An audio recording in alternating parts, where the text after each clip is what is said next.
What is going on today, guys? How you doing? What is going on today, YouTube and Twitch? How you guys doing today? It's been a minute since we've been live. Got a lot of stuff to catch up on. We got a lot of stuff. Don't mind me. I'm gonna have to eat some bagels while we're doing this to make sure I am thoroughly energized.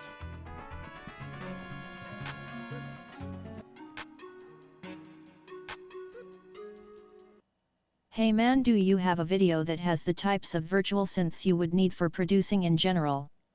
While talking about essential effects you should also have. I mean, I'm not sure. Maybe. I think I have like a video where it's like the best plugins you can get. I think it's like a year old or so. So if we're talking about synths you need, Vital is the best one that's free. Maybe consider Serum. It depends what you're looking for, really. Like if you're going for like a more of like an analog sound, you might want something that like does a like an analog emulation. And like you know, Analog Lab might not be bad. Pigments. I don't know. I would just they have trials, so I would just try them out. Thank you for the $9.99 super chat. I appreciate that. How many bagels? My mic is too low. Okay, let me turn it up a bit. Is that better? It's 3 dB higher. Okay, we got a lot of stuff to go over, man. Okay, first of all, so my recent video I talked about how Bad Gear got copyright striked by Teenage Engineering.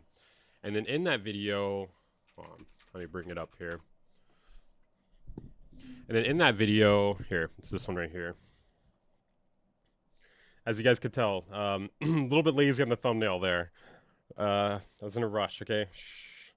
Don't judge me. Don't judge me. I was in a rush. Hold on a second. We're missing the chat here. So yeah, this one, the Teenage Engineering fucked up. So this guy, Scott, essentially, he kind of dropped the ball on delivering the story. Like a lot of it was wrong. He basically deleted his video, though. I guess that's the update to the story. He deleted his video. I'm hitting negative 12 dB. That is actually correct. I guess I could turn it up a bit. Here, let me use like a compressor or something. Jeez, so picky. Kids these days are so picky. Hold on. For some reason, my other monitor doesn't let me do shit on it. Maybe it's because I'm upscaling this monitor here. All right, let me put on this compressor and turn it up a bit. Let's get loud, boy. Okay, that might be too loud. All right, testing. Nope, too loud. Testing, testing, testing. Okay, that's pretty good, right? Okay, here, let me move this over here.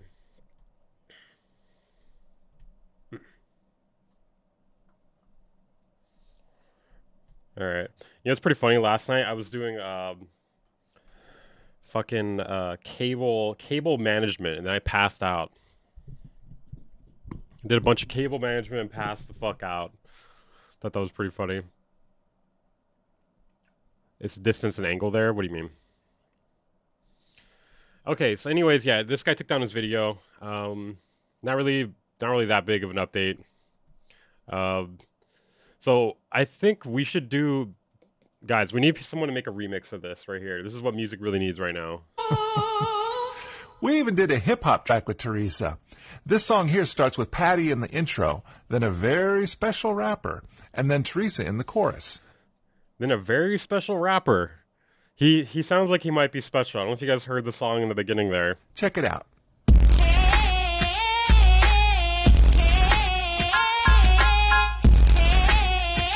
I think this is what music needs right now, okay? Music is in a slump right now, and I think we need to bring back ladies. We need Realovox ladies. Step back, hit me with the knick-knack. You know what? Maybe this should be the final, like for the finals of Wave Wars. Maybe this should be the sample. Hit me with the boom while I listen to the girl sing.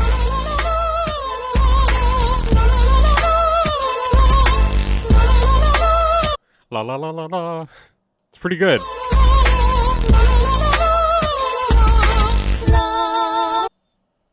It really speaks to my soul. Alright, hold on. Have you guys seen Steven Slate before?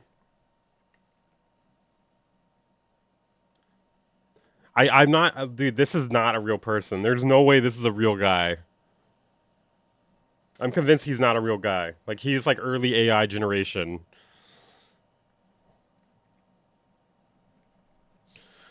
All right, let's see. Sounds like he shouldn't be around kids. That's not nice. Okay, hold up. I got some more stuff here. Okay, I guess we'll get into like the some drama here, some quick drama.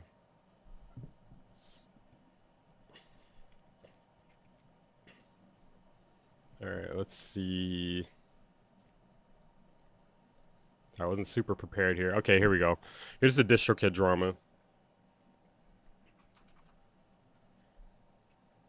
So I never really heard of this chick before. She looks a little familiar though. Sobe Makes. Hi, Distrokid. There's a problem. Hi, there is a problem, and There's a problem. Okay. it's not exclusive to Distrokid, but Distrokid, I am looking at you. I personally have been using Distrokid since 2021. I mean, there's been problems with Distrokid for a I know while. some of you are going to be like, really Distrokid, but really the bar is in hell. I, like many other independent artists, pay for these music distribution companies to release our music independently. Subsequently, with that, should be, what I think is the most vital piece, is protection for our art. We are independent artists who do Part of the problem is Distrokid is really cheap. There's no reason for them to do any of this when you're paying $20 a year to upload unlimited amounts of music. not have resources, connections, or support. And you would think with a service that you actively put money into that you would be getting this. No. Before I get into my story, I just want to say that I've already emailed support plenty of times. I've also talked to Spotify's artist escalations team. It's an issue all around. I could not be helped. With that being said, this is my experience. What the hell does that say there? Can't read that text. In December 2023, a random song was uploaded. Yeah, you basically do get what you pay for. The funny thing is, like, it's funny she's complaining about the customer support because they recently laid off all of their customer support in an effort to union bust. Onto my profile by being It seems like it's working out. It seems like it's working out pretty well for them. added as a collaborator without my permission. There was no warning, there was no email, it just spawned. I feel like this is a problem with all like distribution platforms. I don't think this is just DistroKid. It's the way Spotify works. Like you can just upload anything to anybody's fucking profile. She's basically getting trolled though. Just watch. Didn't even know that this was allowed or possible. Nonetheless, I found the person and I messaged them and I said, hey, can you please take this down? Didn't even get a direct response. Fisk, what the hell? Fisk, what the actual hell? Stop I just it. got a waving email. I almost feel like that's not quite timeout material there, but no. I researched how to take it off my own page, found Distro Fixer, got it off. It irritated me that I even had to do that because it shouldn't be like this in the first place, but it was just a one-time thing, so I was like, fine, it's fine. Months passed by. It happens again with the same person. Forgot to mention both songs he up. I feel like some people do not understand that when you use an acapella from people, you have to get their permission. Right? I kind of wonder if this is, I don't know, it's hard to tell if this is like somebody troll. It must be somebody trolling. Like, I think. Uploaded had my acapellas on it without my permission. I used Distro Fixer. I get it off my page. I emailed Distrokid. I'm like, hey, this happened again. Is there a way? The funny thing about Distro Fixer and all the tools they have, it's like, hey, we don't want to help you ourselves. We don't want to hire customer support ourselves. So we made these tools. So you can do it yourself. You can do it. It's called Distro Fixer to fix the broken shit with our service. That sound good?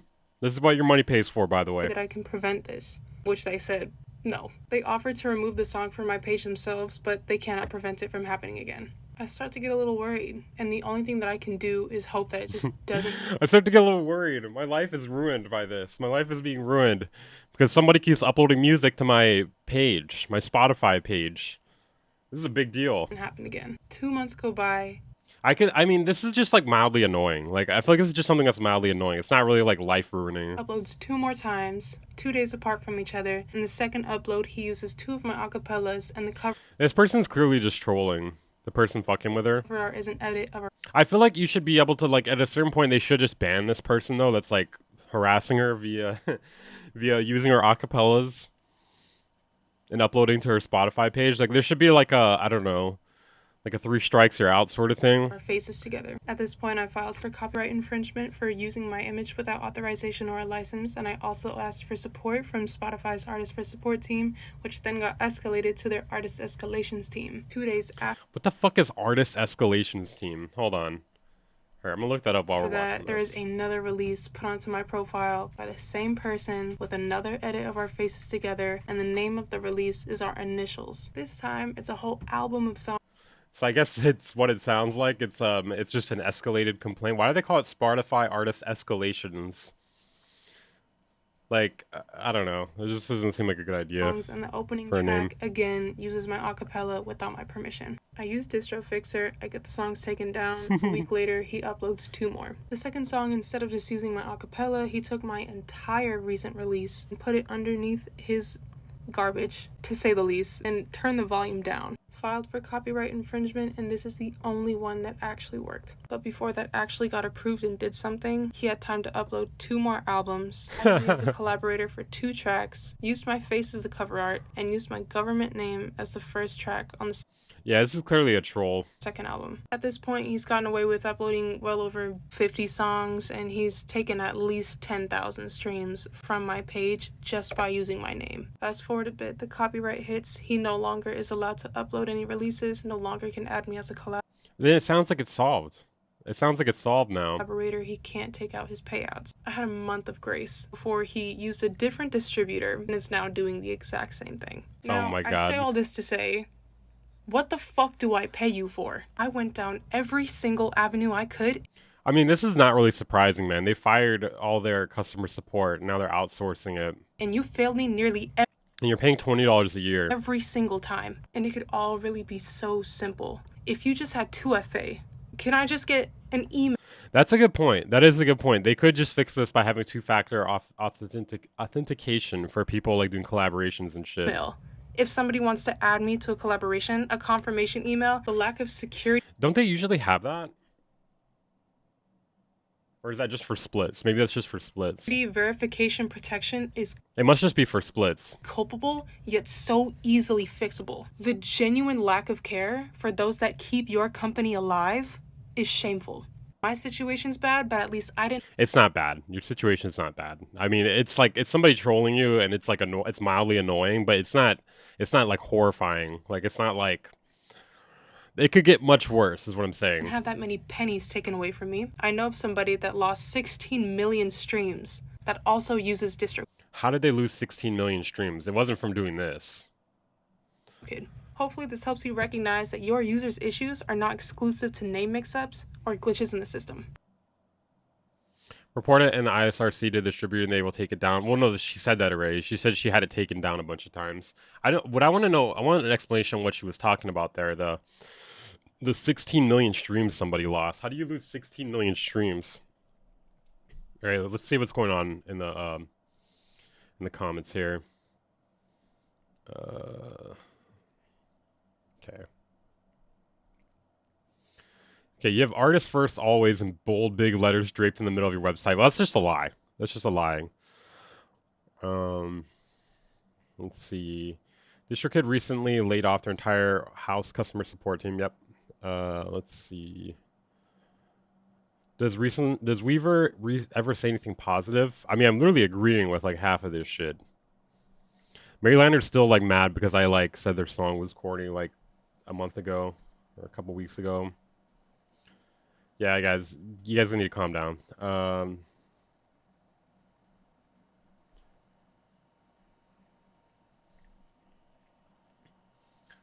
Yeah, it's just people basically agreeing for the most part. Switch to TuneCore. Do not switch to TuneCore. That's not going to help you. Schweiz Distrokid's been charging me $39 a year since 2022. When I signed up in 2021, I paid $21.59. You must have upgraded your thing. Weaver, have you ever DJ'd? Yes. I have mixes on my SoundCloud if you're interested. Okay, let me see what else there is. I have a few more things here. Still the same 2-artist plan. Oh, okay. I think they upgraded the price of the 2-artist plan. The 2-artist plan was changed to $40 like a long time ago. You know what's interesting? So on one hand, we have Teenage Engineering filing copyright strikes, and then on the other hand, we have Azalea Banks congratulating them. The Teenage Engineering design story is really everything. So there's no better alternative to DistroKid. I'm not sure exactly what the better alternative would be. It'd probably be one where you have to pay per release. The problem with DistroKid is you're paying for like a yearly fee, and you can upload as many as you want. Therefore, there's like millions of people on it, and there's no way they can properly give you customer support, even with their old customer support team that they don't have anymore. There's no way they can properly give you support. It's too low of a price that you're paying. Okay, this is funny. Azalea Banks reckons Teenage Engineering is shitting on every audio hardware company out there with its synths. Would you guys agree with that? The Teenage Engineering design story is really everything, Banks wrote in one post. They're really shitting on every audio hardware company out there. Nobody is this cool. Because it's like purely aesthetic. I want to do a video about this. It's purely aesthetic. That's all Teenage Engineering is. It's aesthetic over function. I almost wonder if this is like, I don't know, if it wasn't for the fact she's crazy, because this chick is fucking crazy. I would wonder if she was getting paid to say this. I don't think she is. I think she's just like a, what do you call, a contrarian, like a hardcore contrarian. It's the OPXY in particular that has a raven calling the synth actual insanity. Let's see. Banks declared, I've only played like local venues, Phantom. What is up with your fucking, are you doing research on me? You could do a video comparing distribution companies. That would take a very long time because I would have to go through and try them. I guess without trying them, you could compare like different stories people have had to or something, or like the amount of people that are signed up to it. Let's see. Yeah, do you guys think the OPXY is crazy? Dude, this Azalea Banks, I don't know, man. Yeah, I don't know what's funny about Azalea Banks and Grimes is they're so like fucking out of it. Like they're so out of the culture, dude. Like this came out like months ago, right?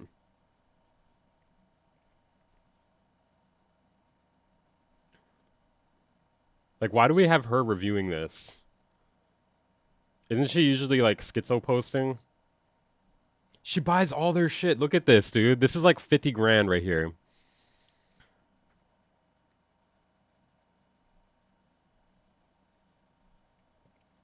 All right, let's see what she says here.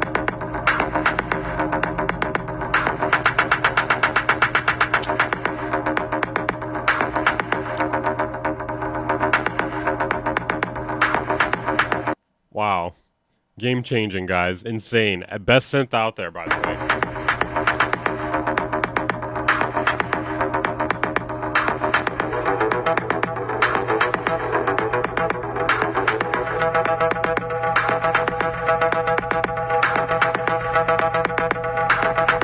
Amazing.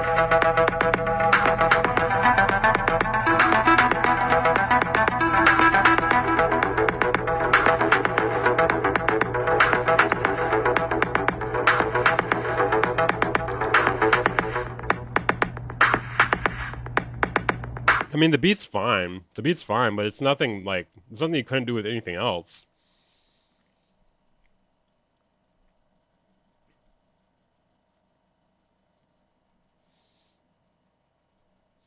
Mother, please feed us. The children are starving. We're starving. I will fight Grimes for you.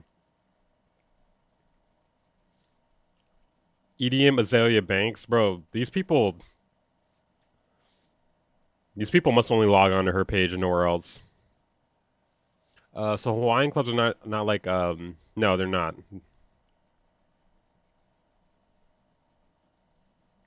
Okay, these people are, yes, schizo work. Alright. Hold on. Let's get to the next thing here.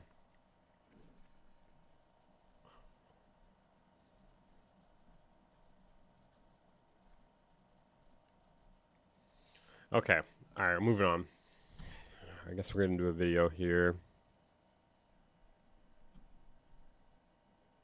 Let me find my Discord. Sorry, I'm a bit overwhelmed. I have these 3 monitors now. I'm just like, I'm covered in computer screens. What do I do? What do I do? Okay, let me put this one up here. They're all around me. The computer screens are all around me. Okay, I guess next thing we'll get into is... Oh, I didn't put AP mastering thing here. What do you guys want to... Okay, we'll do AP mastering. No, I'm not bragging, dude. This is totally necessary, alright? Bro, screen maxing. No, if I want to screen max, I'll get a fourth one right here. And I don't even know what the hell that would be used for. No, the three screens are necessary for sure, because I have the stream screen here, this one. Then on this one over here, I have like Discord and like anything I need to look at before I bring it onto the main screen. And then down on the bottom, I have OBS. That way I can make any changes I need to during the stream if I need to see something going on. It's totally necessary, guys. Fuck, I forgot to piss before I started. Mr. Beast ass setup? No way, dude. Okay, so Ape Mastering. He did a video here called Vinyl Sound Quality Myth Destroyed. And this was like kind of a response to this video here. You said you passed out while managing cables. You care to elaborate? Well, I have a lot of cables. Let me say this. And it was already wired up. And I spent like an hour or two like just unplugging them, trying to organize them. Because like there's 2 sets of monitors. There are lights. There are 3 computer monitor screens. I have 2 stream decks, a bunch of USB shit, and then yeah, like just there's a lot of shit everywhere. Is my point. There's a lot of shit, and there was a lot of cable management to do. Now there's no vertical screen. Okay, I think I'm gonna take a piss real quick before we start, guys. Let me play something. How's the vinyl debate still a thing? Yeah. Okay, hold on. I didn't finish what I was saying. I'll take a piss in a second. There's this guy here, Dom Sagalis. So he started this. This is his fault. We got a new AP mastering video because of this guy. Where is it? We actually watched this on stream last time. I compared vinyl versus tape versus cassette versus streaming. Results were shocking. I don't know if it was really shocking. I don't know if I would say it was really shocking. One thing I'm noticing though, none of these people are talking about the fact that YouTube has a codec and you're going to be hearing it through that low quality codec. And I have I'm venturing a strong guess that AP mastering doesn't also. So he did this, he compared them, had people guess, blah, blah, anything to make the video longer. So it was a 20-minute video, totally could have been like 10 minutes tops. Anything more on the TE bad gear strike? No, just that Scott removed his video. That's the only thing. I messaged Audio Pills about it. I haven't heard back from him. Take a shit, dude. I don't have to shit though. What if I don't have to shit? Okay, hold on. I'm gonna go take a piss really quickly here. I'm gonna leave you guys with this really quickly.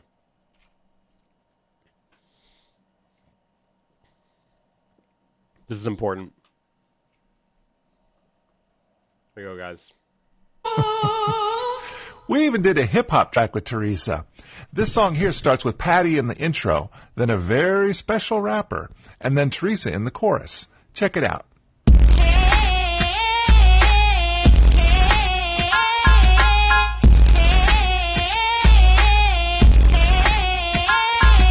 Step back, hit me with the knick-knack, paddywhack, hit me with the boom while I listen to the girl sing.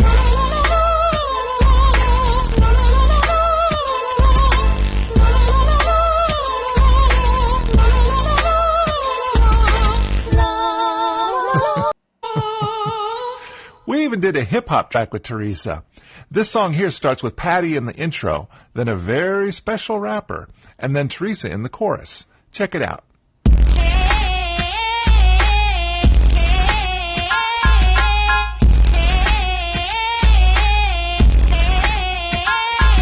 Step back, hit me with the knick-knack, paddywhack, hit me with the boom while I listen to the girl sing.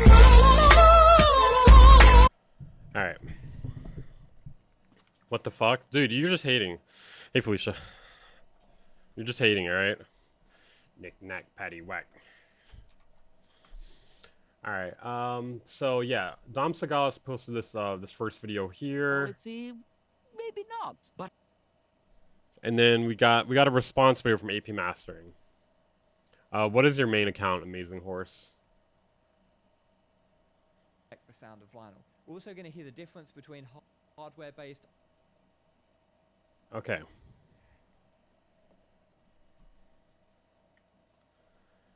Okay, AP mastering. Let's go. Vinyl sound quality myth destroyed. I recently watched a YouTube video from a guy who compared one of his tracks played on a bunch of different formats: vinyl, reel-to-reel tape, I don't know why you didn't say who it was. cassette tape, Spotify. No free clout, I'm guessing no free clout. And there was differences in the sound quality, and he was interested in exploring those differences. And he concluded that vinyl had a certain warm sound characteristic, and it definitely did sound like that in his video. Now, I really do like these. Wait, what did Amazing Horse get banned from doing? What did he do? Who's banning him? Wait, who? Why did you ban Amazing Horse? Videos where it's not a lot of Dude, now what the? Why did you guys ban him? Bro, he didn't even say who he was. Or did you unban him? and theories. He's actually just playing it and he's like, listen to it, that's how it sounds. That's great. And I like to do a similar thing myself. However, I have to disagree with his conclusion that vinyl sounds warm and Why did I get banned? Burned. You're burned. in a certain way. In my personal opinion, For asking, you get banned. and this might sound a bit heterodox, but vinyl doesn't have a sound, in my personal opinion. And I'm going to debunk this myth that vinyl sounds a certain way by just doing the same thing. We're going to play, we're going to listen, and we're going to do the same thing. I've got some records here. All of these records I've personally mastered, so I have the original master files that we can compare to, and we're going to listen this time, not just with I feel like it doesn't even really matter, right? I love you too, Felicia. Just popped in for a bit to see ya and say hi. Hello. I don't understand. Why do you need the original master files unless it's like the unmastered version? one stylus. We're going to listen to two different types of styluses. So we have here an elliptic Really think this guy changed up his fit studio? Weaver, what did I say? What did I say before? Reminder, guys, if you want to support the content here, if you're enjoying the stream, make sure to hit the like button. That's the easiest way to support. Subscribe if you're new here. If you want to take that support a bit further, consider donating via Super Chat or the Stream Elements link in the description. Stream Elements link in the description is preferable because YouTube takes 30% of all Super Chats. Okay. stylus. And we also have a spherical stylus. And we're going to listen to the differences in sound quality between the two. Are you saying he's not dressing like the Unabomber anymore? And especially If I had to guess, like, it seemed like he was like making a studio or something in one of those other videos, and he was filming in there for some reason. And then, like, I'm guessing maybe there was no heating in there. I don't know. listen to the high-end response of the two different styluses. We're also going to listen to how different tracking weights affect the sound of vinyl. We're also going to hear the difference between hardware-based RIAA equalization and software-based, and we're really going to see how vinyl doesn't have a sound. It's all Bro, what I don't understand is, like, why are we going into autistic detail where we're neglecting the fact that YouTube has a codec? Okay, look at this. There's several things you need to consider when you're talking about doing a video comparison, right? Hold on. There's several things you need to talk about, okay? So YouTube, first of all, YouTube Music maxes out at 256 kbps. Well, actually, it might be different for the videos. Hold up. Damn it, I had it pulled up the other day. I think it's like 156 or something like that.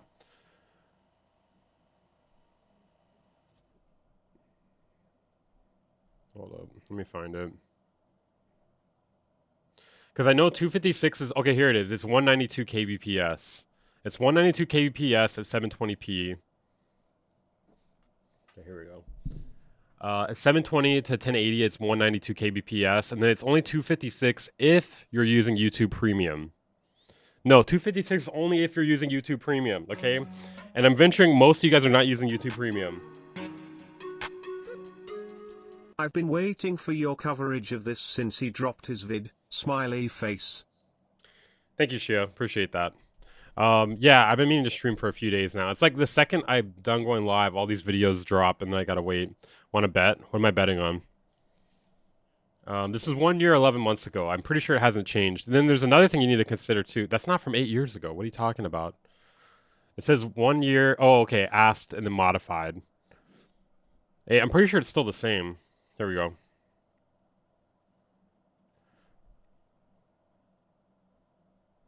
Hold on. It's not 320 though. It's not even 320, which first of all, that would, if it was 320, that would still be like MP3 quality. Like that's the best MP3 quality. It's not high. It's not like really high quality. Hold on, I'm trying to find information on this. Or we could just go into Google's YouTube help section. Let's see. This is just like, God, where is it? Why is this information hard to find? This is important information. I'm pretty sure it's still the same. They use Opus, I think.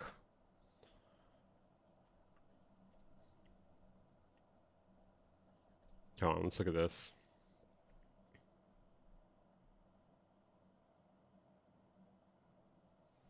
So anyways, there's several things you need to consider too. Hold on, let me pull up Premiere. Because another thing too is like people aren't talking about what they're rendering it in either, right? Bluetooth makes the quality worse too. My audiophile crystals sound so much better on vinyl, bro, I swear. Hey, thank you for the $5 tip. Appreciate that. Yeah, I mean, hey, some people are into hi-fi stuff.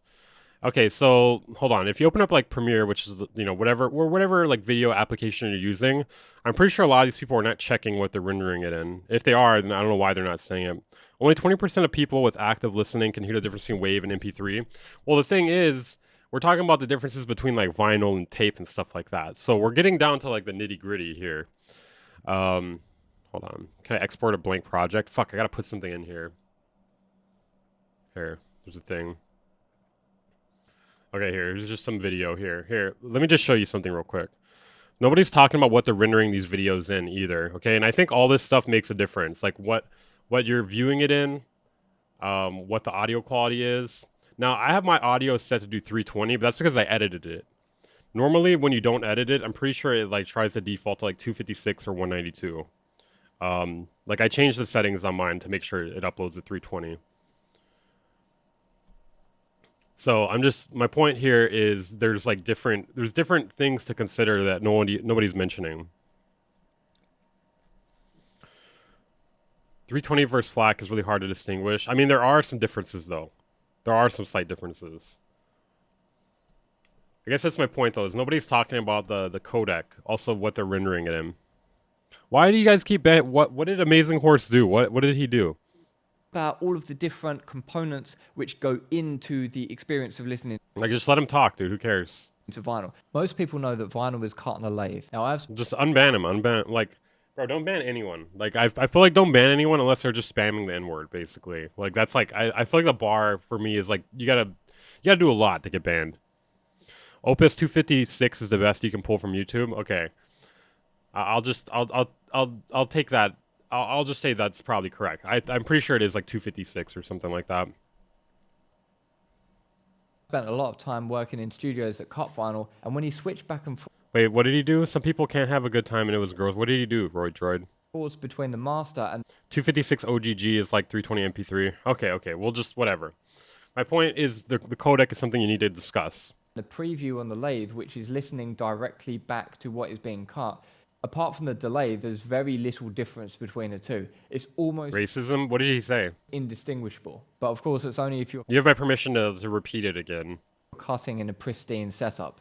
Now, the lacquer gets shipped to the factory and there's a galvanic process. Now, of course, if they don't use the right amount of silver, it's not in the bath long enough, then it's not going to plate properly, and then it's not going to be a very good result. Yeah, there's a lot of variables here. One thing that a lot of people don't know is after you've plated that, you actually have to cut the center hole again, and that is done manually. So if that's off, then you're going to get a drunk sound where it's going to be like, ooh, when you play it back. You've probably heard some of that before. The original pressing of D-Loused in the Comatorium suffered from that problem, for example. And then when you actually come to press it, if the presses aren't the right temperature or the PVC isn't a good quality, then you're going to get more surface noise, or you're not going to get Check a my good Discord. result. Now, in terms of playback, by far the most important bit is the preamp. Normally, I'm not a massive... I think you should just time him out for that. I don't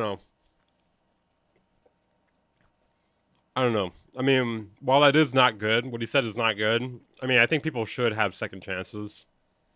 preamp nerd, but when it comes to vinyl, that's where the RIAA equalization is baked in. So if you've got a weird equalization in there, it's going to sound very different to another preamp. Let's just demonstrate that now. This is a record listening to a Cambridge Audio vinyl preamp. Another problem here is like there's different masters, right? You're gonna master it differently for vinyl.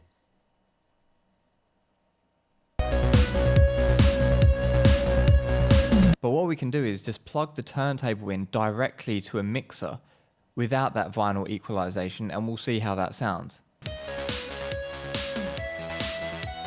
That's right, it sounds really tinny and weird. So we need to apply the RIAA equalization digitally with EQ. We can just do that now and listen to how that sounds. I don't think you should get banned for saying stuff like that. Just timed out, maybe.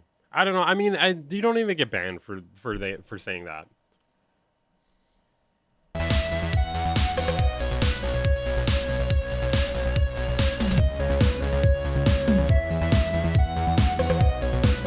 That does sound very bassy. That does sound very bassy. And as you can hear, that sounds completely different. And now, of course, we can just look what one sounds closer to the original master.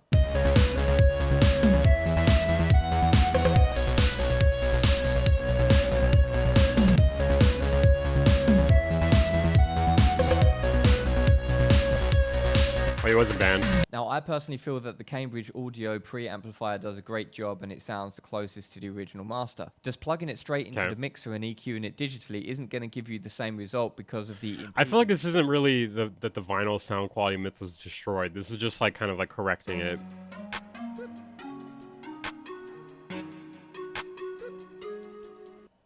Thank you for becoming a channel member, Trip the Means. Appreciate that, man. At the input of the mixer and the cartridge isn't loaded properly and it's all a mess. So we're just going to roll with the Cambridge Audio preamplifier, but bear in mind that if you have a bad preamplifier or a different preamplifier that does a different type of curve and has a whole bunch of different types of curves, then that might influence the sound of vinyl even more than whatever influence that the electroplating process and cutting process actually had on the sound of the music. This here is Vicarious Memories by These Hidden Hands, of which I'm one half of. But before we can even listen to anything at all, we need to set the vinyl player up. And this guy makes music. This guy makes music. We need to know is the tracking weight. So let's put it on 0.5 grams. Does EP mastering even make music? Dude, that's the most like stupid fucking thing people say.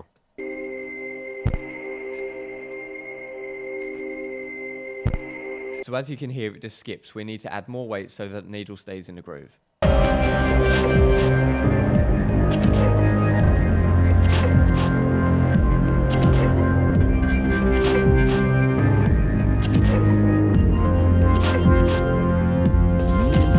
So what you'll find is if the tracking weight is too low, even if it doesn't skip, there'll be distortion and it won't sound good. You need a certain amount of... I feel like if these people of these channels did not make music, it would be pretty fucking obvious, okay? It would be pretty obvious. And I think it's really dumb when people call that into question. Like, there's no way you would know what you were talking about to a high degree. Weight to get a good sound. There are scales to measure your needle's tracking weight. He's not using one. However, if it's too heavy, you'll get distortion as well, and you'll wear out the record and the needle excessively fast. So it's best to have it within a reasonable range, and we can hear... There's optimal tracking weight for each cartridge, bro. He's just saying whatever he knows. I know nothing about the weights for vinyl, so I'm not even going to pretend to. There, between 1 and 2 grams, there's not a spectacular difference between the different tracking weights. But so far, we've been listening with an elliptical stylus. What is the difference between an elliptical and spherical stylus?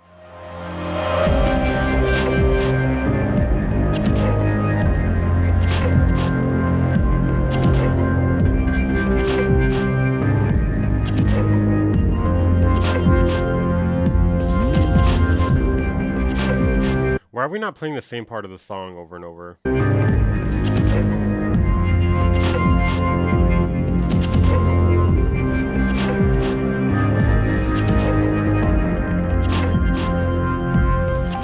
So unless you've got a bunch of wax stuck in your ears, you'll hear that the... He timed you out for calling that girl a gorilla, dude.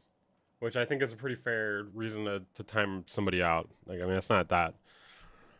Getting a timeout for that is pretty fair, I feel like. The elliptical stylus is obviously brighter than the spherical stylus. So here you can really see that the character, the sound quality, especially the detail on the top end, isn't determined by the format of vinyl, full stop. It's determined in part by the stylus. And there's many different types of stylus that you can have. These are just 2 types that I've got laying around here, but you can get really high-end ones and all different types with all different sound qualities. So we're starting to see that vinyl doesn't really have a sound. It's just what the cutting engineer wanted to do and the aberrations in the manufacturing process influencing the final result. The main thing that you can hear there is crosstalk.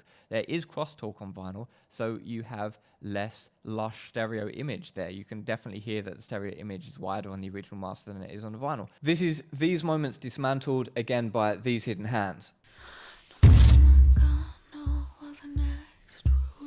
Bro, that kick drum though, Jesus Christ.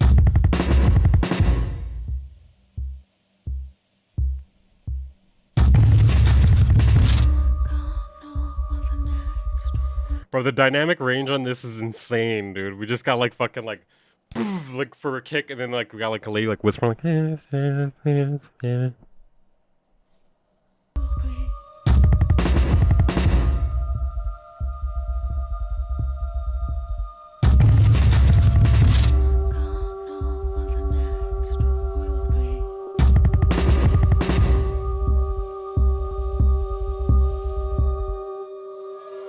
So the biggest differences there are the crosstalk, especially in the bass frequencies. The panning of the bass on the original master is very apparent. Bro, I couldn't even really like, honestly, I couldn't really even follow that one because that song was very distracting. I was more distracted by that. Very hard panned. Yeah, it sounds like somebody falling down. I mean, like the drums kind of sound like somebody falling down the stairs, like while they have drums attached to them. But on the vinyl version, it's very crosstalk together, almost mono. And the surface noise, of course, in that really quiet bass bit where you've just got the bass bloops, you've got straight tone arm stays in the groove better. Original master, and curved. you've got huge amounts of surface noise on the record because it's really exposed and isolated. So that is going to be the main characteristic sound quality difference of vinyl, the sound of vinyl. If it has, bro, how are people? Dude, none of these people watch my fucking shit. I can tell. Because, like, I'm giving you a fucking layup here for this video, man. AP Mastering, you had a layup here. You could have been like, hey, another thing that nobody mentions is the YouTube codec. Or rendering the video, the way you render the video. Because I said that with the DOM one, the stream. the sound is going to be surface noise and maybe... I'm actually probably going to have to cut this to the main channel and then kind of talk about that portion.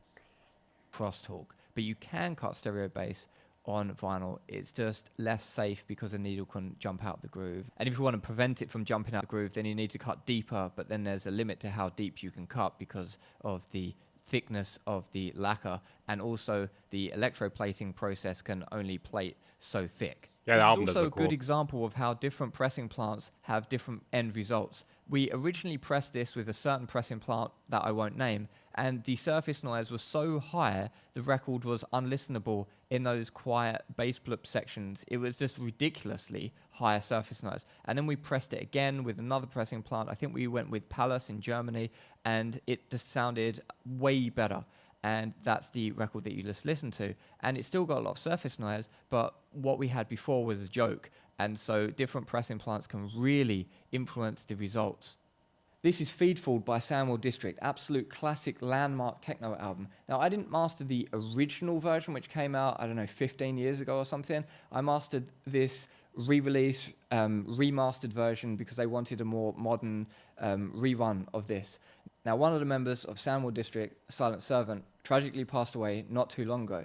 And since then, the price of this thing on Discogs has really gone up a lot to get one in mint condition. Silent Servant sent me this himself. But the thing is, vinyls are to be played, and I'm never going to sell this. So we're going to open it right now, and we're going to play it and listen to it.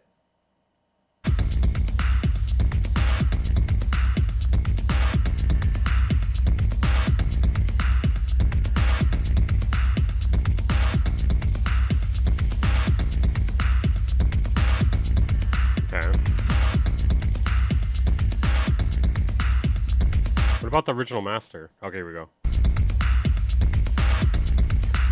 I mean, it does sound really similar.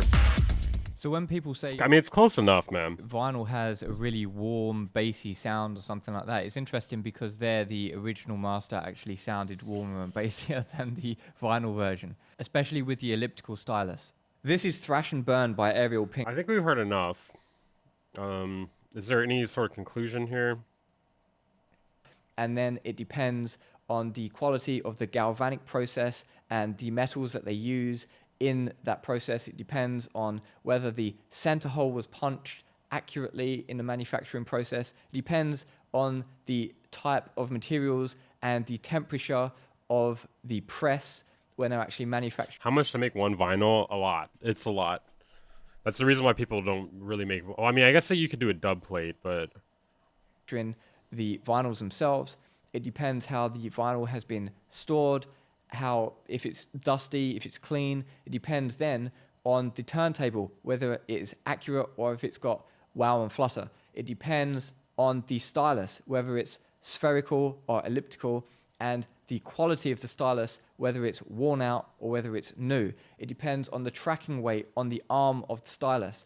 It depends maybe even on the shape. I mean, really, like, vinyl does have a different sound, but it just depends on a lot of variables that have more so to do with the equipment, it seems like. Of the stylus arm. Yeah, I agree. These comparisons should link to lossless files. They should link to the actual recordings, not just through a YouTube upload. But I can't really talk about that because I haven't compared straight with S, but maybe there's a difference in sound quality there too. It also depends on the preamp and the RIAA equalization curve used in either the hardware box, or if you do that digitally somehow, it depends on the curve that you program in to listen back on. And obviously it's going to depend on your speakers and on your room when you're listening back. But removing the room and speakers out of the equation, just literally how it's coming through, it depends on...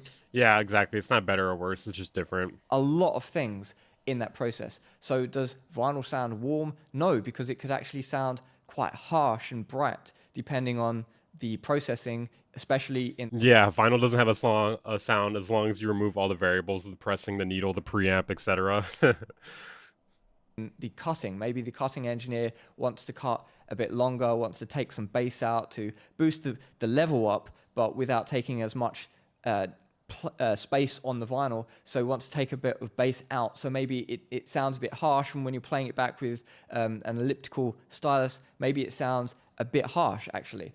Maybe it sounds very warm because you're playing it back with a spherical stylus and a cutting engineer cut with lots of bass because it's a 45, let's say, and it's only 5 minutes long, so there's plenty of space on the vinyl, so there's lots of space for the grooves to be nice and wide with lots of bass and very loud and spherical. A stylus will give a more warm sound, so maybe it sounds very warm indeed. What about the high frequencies? Well, it depends again on the stylus, it depends on the tracking weight.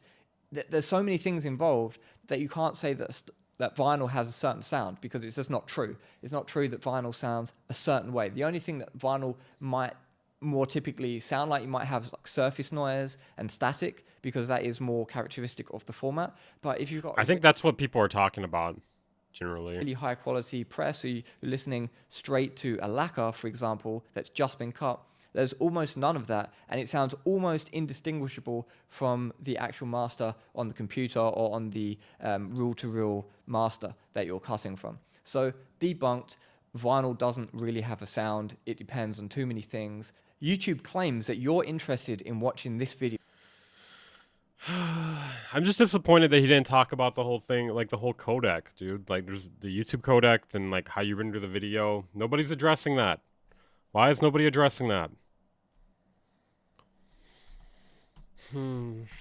Alright, just for good measure here. What the fuck?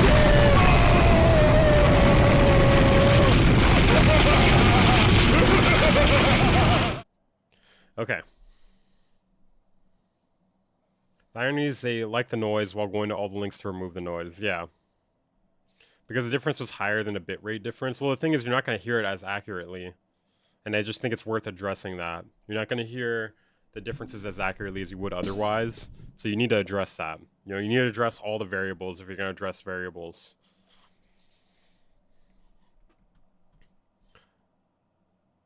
Because if AP addresses it, it would negate many of his sound differences videos. Yes, true.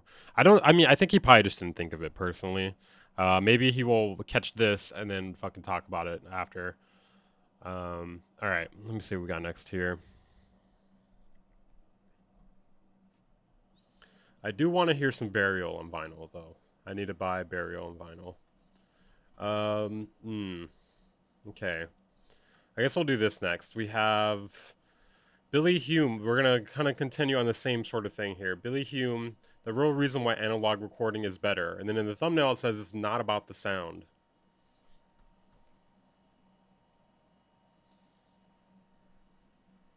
Bro, this video blew the fuck up, dude. This is crazy. You guys gotta see this. This is crazy. 28,000 likes, 500,000 views. Dude, bro, he's about... Oh my god, dude. He's gonna pass me. That's crazy. Please invite AP for a debate.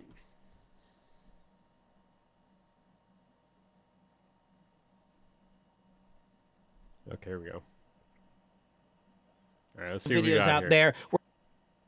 We've all seen how there's tons of analog versus digital videos out. Bro, I like how like everybody is just making this. Everybody's making like, it's like they're like all being recommended like what they should make a video on. Like, oh, we gotta do a thing about vinyl versus digital. Vinyl versus digital is what's popular right now. There where people are debating which sounds better. And I've never taken much interest in any of that because I've felt like people are completely missing the point on why analog is better. And it has nothing to do with the sound. But it's something that took me years to understand. Now, I started recording on tape around 1978, working my way through... It was something that took me years to convince myself of. multiple multi-track formats until I bought this Tascam 1-inch 16-track reel-to-reel in 1988 for my studio, The Zone. I used it almost continuously for 12 years. And I worked on 2-inch 24-track machines at other studios all through the 1990s. But there were so many things that frustrated me about analog. Yes, I know that recording a hot level of tape and getting that tape compression is cool, and of course, analog smooths out those quick initial transients that are at the beginning of percussive sounds. But still, there was so much to hate about analog. It's noisy. Yeah, you could use... It's noisy. It's noisy. Dolby or DBX noise reduction, but that made it sound like there was a veil over the sound. And no matter what kind of tape machine I was using, after I'd recorded something, it would sound different than the way it sounded Nah, this guy's cool, though. He's funny. when I'd mic'd everything up. And that was the sound I wanted. So I'd have to counteract by EQing, usually boosting some treble or mid-range, but it was always a guessing game. And each time you ran or recorded a new track, a teeny bit of high-end would get erased from the tape. So if you're working on an album for months, by the time you got to mix down, it sounded worse. Also, tape was expensive. I was spending $70 He knows his shit. He does know his shit, but this is also, at the end of the day, this is an opinion video. to $80 a reel, which after recording alignment tones would leave me about 15 minutes of recording time, which meant recording an album was a lot of money for a lot of reels of tape. So when you could record and mix professionally completely in a computer, I was all in. More tracks, instantly recallable mixes, non-destructive editing. I was so... Bro, instantly recalling mixes. Man, I remember using a board in engineering school, and that was a pain in the ass. You used to have to like write down the settings of everything, or they would have like a printout sheet, and then you have to mark the settings of everything. And then when you're recalling something, you have to set it all exactly how it was.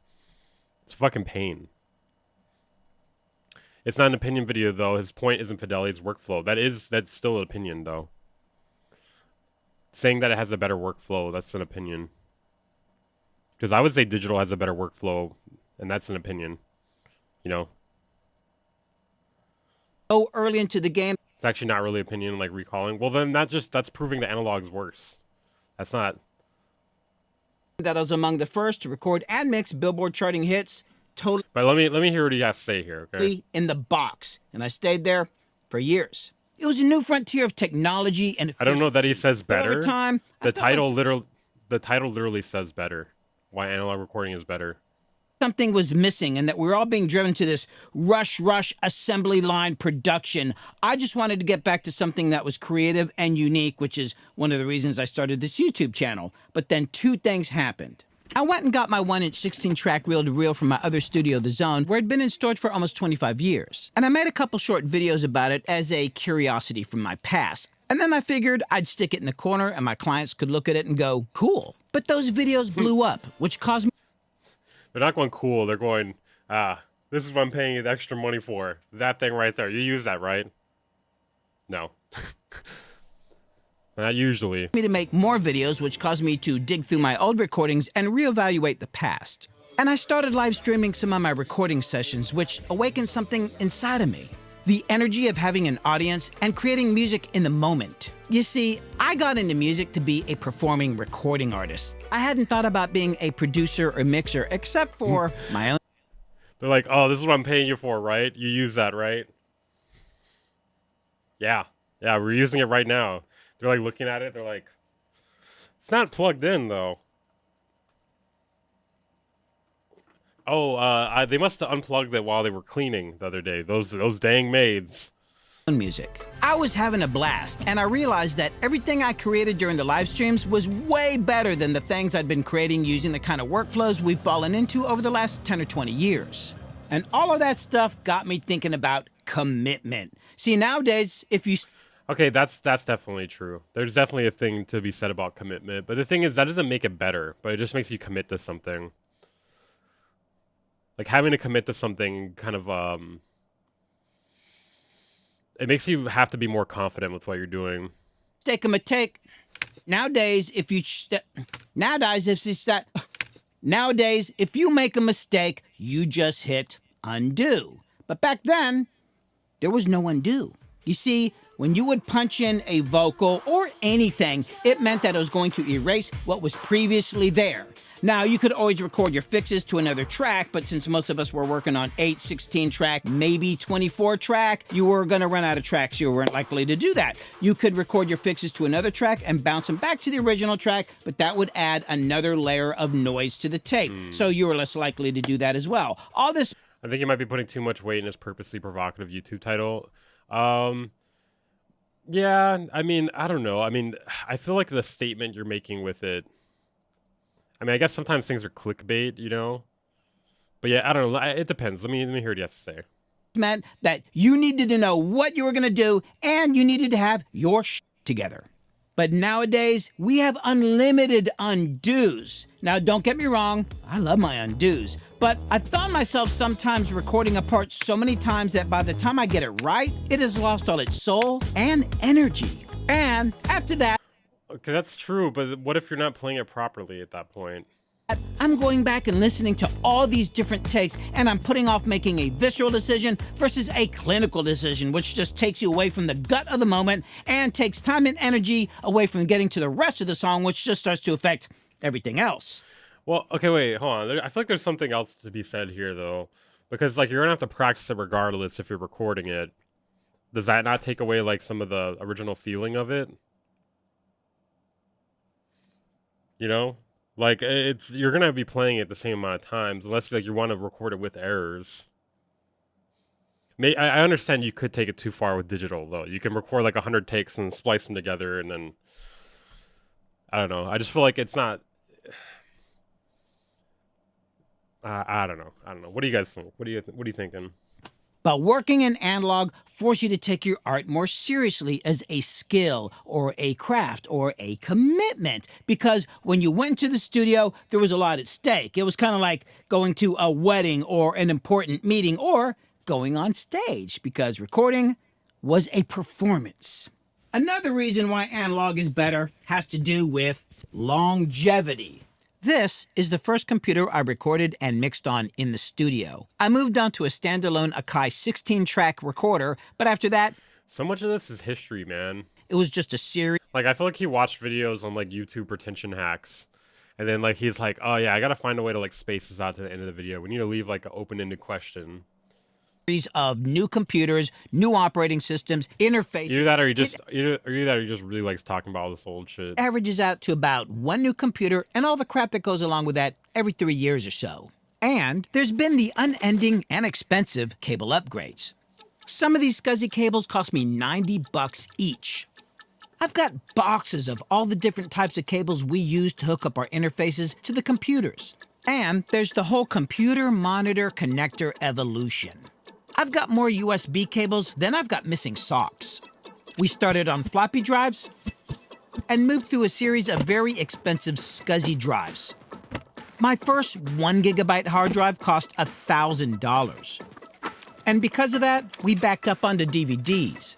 Every day, I probably got thousands of these. Later on, we moved to AIT, digital tape backup Why? Why do we need to know all this? systems, and their proprietary tape drives. But before long, hard drives became a lot cheaper, so we started backing up onto those. But then they would upgrade the connectors, which meant we had to upgrade our cables, which meant we had to upgrade our computers. A lot of the enclosures would fail, so we started swapping out drives. But many drives died, and now all of this stuff is obsolete. Okay, that is true. That is true. And some of this music will never John. be recovered. Oh my god, I'm such a big fan. Say what for me? Say yeah. There was no longevity. On the other hand, my 16-track reel-to-reel, which still runs. Well, no, I mean he does make a point about how analog is better and the hard drives die over time. All the connectors are because like the hard drives are digital. the same connectors we use today, standard XLR connectors. And my TIAC 3340S 4-track reel-to-reel recorder, which I bought used for $800 when I was 15 years old in 1978, it uses standard RCA connectors. Now, these were not considered by any means the best tape recorders for the time. However, they are robust machines designed to last a lifetime. This thing has been sitting on a shelf at my other studio, The Zone, for almost 30 years, and I brought it up here, I guess a year or so ago, and plugged it in, and it turned on. And I grabbed all these old tapes. I've listened to most He's talking big till I take a magnet to his tapes. of these. These are mostly from the late 70s and 80s. There's a few here I'm not sure if I've gone through. I think it's this one I've not played yet. It's from high school. It's probably 1980, 1981. Oh, and I did not store these tails out back then. I didn't know what that was at the time. So if anybody's wondering why I'm doing it this way, I didn't know about fast-forwarding your tapes when you were done and storing them tails out. There are a couple songs in here. I kind of know what they are. I don't know if I'll listen to them. There's one in particular I'm interested in. Let's see. I think this is it.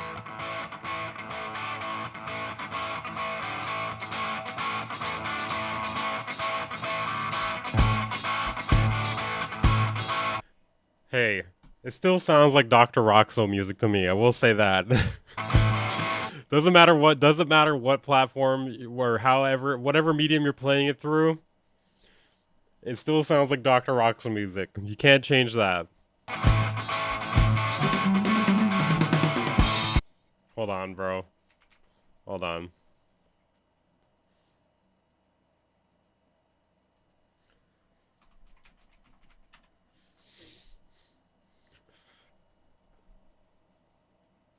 Where is it? He does cocaine. He does. Hey kids, it's Dr. Roxo, and I got a special offer just for you. Man, you're lucky to be watching this, cause this bitch ain't available. Are you going to address the diaper maxing allegations? Thank you for the $20, Osama. No, I'm not going to address the diaper maxing allegations. I don't even know what those are. There's no diaper maxing going on here. Who told you that? Thank you, though. Thank you for $20. You be quiet about that, okay? In stores, it's Dr. Roxo's greatest hit. You get off just a... Dude. Like, when I just hear rock music now, like, I'm just like, yeah.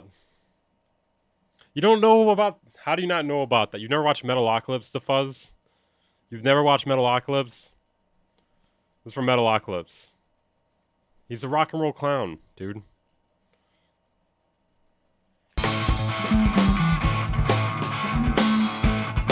This is me, my friend Drew Allen, and our buddy Harry Joyner jamming in my parents' basement. This is...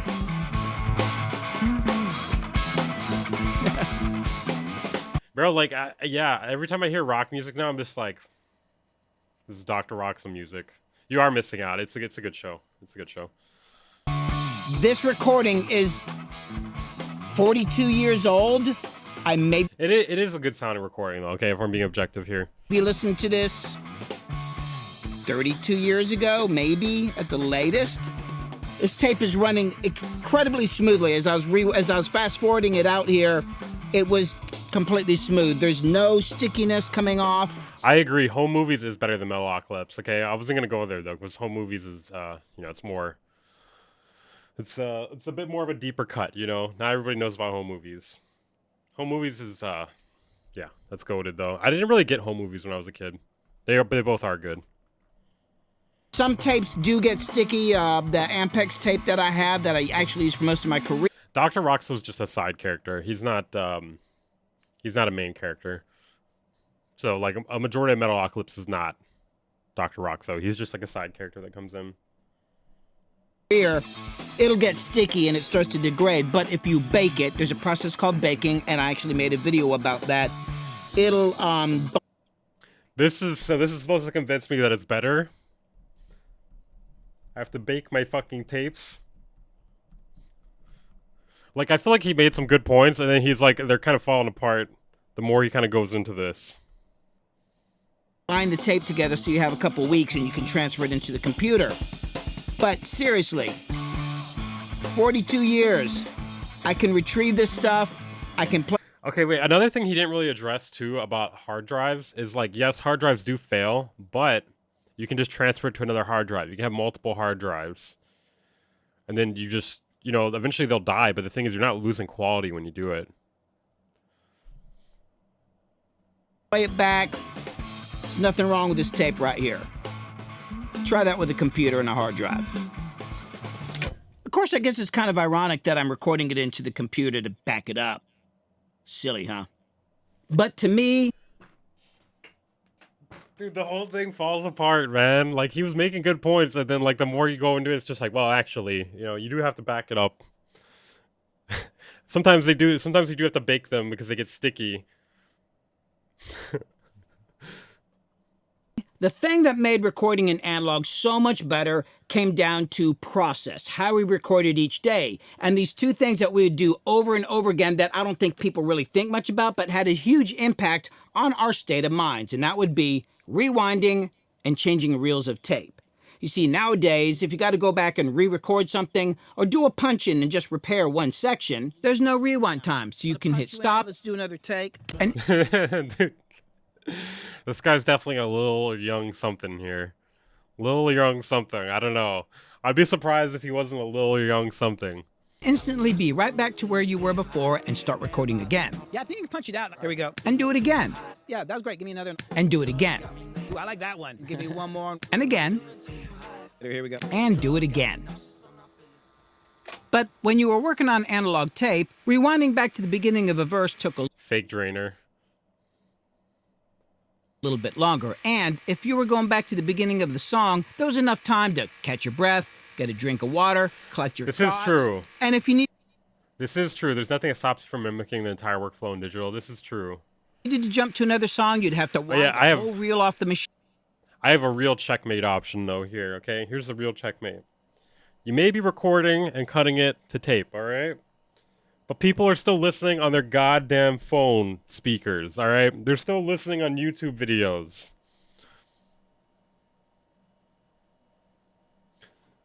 I guess, although, like, the sound, the argument is not about sound. But still, like, if it was, though... Machine, clean the heads, which you needed to do in between every reel, and then load a whole other reel on. All this took some time. Today, we don't stop. But this non-stop workflow hasn't actually added anything to the quality of my work, and it's contributed to a lack of perspective, which just leads to creative dead ends and a lot of wasted time. So years ago, I started taking lots of teeny breaks throughout the day, and I found that by just stepping away for a few minutes or walking out of the room or going outside, not long enough to get out of the vibe, but just long enough to reset my ears, would make everything clearer. What does this have to do with the whole analog argument anymore? When I hit the space bar again. And now that I think about it, maybe I've been trying to recreate the time that we would need to rewind and change reels. I mean, it doesn't matter how fast. Or maybe you just need a break. fast or efficient you are with your work. And, you know, if you lose perspective why we're doing this, I mean, it is art. It won't matter. The process does have a huge effect on the outcome of your work. So what is the real reason why analog is better? Well, obviously, it's not about the sound for me, because I'm going to find a good way to get the sound. You can do surgery after the fact with tape, which leads to better musical performances because you have to practice. But the whole thing is, like, if you have to practice and you're, like, losing the feeling the more you play it, you're still practicing and losing the feeling.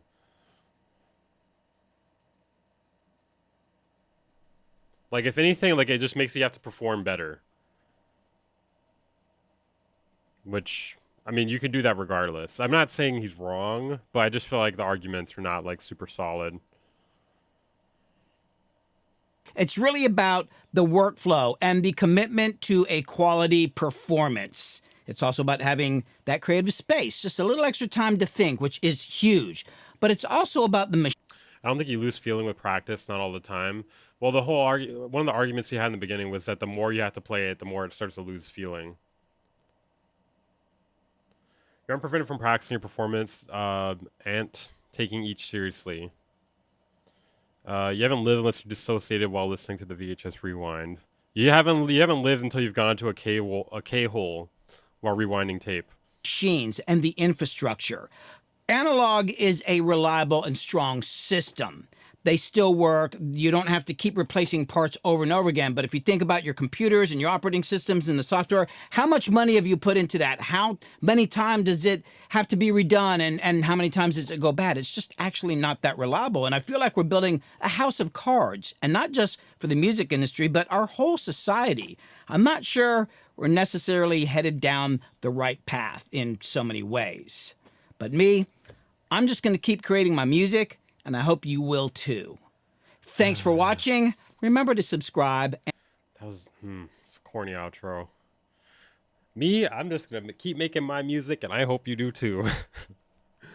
And be unique.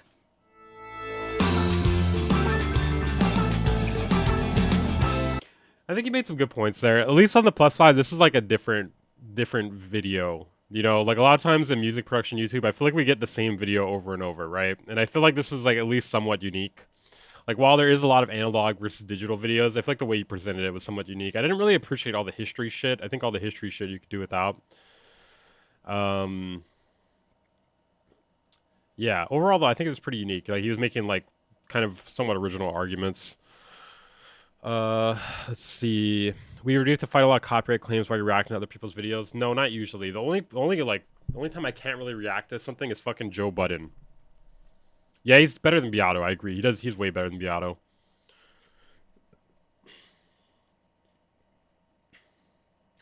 Those videos trying to argue in favor of analog always end up pretty much admitting personal preference instead of arguing technical details. Yeah, true. That frame is hilarious. True.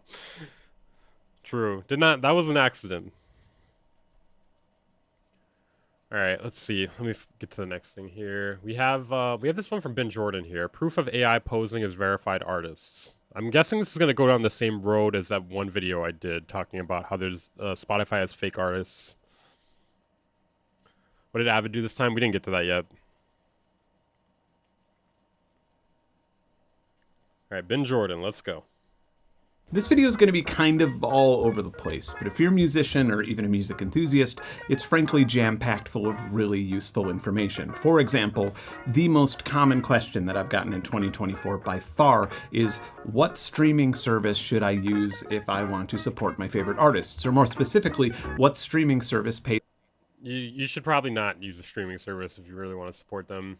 These artists the most? And I have loads of hard data to share with you on this, and the answer is... The music is super loud.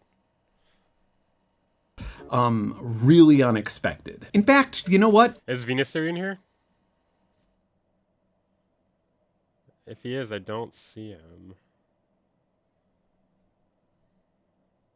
Right now, I want you to guess which music streaming service pays the most per stream. Amazon, but only... Actually, I think it's Tidal. Right? And I can almost guarantee that not one of the viewers of this video will have guessed correctly. Amazon? It's either Amazon or Tidal. Another pretty exciting thing in this video, I've sussed out a way to catch and identify musicians and artists who download music off of AI music generator sites, claim it as their own, and then put it on Spotify and other streaming services to siphon royalties away from, you know, actual musicians writing their own music. Then I got a little bit obsessed and took it up a notch and trained an AI model that so far... Wow. It's not Apple Music, for sure. Apple Music's like just a bit higher than Spotify. Has been able to detect if a song has been generated by AI on Suno with Peloton? What the hell is I've never even heard of that. 100% accuracy. So we're going to talk about that. What else? Also, myself and Venus Theory subscribed to every major loop and sample platform, downloaded a bunch of random loops, and made a whole bunch of songs, like close to 100 ultimately. Then I organized and ran them all through the same Content ID APIs that YouTube and Spotify and Instagram use. In other words, the goal of this is to tell you which of the bunch is the most and least likely to get you copyrighted due to other artists' use. Why don't you just flip it? Instead of doing all that, why don't you just fucking flip it? Why don't you, instead of like worrying about which one is most likely to get you copyrighted, why don't you just flip the sample? Why don't you like be creative with it?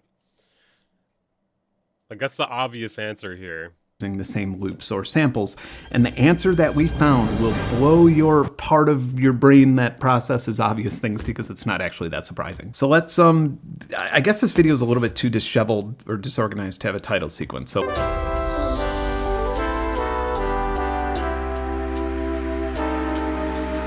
some guys like football, some guys like motorcycles, some guys like anime. I like to generate strange sounds on AI music sites. Okay, can we not do all? Can we not do all of those things? Who says they're mutually exclusive? By the thousands, then upload them with an API that compares them to previously copyrighted music, and then try and isolate reliable methodology. AI detection will be the death of flipping samples and not getting caught, probably.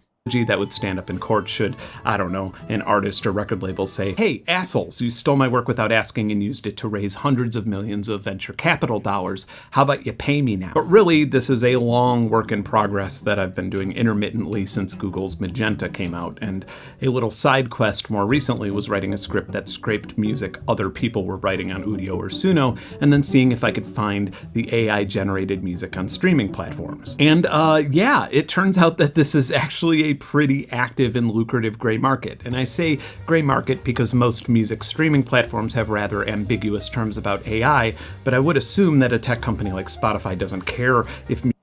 It's interesting that Spotify will remove AI-generated songs, but not fake artists, you know? Music that they paid for to, like...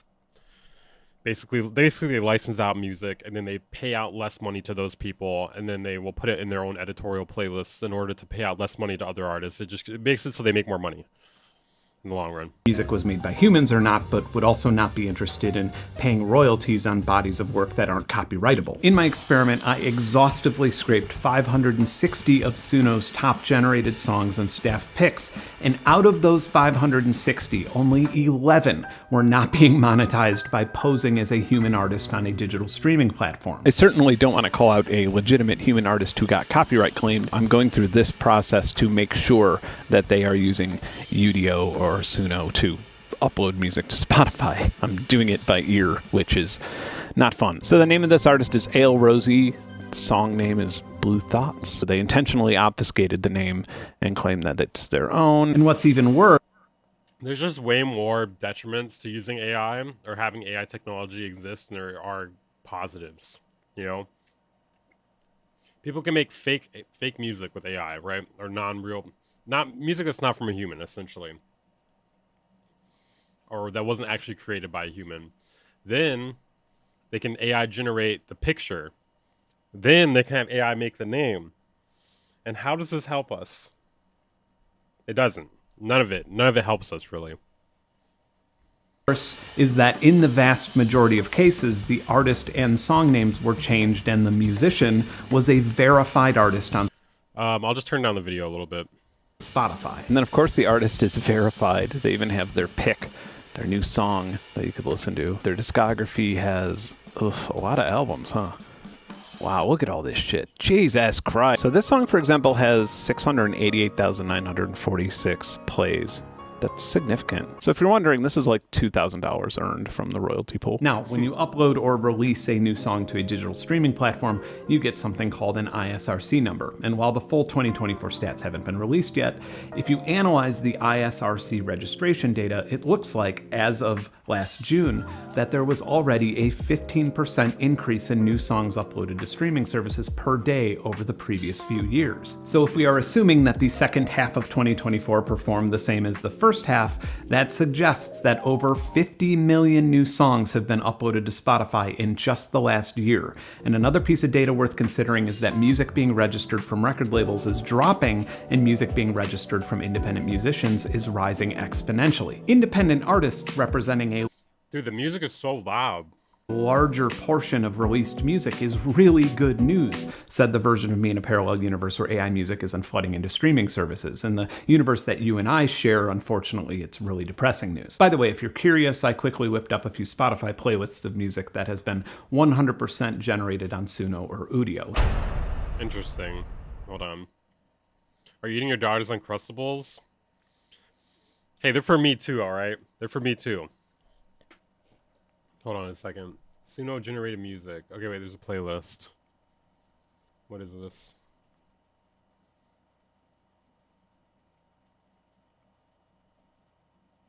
Oh, okay. I was thinking like it was like a like a play, like this is just like a playlist that has a bunch of, he made the playlist is what I'm saying. Okay, interesting. I'm gonna close that Dr. Roxo thing.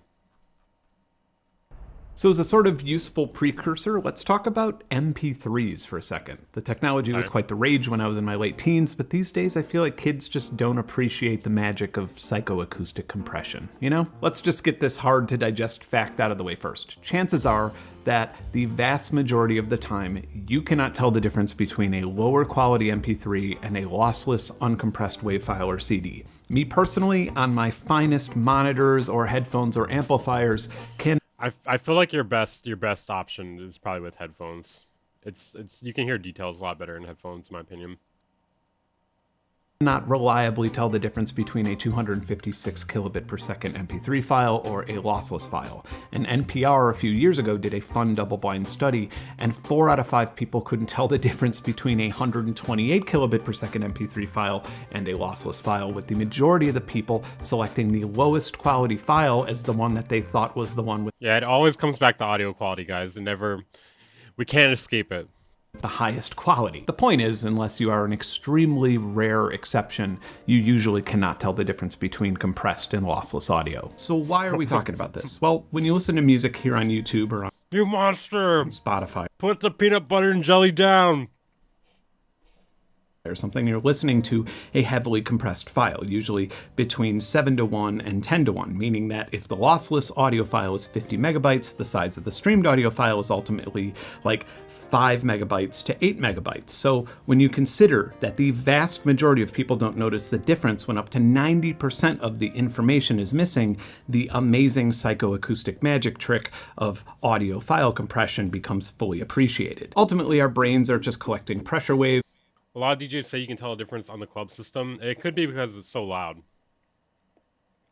And then passing them through latent inhibition, and then only really registering data that's useful to us. And audio-visual file compression has managed to make a surgical art out of exploiting that distinctly human information processing workflow. Earlier this year, it dawned on me that very little of what generative AI companies were non-consensually scraping off the internet was uncompressed or lossless. They scraped things like YouTube and Spotify and SoundCloud to make their datasets generate AI music. But a neural network of this type, even if it's a convolutional neural network, is a black box. Dude, there are a lot of music changes. I know this is random, but just saying. They probably played like a fucking album worth of songs already in these 7 minutes. You can't tell it to note these limitations in a functional way. Even if you could, you can't. Wait, hold on. Scott SYNTH Stuff posted a new video and he's having a mental breakdown. Link in Discord. Oh my god. Hold on a second.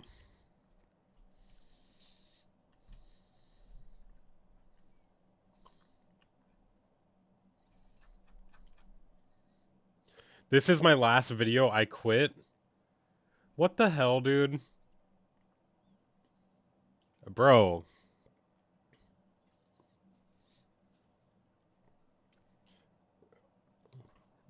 I think he may have overreacted a little bit. Nah, I bet he's not really quitting. He's probably fine. Should we finish this first? I guess we'll finish this first. Describe the differences you might hear in compressed files. You just say, it's glitchy sounding, or it sounds a little bit off, and that's useless information in machine learning. My point here is that 75 to 90% of information... I feel like I can't sit through this video knowing this is happening now. Hold on a second. Wait, hold on. We got to do a breaking news segment. Good job, Weaver. Bro, what the fuck? All I did was correct his misinformation, man. And, like, I don't know. I don't think I, like, really... Hold on, let me... I'm going to do a breaking news thing here. I don't even have this set up in here. Is it this one? Hopefully this is not loud. It might be loud. Sorry, guys.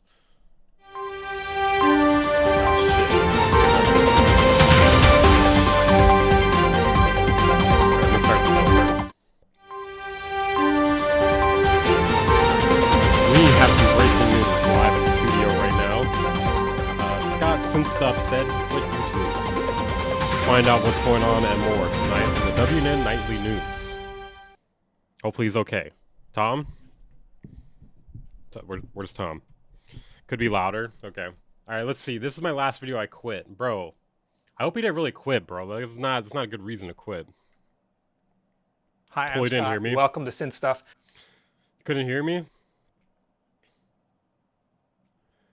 Oh my god, dude. Guys, oh my god. Were you guys harassing this man? Do not harass people. To be fair, though, I get subjected to all this shit, like, all the time. Alright, let's see. Not loud enough. Alright, so, Justin.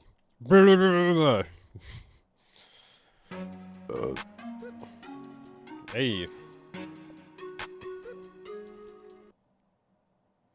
Thank you for the $50, Robert. Appreciate that, man. Thank you. That was a super sticker with 10. It says 10, and there's like a dancing avocado or something. Thank you, man.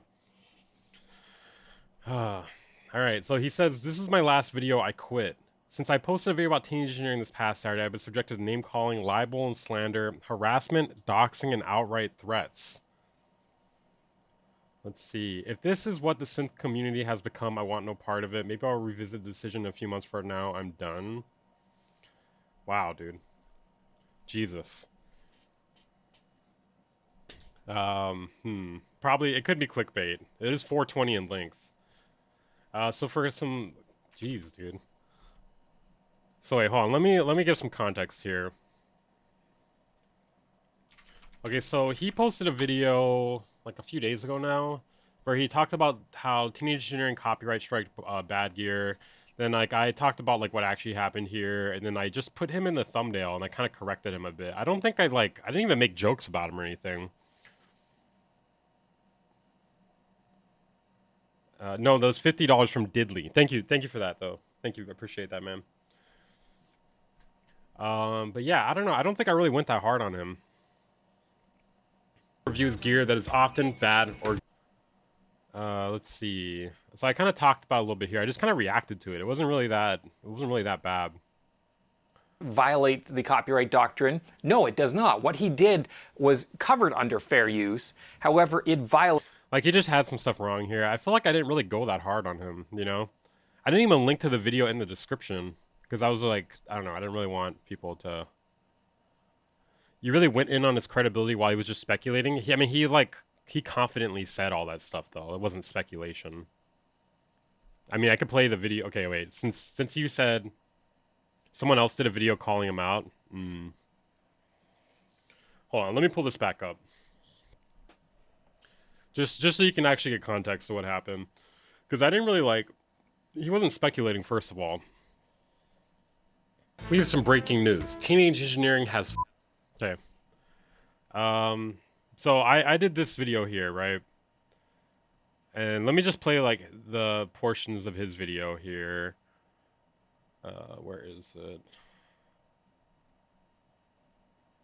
anything bad about teenage engineering. Now, if you don't believe me, here, take a look at a portion of this video here. Now let's talk about Florian and Teenage Engineering. He did a review of their medieval unit, and they did basically what I was just showing you. He played some of the samples and said, hey, listen to these samples, listen to these weird samples they used.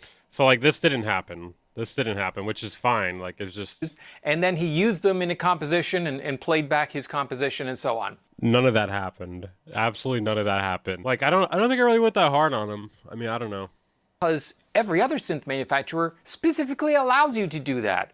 So I pulled up the legal information from Teenage Engineering. Basically, he was saying like he played the samples in the video, and that that was the reason why they copyright striked it. People were saying that people had actually already done that in the video and not been striked for it. Let me see if we can find that really quickly. The video title was clickbait, but I wonder if he was sincere in his take and didn't understand. Which video are we talking about? It sucks we can't watch the original Bad Gear video. I mean, I remember it. It was basically this. It was basically this spliced with Monty Python, and then he had the Bad Gear theme over it. We could have basically, we could basically recreate it, actually. Hold on a second. Has AudioPills responded? He did in the comments of the other video, where he kind of corrected him. Hold on, watch. We could recreate it right here, actually. Oh, this guy made a video too. Okay, interesting.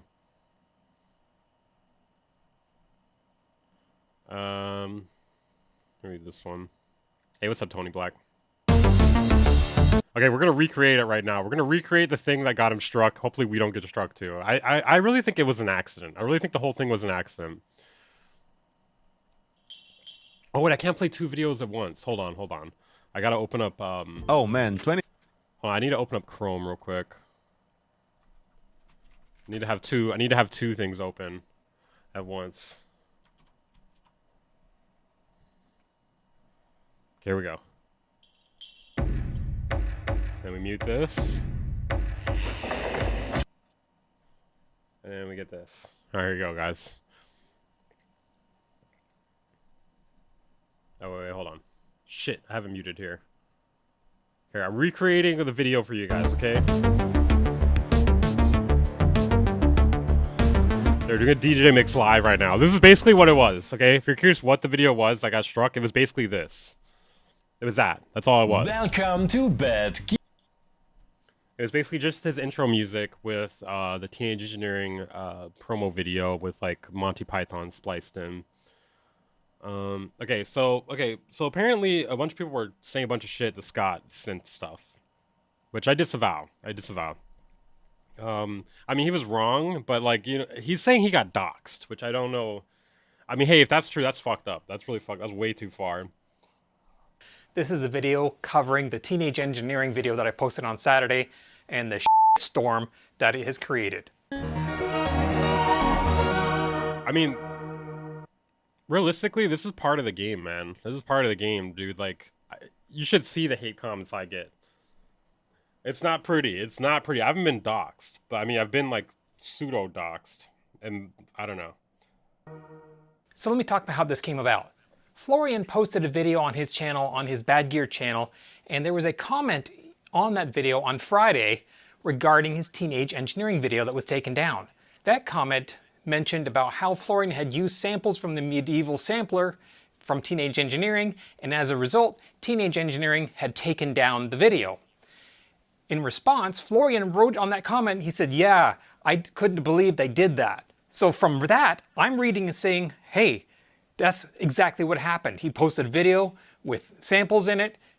So wait, AudioPills got it wrong originally when he wrote it? Is that what he's saying? Teenage Engineering, copyright. Having all the synths wrapped up seems a bit manipulative. Yeah, I was kind of thinking that too. I didn't say anything. It does seem a little bit like, hey, I quit, all right? I quit. I'm getting rid of... Guys, the green screen is closed out. The studio... Wait, hold on. Guys, I quit, all right? The studio's closed down, all right? The studio's gone. See, I'm closing down the studio. As you see right now, it's gone. It's fucking gone. Or is it just dust covers? Yeah, but I don't know. They're not usually on, I guess. strike took the video down. I couldn't go look at the video because the video was already taken down. But Florian had responded and said, yes, I couldn't believe that it had actually gone down. And then I saw several other people making comments and they were kind of upset about it. And I thought, I wonder if Teenage Engineering actually has a leg to stand on here. So I decided I'm going to have a look myself. And that's when I started looking up the legal agreements between different synth manufacturers. I looked at one from Yamaha and looked at one from Teenage Engineering. I saw there's a significant difference. So I thought, I looked at his old thumbnails. Not a single other video has the covers on the synth. I guess maybe he was just like, hey, let me signify I'm quitting here. You know what? I'm just going to make a quick video about this. So that's what I did. I made that video, posted it on Saturday, and I think like the whole thing, like I don't think there's really even like a huge problem with the video he made. Like if anything, he should have just said like, I'm assuming this is what happened here, you know? And then like if once you see it's wrong, you could just like, you know, take it down, post like a updated video of it, you know? it blew up. A few hours after it did blow up. That video, it got like 100,000 views. I posted that, Florian came on and said, actually, it wasn't a video where I did a review with the samples. It was one where I had actually taken the promo video and audio and replaced one. And so it was that they actually did the strike about. And as soon as I saw that, I thought, oh, what I said was wrong there. So I went back, I deleted the comments in the description about the video. I re-edited the video and I took out all the parts where it mentioned anything about Well, that's good. I would have said that's a good way to handle that. Florian and Bad Gear, left in only where I was analyzing the difference in the licensing agreements between Yamaha and Teenage Engineering. But my God, the amount of people that were writing unbelievably nasty and vilifying comments. I want to see these comments in this video. I'm not saying he's wrong, but like I feel like it's probably not that much different than like the typical shit I get. Video. Calling me a liar, calling me really nasty. I don't think he was outright lying. Things. I started getting people who were tracking me down on other social media. I had somebody who tracked down my cell phone and started. That's fucking crazy, dude. I hope that was none of you guys. Do not do that. Texting me. I was getting threats. It was ridiculous. I said, that's it. Enough of this bullshit. I took the video down entirely. But it hasn't stopped. Now I've got a bunch of these idiots on synth memes who've taken my video. Oh my God, dude. No. No, dude. Well, you guys can't see it, dude. When you think you're an influencer, but really you're just a total fucktard. I mean, come on, bro. Like, it's just a fucking joke. Like, it's just a fucking joke. Calling me a liar again, just all kinds of stuff. And this is this is the response I get from the synth community. So yes, the video I posted had something that. Okay, I don't think it's really the synth community. Like, I think it's just the internet is like this. And then, you know, okay, so there's people on the internet, right? Let's say there's, I don't know, billions of people on the internet, okay? And you cut that down to a smaller slice where it's just like, okay, music producers and audio engineers on the internet, okay? And that portion of people, they're cut from the same people that are on the internet, okay? So the trolls, there are trolls, is what I'm saying. There's going to be trolls on the internet, and there's going to be trolls in the synth community, right? And people are going to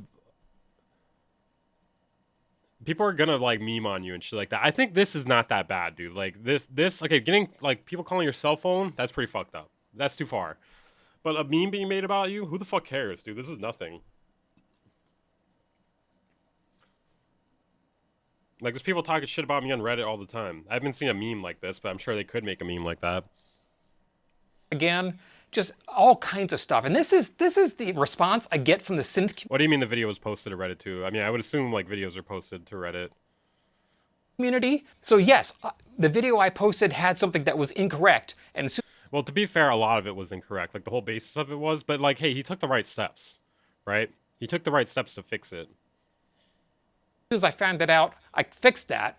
But I stand by my analysis of the license agreements. But the response from the synthesizer community has startled and alarmed me. People just screaming in text, in comments, calling. Okay, I mean, I don't know. Screaming in text and comments. So you mean all caps? They use all caps, or were they just, was it normal? Was it just normal like text? Like how are they screaming in text? Calling me all kinds of names, which I mean, I can take. I don't care. You call me names, I don't give a crap.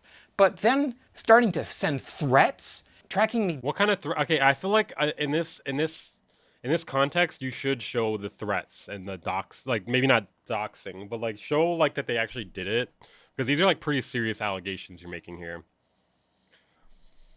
You know, like I mean, I'm not saying he's lying, but just the fact he's saying screaming through comments, like I'm kind of curious now, like how serious are these, right? Obviously, like the doxing is when somebody like reveals, like they publicly post like your information, you know, like your name, your address, your phone number, maybe where you work, your family members and stuff like that. It's pretty fucked up shit. It's not okay. Down, finding my unlisted cell phone number, starting to send me texts from anonymous numbers with. I wonder how they got that. Like, it must not be that hard to get. I'm not gonna like look on stream or anything, but I'm just curious, like. I'm just curious, like, if it was, like, easy to get or something. Not that that makes it okay. But, yeah, people should not be doing that. That's fucked up. It was unlisted? What do you mean it was unlisted? The video, like, he unlisted it? Yeah, you can still access the unlisted video if you have the link. Threats in them. Starting to post memes of me on Facebook. I mean, come on, guys. Okay, you can't associate that stuff together, okay? Getting doxxed is very different from having memes posted about you on Facebook, okay? That's not the same, okay? Like, there's... Oh, I'm pulling out paint again, guys. He's pulling out paint again. Okay, there's like a tier list of shit to do to people, alright? Some of them are in good fun, and some of them are not, okay? And we're gonna make fucking lines here, okay? Alright, guys? Okay, at the bottom here, we have... This is people calling you names, okay? This is going to happen regardless of whatever the fuck you do. People are going to call you names regardless, alright? Then we have you getting doxxed. That's way at the fucking top here. This is not okay, alright? This is not okay. People should not be doing this. Disavow. Do not do this, okay? And then memes is somewhere like either here or here. I'll put it in the middle here, okay? This is where memes is. Okay, you cannot associate doxing with people making memes about you and people saying shit to you in the comments, okay? Calling your cell phone is also up here. That's not okay, okay? That's up here too. And swatting. All that shit is up here. That's the top. That's the worst shit you can do. Okay? So I think, like, you should say, like, I'm okay with, like, being called names. I'm okay with the memes and stuff like that. He did say the name stuff was fine. But the memes is like, bro, that's the same. That's the same fucking thing. If anything, that might be helping you because it's, like, kind of getting your name out there more. But yeah, the doxing, the phone number stuff, all that shit, that's fucked up. But you cannot associate that with memes being made about you. Break. I don't do this for money. I don't make any kind of money doing this. Yes, the videos are monetized, but I make almost nothing. I mean, you probably got some bank off that video, at least a couple $100. I mean, I could do what I do for a living and make it an hour. That's one thing about doing YouTube for a living. Like, you have to, like, you're not making a ton of money, and you have to be willing to just kind of ignore any sort of criticism, or, well, not really ignore criticism, but any sort of hate you're gonna get. And yeah, that's why not everybody's built for it. What I make in a month on YouTube videos. I don't do this for money. I do this for the love of the synthesizers. I do it for helping people. And I've had so many people write to me and say, I love your videos. You're my favorite channel. I love what you're doing. But you know what? This has totally spoiled me. The amount of vitriol that I have got back from the synthesizer community over this one video makes me never want to do another synthesizer video. So that's it. F it. Jesus, dude. Hey. Thank you for another $50 super sticker, Robert. Appreciate that, man. Thank you. Grateful. What is it? It's like it's an avocado on a rocket, and then it blows up. He dies. There's an avocado dying. You're laughing. That's an avocado dying right now, though, okay? It's not funny. Thank you, though. Thank you for that. I mean, just do synth videos that are fun and enjoy yourself. The thing is, like, if you're going to be the first to break a story, because he was the first to actually post a video about this, I'm pretty sure, you're going to get a lot of attention. You know, and getting a lot of attention can be a good or bad thing. You know, when you get a lot of attention, okay, let's say he was correct. Let's say he was correct. If you get a lot of attention and you're correct, you're still going to get people hating on you regardless, or criticizing you. You're going to get both of those things regardless. But if you get it wrong, it's going to be nuclear, okay? You know? And I think he took the right steps in order to fix it, like cutting out the specific parts of it. I think the thing is though, like if you do that, people might still come to the video to hate regardless. And definitely like getting doxxed, having people call your cell phone and stuff like that, way too far. Memes getting made about you, totally fine in my opinion. That's not a big deal. Yeah, and then like hate comments, that just, bro, that comes with it, man. Like I bet you I could dig up insane hate comments right now on me, especially on my second channel. My second channel's got them, dude. All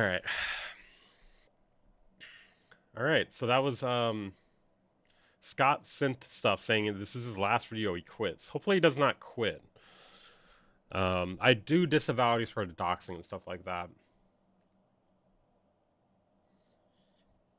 Is the chat broken? I think the chat's broken. I'm not seeing it on the screen anymore. Why does he keep saying synth community instead of haters? I mean, do synth videos that are fun and enjoy yourself. Yeah.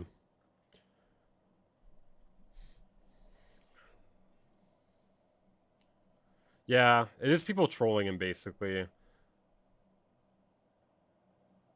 You are correct about what you said about them. No, he was not correct, though. Like, we have no proof that they will strike a video based on you playing the samples. YouTube might have to re-authenticate. Okay, hold on, let me fix that really quickly. Okay, don't go anywhere, guys. Like, re-log in again. I don't know why it does that. Partially connected. YouTube. Yeah, disconnected for some reason. That's really weird. Alright, try to say something on YouTube, guys. Let me see if the chat's there.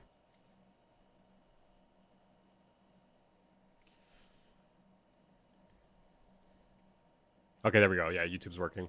Alright, sweet. Okay, moving on to the next thing here. Jeez, man. That's crazy. I guess we'll finish this Ben Jordan video. What did this guy... Okay, hold on. Actually, before we move on, let's see what Low Heat Beats had to say about this.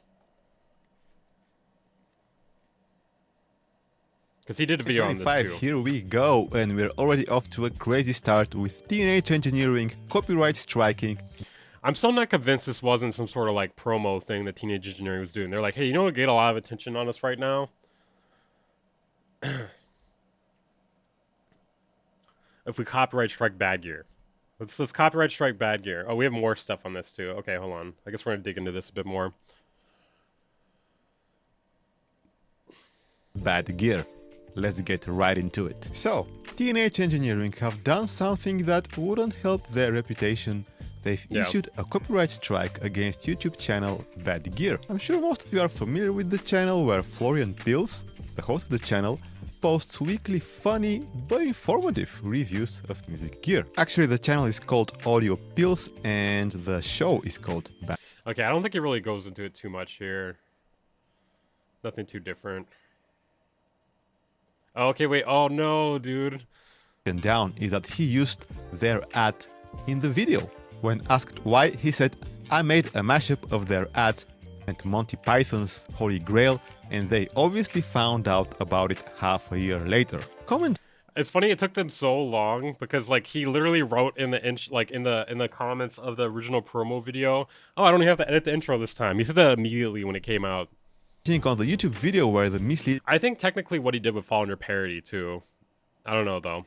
Information was presented, he confirmed that this wasn't a regular Bad Gear review, so no, they did not take advantage of copyright to take down a critical review, as people online seem to think. So essentially the video was just a parody of their ad. But still, a copyright strike is a serious situation, so let me quickly explain how this works for people who aren't.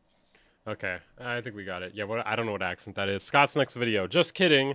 He removes those covers in the synths to reveal TE's brand new line of full-size synthesizers. That would be the total. That would be like the complete flip. All right, let's look at these. Okay, let's look at this here. So apparently this was posted on Reddit.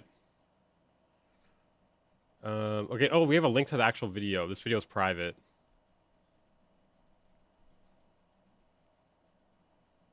So they probably got hurt. He was making fun of their ad. No, I don't think so.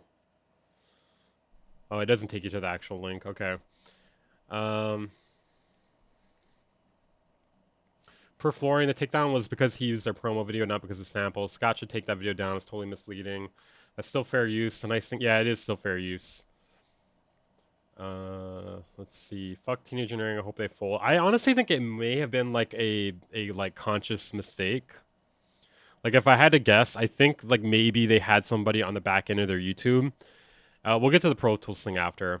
They probably had somebody on the back end of their YouTube that was going through and looking at like things using their content. Because sometimes people will re-upload your videos, like, and then you can like basically like strike them or like warn them or whatever.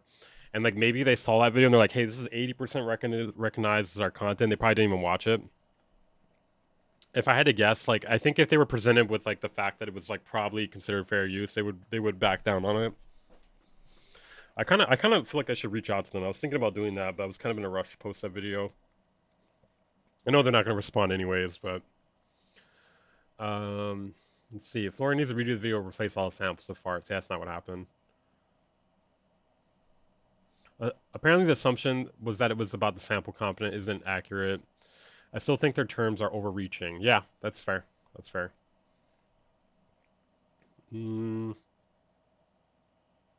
What is this?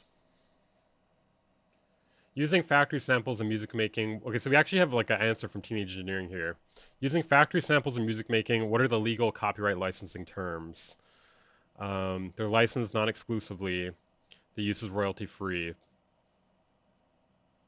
Let's see. Teenage Engineering exclusively owns the samples and factory content in the following instruments. The use of this content for original music creation is royalty free. This includes music and sound design for any medium such as film, TV, games, etc.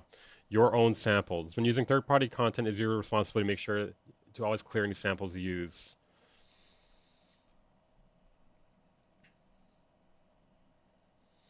Scott Synth Stuff dropped a crazy video, bro. I know, I already reacted to it. You're late. You're late, Synth Samurai.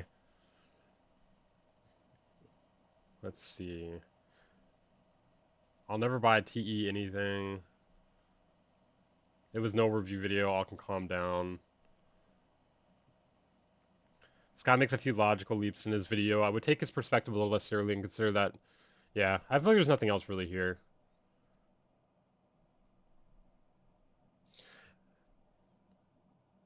Back up like 25 minutes, yeah.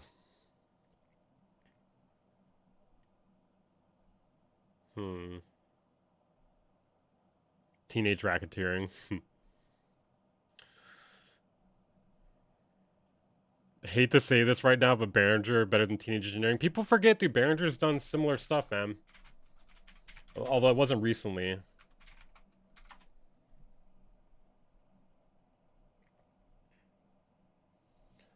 Like, they've actually threatened legal action against the site. Or several sites before, and forum users. So I don't really think, I don't know, like, they've done similar stuff. If anything, it might have been worse when Behringer did it, because they were doing it because they were being criticized, for sure. Whereas with Florian, it wasn't because of that.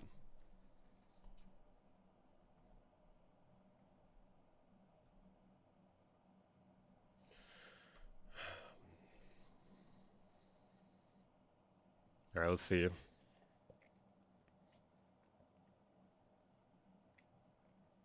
Behringer rules. I'm just saying that they've done similar shit before. That's my point, is they've done similar shit before. So, like, to say that they're better because of, like, not copyright striking someone is not true. They've, like, tried to sue people before for criticism, which I would argue is actually worse. Now, that's old. Now, it's old stuff for sure, but, you know, I'm just saying they've done something similar before. Alright, I guess we'll get back to this video now. That humans don't realize is missing when listening to compressed audio could potentially be used as a fingerprint when identifying. Yeah, I agree. Behringer had some bad PR moves in the past, but it's been a while. Yeah, I agree. I agree. If something was why are you bringing up old shit? Because people just fucking, like, in the thread there, they were saying that Behringer better than Teenage Engineering. I was just stating they've done similar stuff in the past.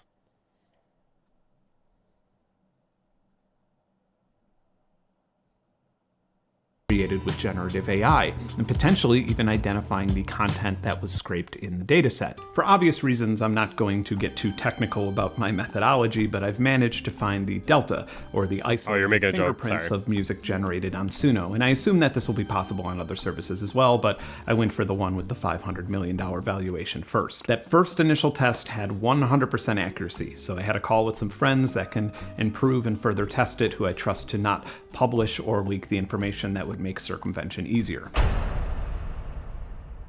I would not personally consider myself a sample flipper or loop pack user for my own music, but it's safe to say that if you make music on a computer, then you're probably familiar with loops and sampling. A few years ago, Venus Theory made an excellent video about the splice problem, and you should definitely watch that video. I'm going to link it in the description. Also, the splice problem isn't solely limited to Splice, by the way. That's just a side effect of market saturation. So if you use a service like Splice and you download a bunch of loops and put them together and make a song, there's a pretty strong chance that someone else has used some of those loops for their own song, and you both have the legal right and license to use it, but yeah, I think we understand. Spotify and whoever else doesn't know that. As you probably know, these sites have content ID systems that prevent you from just uploading Dark Side of the Moon and claiming. Yeah, I mean, I think we understand this. Okay, they're doing a copyright audit, okay. Royalties on it, but in this case, these systems are assuming that you stole music from the other Splice user, and they'll either block you for copyright fraud, or in YouTube's case, give some or all of your royalties to the other artist. This is often viewed as this unforeseen problem that is mostly unpreventable when it's completely and entirely preventable. The first and most obvious choice would be for platforms like YouTube and Spotify to recognize a whitelist for particular data and not flag it at all. Another workaround would be for a company like Splice.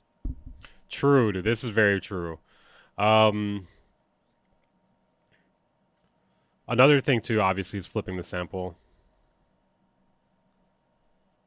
To register ownership of all of their content before making it public, and then not claiming any money or attribution for it. This mechanism works nearly flawlessly. Unfortunately, if you run into this problem with loop or sample services, it will be long after you've paid the loop library and the distributor, so there's not much incentive for anybody to do much about it. But I suppose if somebody had enough time on their hands, they could subscribe to all of the major loop library services and make close to 100 songs on them, and then run them through a massive Content ID API and dude, he's giving people a horrible idea right now. See which service has the lowest chances of landing a musician with a copyright claim headache. Okay, I thought he was going a different direction with that. I was thinking maybe like, you know, you could go, I'll give people the horrible idea, I guess. You could go through and put every single sample from Splice, Looperman, etc., and then copyright claim everybody else's songs utilizing them. I wonder who would do such a thing. They specifically have a section so you don't trigger Content ID. Yeah, if you want access to the filter for undiscovered sounds or content or sounds that aren't as likely to trigger Content ID, you do have to pay extra, or you do have to get a Creator or Creator Plus plan, not a Splice X Studio One Pro or Sounds Plus plan. So Loop Cloud just keeps crashing. It just keeps crashing. Yeah. The standalone app. And I'm trying to use the bridge thing to do it in my DAW, but it doesn't want to talk to the bridge. Lamau. This guy can't even set up Splice Bridge.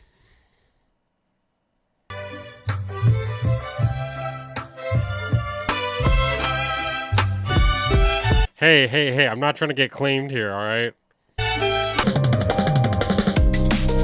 Why is it so fucking loud all of a sudden, dude? Blow my eardrums out with beautiful music.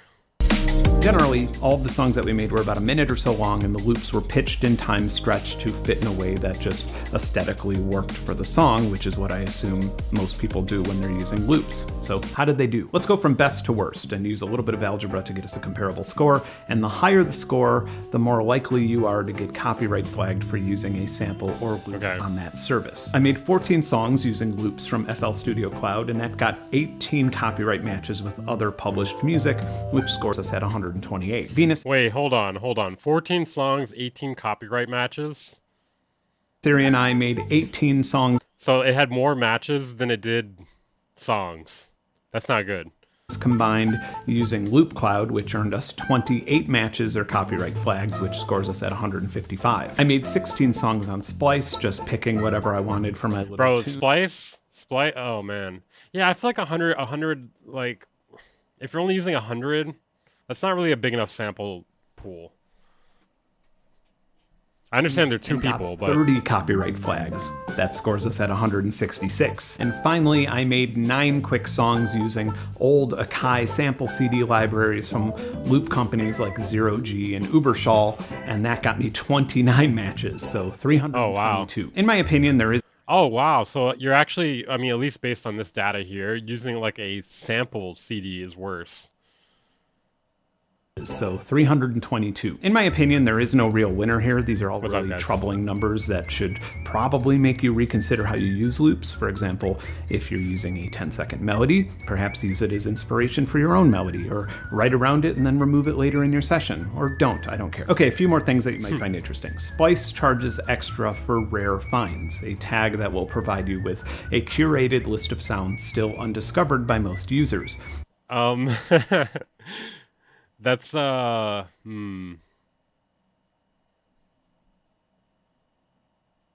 those exclusively in 4 songs got me 6 copyright flags. Still pretty bad. Also interestingly, Splice has a new feature called Stacks, which uses their own BPM and harmony tagging system to randomly combine loops to give you some some like fake song, some pseudo song. interesting options.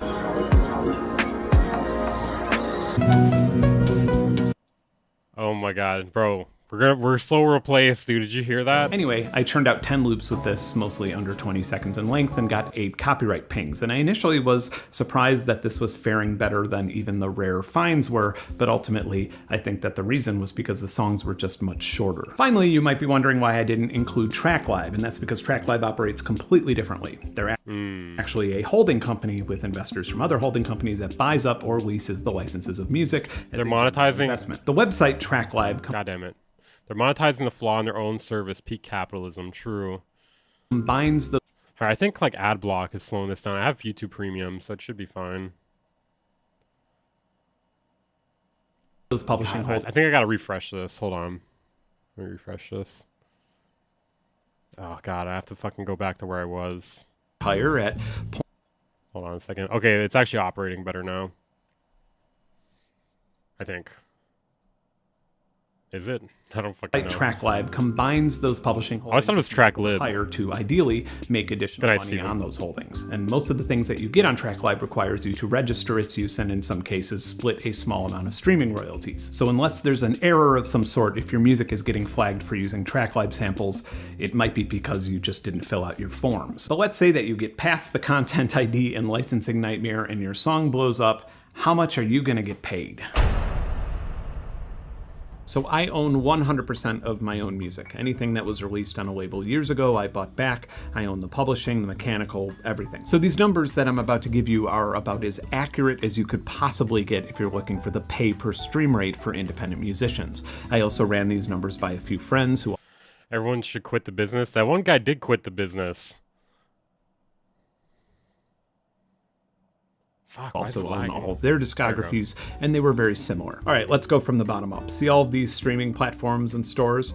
They either didn't even bother reporting, much less paying anything, or literally not one person listened to my music on them. All right, so let's get into the services that did pay me, and unsurprisingly, social media is at the bottom of that barrel. The Russian social media site VK is paying me 0.00005.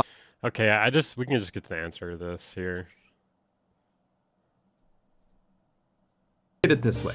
If every single person in the world who streamed my music made the small, tiny sacrifice of buying a $1,500 stationary bicycle and paying $40... Oh, okay, wait, I missed it. Wait, here, where is it?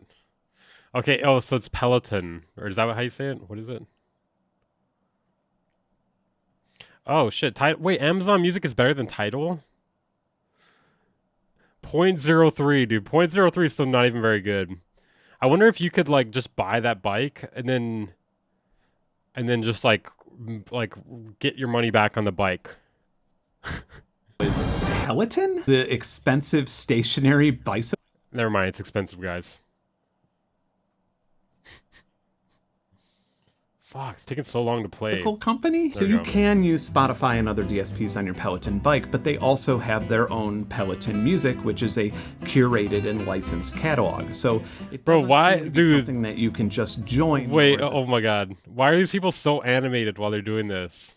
DSPs on your Peloton bike, but they also have their own Peloton Music, which is a curated and licensed catalog. So it doesn't seem to be something that you can just join, nor Bro, that guy was like doing the wave. Or is it something that the vast majority of your listeners will have access to, but they are paying me a whopping 3 cents per stream. Or look at it this way. That's kind of a lot, dude. That's kind of a lot. Every single person in the world who streamed my music made the small, tiny sacrifice of buying a $1,500 stationary bicycle and paying $40 a month to listen to music on it.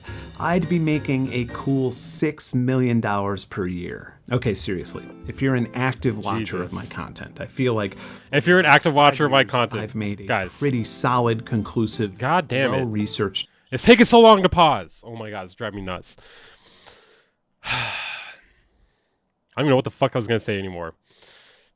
Okay, if you guys made the small sacrifice of each of one of you buying this Peloton bike for $1,500, I could be rich, all right? I could be rich. Okay, you just spend a bunch of money, and then I will be rich. Case and argument for why Spotify and other big streaming services are poisonous for artists and the evolution of music. Maybe now is a good time to just open up your phone or web browser and cancel that shit. Consider signing up for something that more fairly pays the artists that you enjoy listening to before they do what I did and stop releasing anything on there due to lack of incentive. Or even better yet, see if they have something more direct and involved like Patreon. The reason why I can't fucking delete my music off Spotify is because it's the only place I get fucking monthly listeners is Spotify. I have like 9,000 on there, dude. I'm sacrificing 9,000 monthly listeners, man. I don't have that on SoundCloud. I mean, maybe I do, but look up Peloton Music lawsuit.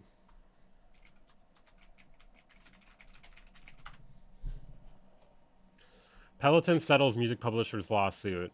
So it was settled.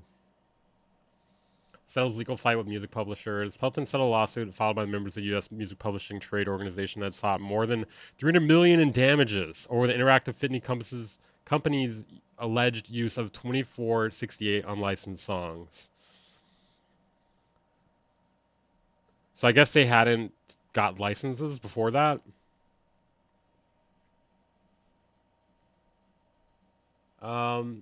So they were not paying for a significant amount of the music that was used, including Taylor Swift, Adele, Beyonce, Bruno Mars, Ariana Grande. Bro, like, what did they think was going to happen? What did they think was going to happen? What are your thoughts on Scott's recent video? I already reacted to it. You got to go back like 20 or 30 minutes.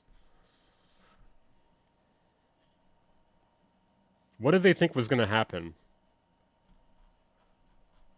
I guess I'll give you my quick TLDR. I think he's overreacting. Also, the people that doxed him, though, that's not okay. I'll probably put up a video about it on my channel tonight or something.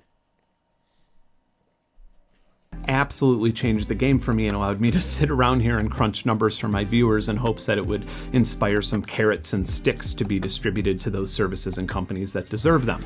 And hey, speaking of Patreon, a little bit over a year ago... Okay. Doxing is corny. It's not just corny, dude. It's just dangerous. It's fucking dangerous. Alright, let's find the next thing here. I guess we can do the Pro Tools drama. Let me just close all my tabs real quick, though. Maybe that'll fix the lag on YouTube. Okay, 1 second.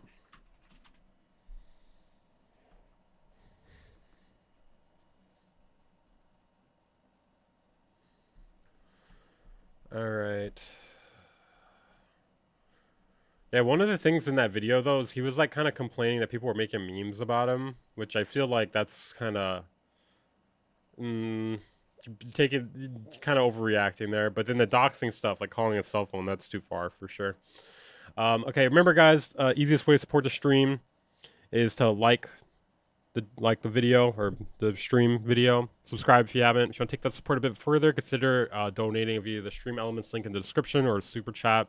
The Stream Elements link is better because YouTube takes 30% of all Super Chats, and it takes like a month to get it. I wish people would make memes about me too, dude. Fucked hard is pretty intense for boomers. True. What is a felony? Oh, doxing? Maybe. I don't know. I don't know if it's actually illegal. It's just unethical.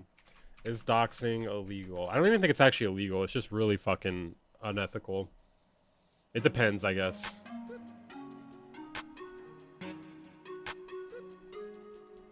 Dollar. Dollar.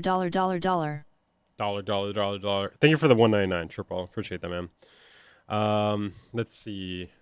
What was that about super chats? YouTube takes 30% of all super chats, and it takes like a month to get it. So yeah, Google's just like, hey, that's some cool money you got there. I'm gonna take a piece of it though. I'm gonna take. You see this bag here? I'm gonna take that. You can have this. All right, let's see. It depends, I guess. Hold on. Let's look. It depends. I think it depends on the state. In the United States, the act of publishing someone's personal information is not in itself illegal. I think it depends on the state you're in. I'm pretty sure. So when is doxing illegal? True threats. So if you actually get like a real threat from it. Inciting imminent lawless action. Telling people to immediately commit a crime. Hey. Dollar. Hey, thank you for the 199 Triple. Appreciate that. Let's see. It means that docking somebody with the intent to make someone fear for their safety and incite others to cause them harm can be illegal. So it depends on like the reasoning, I guess. Yeah, harassment can be illegal too. I'm not arguing for doxing, by the way. I'm just saying whether or not it's legal. I think it's unethical to begin with. Publishing highly personal... the First Amendment does not protect people from being sued for publishing highly personal information about someone that's not of legitimate concern to the public. Extreme and outrageous speech that is intended to cause and actually does cause severe emotional distress. Yeah. Okay. Moving on to the next thing here. Okay, so we got the Avid Pro Tools drama. This is from Barry John's Studio Talk. Avid, you did this to yourself. Well, Avid, I guess you've done this to yourself. But for this guy, that's no surprise. It's the crazy thing is he's made this video a bunch of times, dude. Like, I don't even know what... I'm really curious. All right, so this morning I was reading... I'm really curious what this video is going to be about because he's done... This smile's crazy. Hold on, look at this. Okay, let's see how many times he's done this video. One second. Okay, that's far enough. Okay, let's see how many times he's put Avid here. 19 matches. We got 19 matches here. So we got Avid, you did this to yourself. Avid, quit ripping people off 1 month ago. Avid, Yukon, that's not really like a video about that. Avid, pull your head out of your ass. Avid, raising prices again. Avid, okay, that's not one. Let's see. Avid, you should fix this. Not that one. Let's see. Avid Pro Tools Redemption. Avid sold for blood money. Avid, will you ever learn?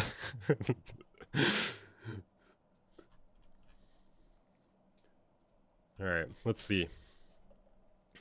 No surprise at all. I'm going to give you guys a quick background on myself as it relates to my previous relationship with Avid for over 2 decades. I was a mix user and then an HD user using their TDM cards.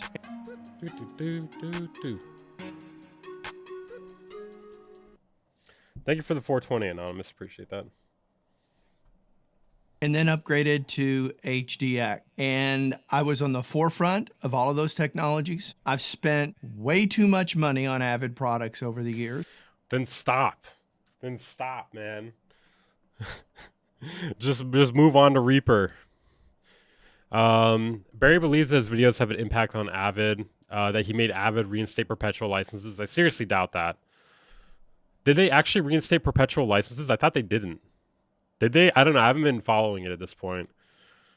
And there was a time when they were absolutely needed. There's no question about it. Computers weren't as powerful as they are today, and there really wasn't anywhere near the competition that exists today as well. About 3 or 4 years ago, I started to get very, very frustrated with Avid and their policies, especially when they introduced the subscription model. They did, but they made it confusing. That's probably why I didn't know anymore.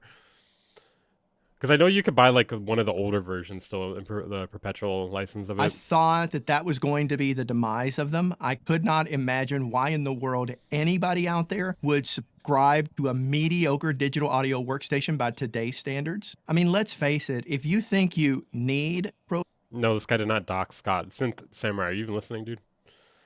Tools, you could not be more... Wait, hey, pay attention, dude. ...or wrong today. That is the truth for about 98% of people using digital audio workstations today. Yes, there are some that still need to use it, and I concede that. I absolutely concede that. But what people don't realize, and I can understand this and I can relate to this because you simply don't know what you don't know. I thought I was going to have a lot of problems migrating away from HDX. I thought, I've been on this for so long, there's no way in the world my computer is going to be able to keep up. Then came along Apple Silicon.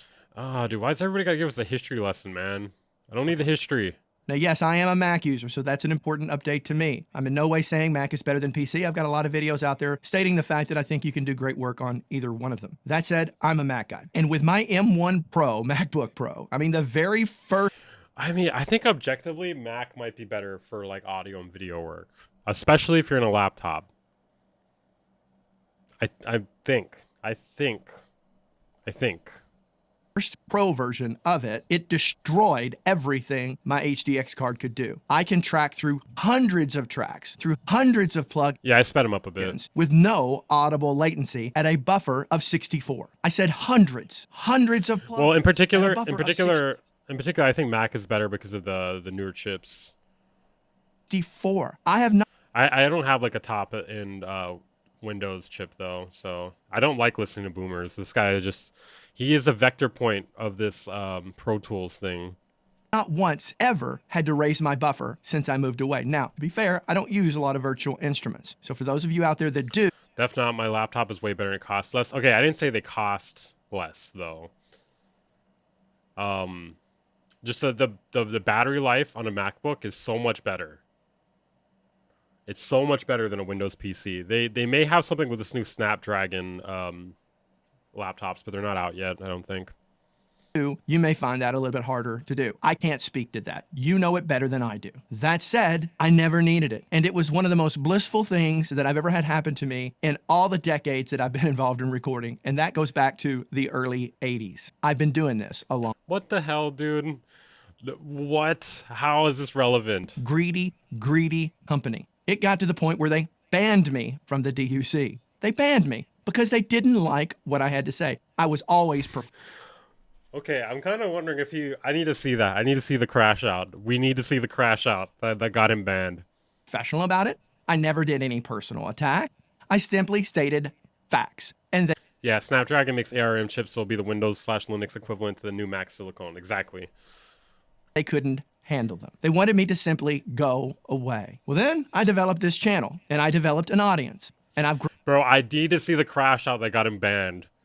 Please. Grown this channel by being incredibly honest. Every review that I've ever done has been genuine and honest. I cannot be bought and sold by any company out there. Now, Avid reached out to me saying, basically implying, let's build a bridge. Let's get past all of this. So I had conversations with their VP of product development. And throughout all that, they wanted to bring me in on the newest tech. They wanted to make me part of what they had coming forward. Well, they probably want you to kiss their ass if they're doing that. Or basically, they were like pharmaceutical company causing you to bend at the knee and bow to their will. I laughed at them. I literally laughed at them. That was the first time I laughed at them. They didn't like it too well. To the point they actually implied that they were going to bring out their lawyers against me.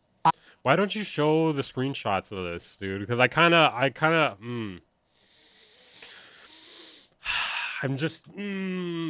a little questionable about things people are saying when they don't show stuff. I laughed even harder at that time. I said, bring it on, boys. Bring it on. I cannot be bullied. I welcome that opportunity. So give it a try and let's see who wins in public opinion. Of course, they backed away from Just replace Avid with the chick's name. I told Courtney, bring it on, bitch. Bring it on. Let's see what you do. We could take us to the court of public opinion. We could take us to the actual court. I will beat the shit out of you in court. I will beat the shit out of you in court. from that very quickly, and our conversations stop. Now again, my biggest gripe, I've had a lot of gripes with them, and there was a time it was a good company, but ever since the private equity gets involved, all they do is sit around and give themselves high fives in the boardroom and celebrate their successes and their bonuses at the end of the year. Meanwhile, they're laying off hundreds of people. I've never met a single person who used Media Composer and liked it. Not one. They all hate it. They all say, I wish we could get away from it, but we can't. I understand that. I get that. But that still speaks to the fact that they're making garbage even at the professional level. Recording studios are dead at this point. Jesus. Are they really? Yeah, he is boring, but I mean, this is the vector point of the drama, guys. We need this, okay? For all intents and purposes, we need to tap in. They're dead. You don't need DSP in your recording studio. Majority of you simply don't need it. Some of you do, as True. I stated before. So what has Avid done exactly? Well, they boxed. This is where the video starts at 5:45, by the way, guys. themselves into a corner and made their products unwanted. Like, I feel like if more people scripted their videos, they would be like, you know what? I really don't need this like first 5 minutes of me just talking about the history of how I got into music production, why I'm banned from the DUC or whatever. By just about everybody. Everybody I talk to hates Pro Tools and hates Avid. Only those. Well, okay, wait. I only know one person who likes Pro Tools, and it's Devon Terrell. That's the one person who likes Pro Tools. I've never met a single other person that uses Pro Tools that likes Pro Tools. This guy's you 20 years later, Weaver, bro. I hope not. I'm gonna be long gone at this point. Those with their head buried in the sand will say positive things about them. They may work with it because they feel they need to, and I have total respect for that. Look, Tony Black, do you actually have positive things to say about Pro Tools at this point, though? Like, I feel like most of the positive things people say about Pro Tools are like kind of like them coping at this point, because they're just like they've been behind on a lot of things, and then like the monthly thing. I didn't know that they brought back perpetual licenses. So shaking your fist at Ableton in 20 years. Oh my god. More like No Tools. Am I right? Pro Stools. Am I right? We all get to choose which digital audio workstation we use, and we get to choose what gear we buy. And I'm not here to criticize anybody. I guess the whole thing about like recording studios closing down is like some major studios, some like very famous studios have closed down within recent years, and it could be for a variety of reasons. On any of that, you make your like they want a lot of people want to pin it on certain things, but it could be for a variety of reasons. It could have been because of COVID. It could have been because there's more people recording at home now. It could be the music industry is having problems. It could be so many different things. Like there's too many variables to really pin it down on anything. But it's also like it's a small sample size too. People are just talking about like a few famous studios as opposed to like, oh look at this, like 90% of studios are closing. It's really hard to pinpoint if it's like really. Like if that's what's happening, essentially. Choices I've already made. I like FL. Sorry, pause again. I like FL Studio. It has studio in the name, I will say. Mine. I moved away back there on that screen. I use Cubase today, and that was a hard transition. And thanks to Chris Salim. Chris, I'm sorry if I'm butchering your last name. He has a YouTube channel. A bunch of the legacy studios closed because the owners got old. They retired. Yeah, that's basically it.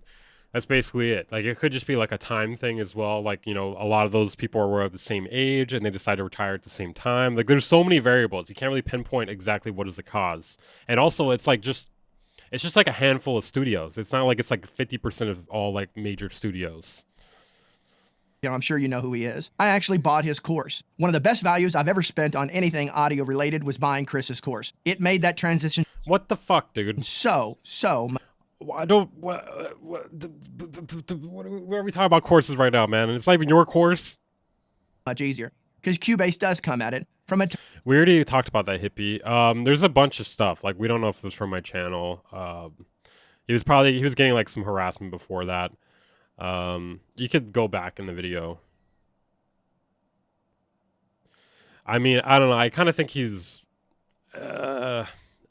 Just watch what I said. I don't want to repeat myself. Totally different perspective. That said, I've got a lot of respect for Studio One. I like Logic. I use all of those here in the studio, and I enjoy them all. So back to Pro Tools. This whole subscription nonsense really pissed me off. It really upset me. And then they did away with perpetual. They made it where you could no longer buy Bro, this video's crazy to a me. perpetual license. What kind of idiocy is this? And of course, I applied a ton of social media pressure, as well as others did too. And I'm confident that I, as well as others, played a role in forcing their hand to I did not bully anyone. Bring it back. Now all I see is I'm flooded with emails, save 33% or whatever the crappy percentage is, on their god-awful ripoff. You get Is this sped up?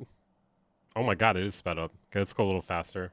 Absolutely nothing for anything. You absolutely own nothing, and that is a subscription to Pro Tools. You're being suckered. That's all I can tell you. You're being suckered. Those that think they're getting a great deal with the education version of that, I do agree it's priced competitively, but other manufacturers do the same thing. You just got to do your homework. So I was perusing through Reverb yesterday because I've got things for sale out on Reverb. I make custom panels for my Softtube Console 1, which I absolutely love. There's a link to my Reverb store down below, as well as my affiliate links to Sweetwater and Thomas. Oh my god. Okay, we got like a couple minutes of video. Now we got some promo. Just don't use those links. Fuck me, I'd dude. rather not have a piece of that pie. That's blood money as far as I'm concerned. But blood money? Fucking blood money? anyway, I decided let me go do a search on used HDX cards. It's about $10 per week. Yeah, but I mean, it's better to own something, you know? Like I pay for Adobe, but if I could just not pay for it legally, I would do that. Or if I could pay for it up front, I'd rather do that. Average price of sold units was around $1,400 to $1,500. $1,400 to $1,500. Now, I would understand that low price if there'd been an announcement that they're going to come out with an updated card. Wait, that's a low price? System, but they're not. HD cards never lost their value based on a percentage that Avid is losing money on their used cards with TDM.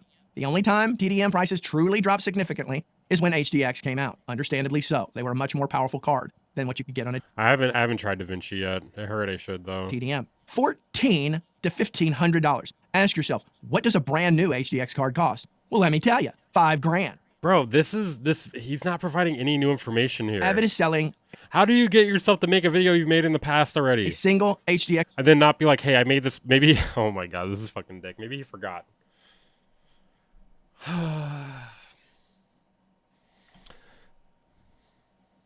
Card for $5,000. And guess what? It doesn't come with Pro Tools Ultimate. You got to buy that on top of that. So what a scam this is. And for those people out there that say, I can just write it off, I run a business. Well, wasting your business's money is stupid. And you can also write off that $1,500 for that Mint used card. The likelihood that you're going to need warranty on a new HDX card is about slim to basically zero. There may be a few exceptions to that. Okay, I think we got, all right. All right. Okay. Still not reading it. It's a joke. I read all manuals when I do reviews, alright? Okay, hold on. Now we have part 2 to this video. We have Bolo giving his take on this. Alright, so yesterday I watched a video from... Okay, he's got to be sped up too, but 1.5 might be too much. I know, guys. We got the double yapping. We're double yapping right now. Brother Barry Johns, if you guys do not know who he is a very knowledgeable person that has been doing studio work, recording, engineering for... He's a very knowledgeable person who's been bitched about Pro Tools a lot over the years. A very long time, and I love his videos because they're just straightforward. He's talking, and you just feel like you're having a conversation with him, and he was talking about Avid and Pro Tools. And what I can say is that he is definitely correct, but I'm going to add my 2 cents on top of it and tell you guys why I feel that Pro Tools really has never been the industry standard. No, it was a long time ago. It was a long time. It might still be technically in like major recording studios. Why do people keep telling me Timbaland is streaming right now? What am I supposed to do with that information? What am I supposed to... I don't know what I'm supposed to do with that information. I'm not going to go watch his stream. I'm not going to stream snipe him. What, react to Timbo's stream for a bit after this? Okay, hold on. Let me see why you guys are telling me this. Why are you guys telling me this? He said BusyWorks makes heat. Okay, never mind. We do gotta watch this.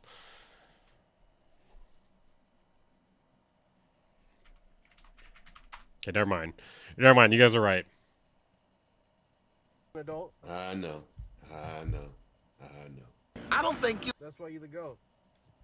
You gonna keep going. Do. Hold on. Where does he say that? I thought you were gonna say. What was that? Baited? You think I'm baited? Fuck, I might be baited. Uh-huh.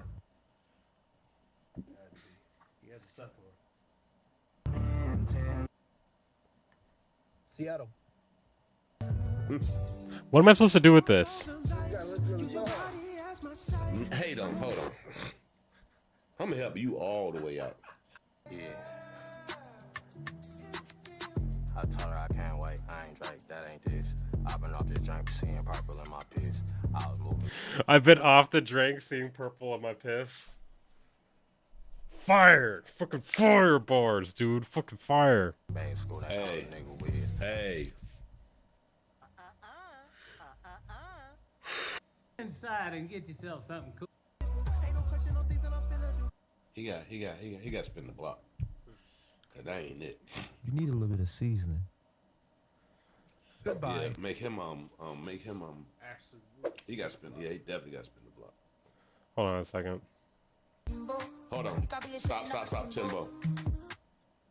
Somebody said should I do 2 presales before I get out of here? Yeah, let me get another lab. Let's do it. Don't change the lights. This gonna be a bonus presale. Let's see who we got. See who we got. X-Ray got a cam up. I'll play that music.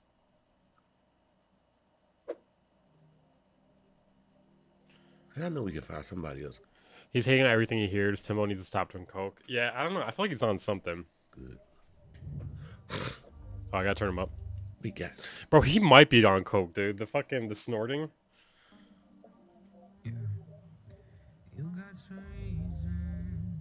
The snorting is very coke-ish. I know. Oh, my boy. Tiki Timbo. I'm out. Tiki Timbo. No Jack Limbo. He's always on coke on live. I'm a man want to Simbo. Bro, it's dangerous to do coke while live streaming. I mean, not because you could die, but because, like, you need to keep fucking doing it. Tiki Timbo. No Jack Limbo. Tiki Timbo. Stoner critiquing the cokehead. I'm not really a stoner. Any mama man want to Simbo. Bust like a pimple. Oh, it's over. Bro, they just ended out of nowhere, dude. The jaw's too loose to be coked out. Bro, he just... What? They just ended out of nowhere, dude. Bro. The snorting is very sickness, but yeah, coke causes it too. Maybe, but I feel like he's done that. That's not the first time. Okay, let's do this.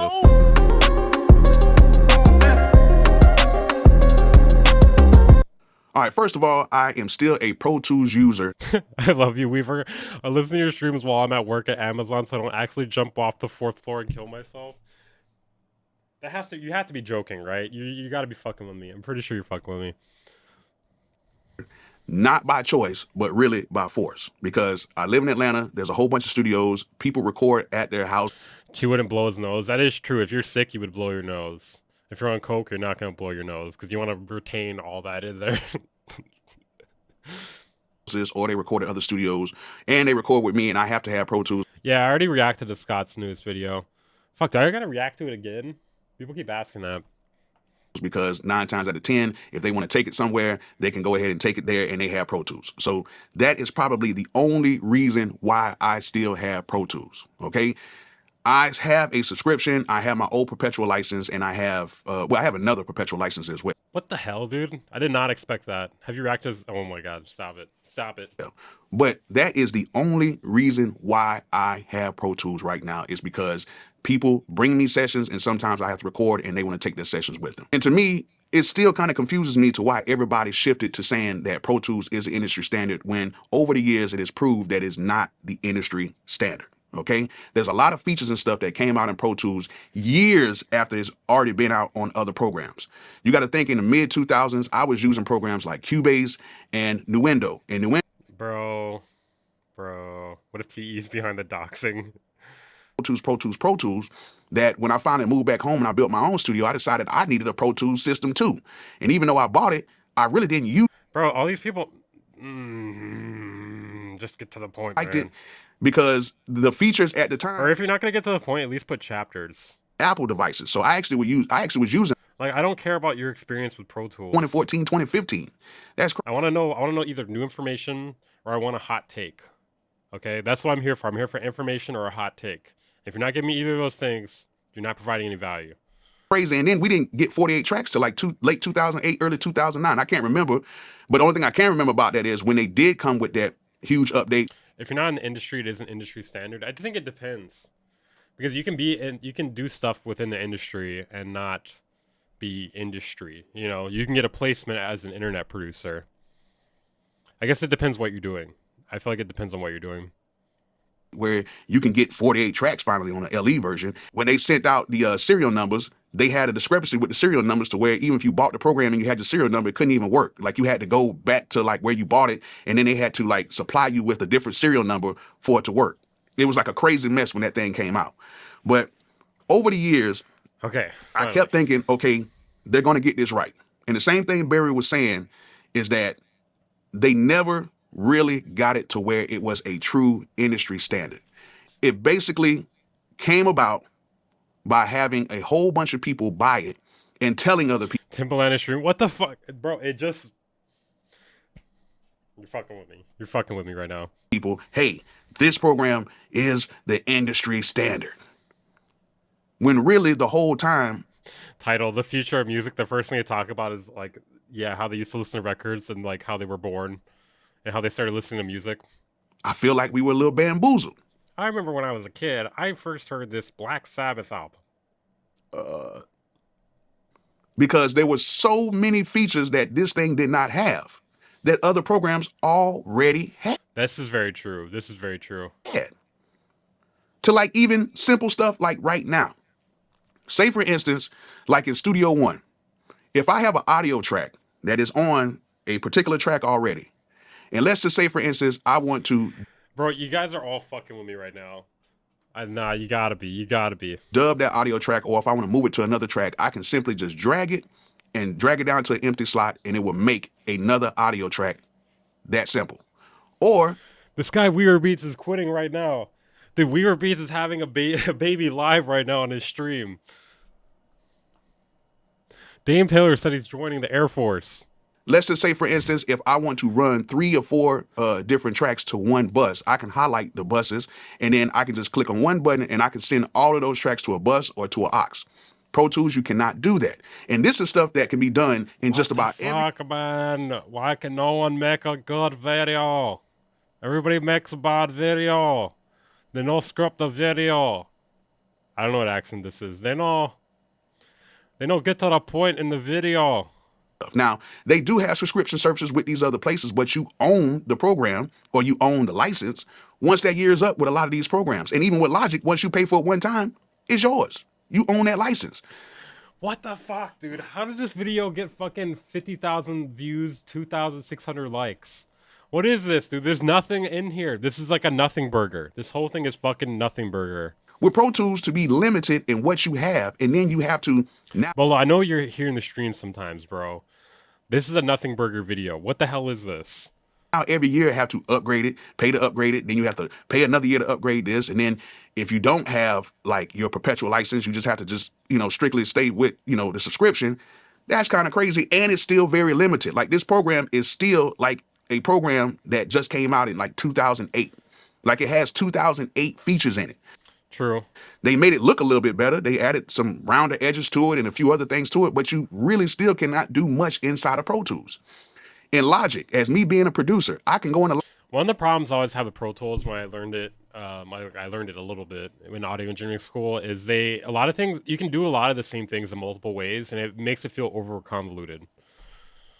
convoluted. Logic, produce a whole track and then turn around and record audio on that track and make a full, complete song using MIDI, using audio. I don't have to add any other samplers to it. Like if I want to do bass runs or if I want to add a certain sample to a track and make that run up and down the octave. Like I think one thing a lot of people are looking for these days is workflow and convenience, And I feel like Pro Tools and Reason, maybe some other DAWs too, have always had like an issue with that. On the keyboard, I can go in, I can add my audio to it. They have a whole bunch of features and plugins to where you can do everything. Now, I'm not saying you can't work in them. I'm just saying like it's not accessible. It's not accessible for like new people. and it's not. Just sometimes things need to be simple. It's better to make things simple if they don't need to be complicated. Thing inside of that program. Same thing with Studio One. I can go into Studio One, produce a whole track in Studio One, and then turn around and record in Studio One, which by far, Studio One has some of the best recording functions that I've ever used. It is way superior than what Pro Tools has right now. You can go through and do so much stuff for audio. Then you have certain mix templates you can go through in there. They have a mastering template in there. The automation is crazy. Everything is crazy inside of Studio One. You can do the same thing inside of Cubase. You can produce in it, record in it. I mean, bro, templates, is that where the bar is at? We're hyped about templates right now. The Studio One, it has a fucking mastering template, dude. What? It's got a mastering template. Yeah, you just open it and then you put your track in there and then you master it. It's fucking crazy, man. Reaper, you could do the same thing. Like, it is. Okay, Reaper is not super accessible either. I mean, it's good. Like, it's kind of got like that same sort of Pro Tools thing where it's like you can do a lot of different shit in it, but then it's like cheap or free depending on how you go about it, and then it's also really customizable.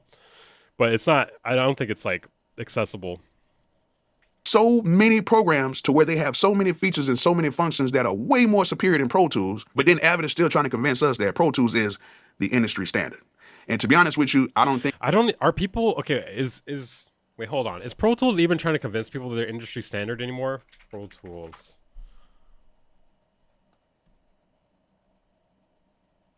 I feel like the main people trying to convince that it's industry standard are other industry producers and audio engineers. Okay, this is hilarious. Pro Tools makes music creation fast and fluid. Sure about that? You sure about that? Providing a complete set of tools. Yeah, they don't even really like say every great session starts with an idea. It doesn't really get into the whole thing about it being industry standard. I feel like the only people really like trying to convince everyone that's industry standard is other audio engineers. It never really was an industry standard. I just think that a lot of people jumped on the bandwagon, including me, jumped on that bandwagon and was saying, oh, got to use Pro Tools. And to be honest with you, the only reason why I used it is because so many other people had Pro Tools at their house thinking that you have to use Pro Tools. True.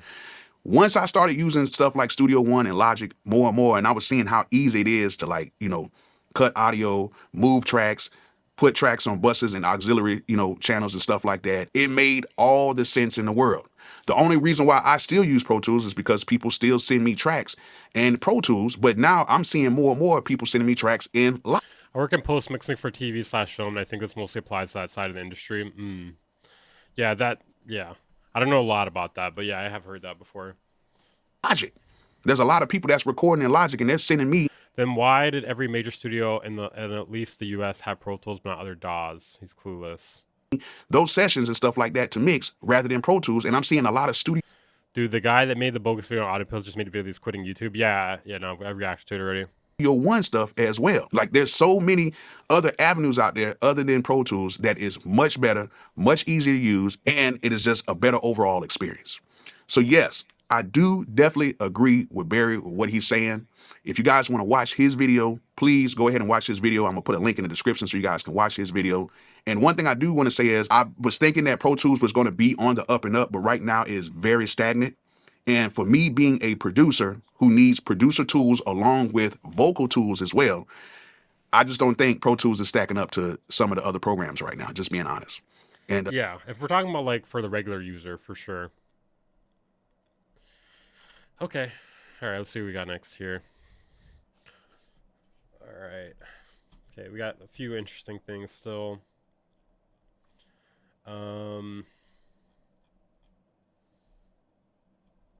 There's this. This guy posted a beat every day in 2024. And we're going to find out what he learned. That sounds like it could be interesting. It could be trash, but it could be interesting. At the beginning of this year, there were dozens of reasons in the beginning: track count, bitrate, etc., and no latency. Yeah. At the beginning of this... Oh, hold on. My girlfriend's calling me.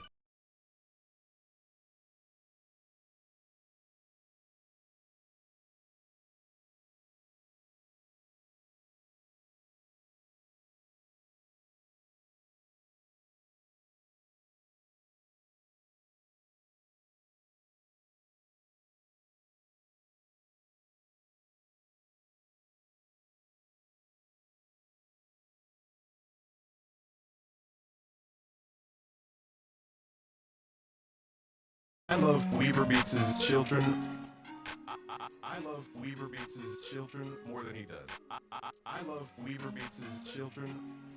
I love Weaver Beats'. I pay for my shit.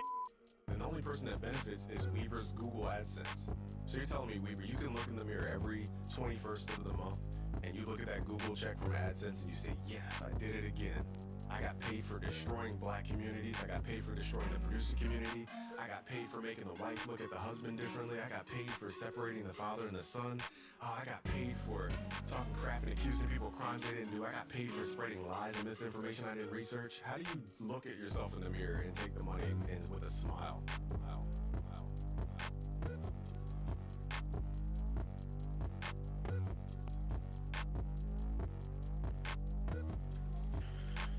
I love Weaver Beats' children. Okay, sorry about that. Hope you're enjoying the sounds of Busy Makes Bears there.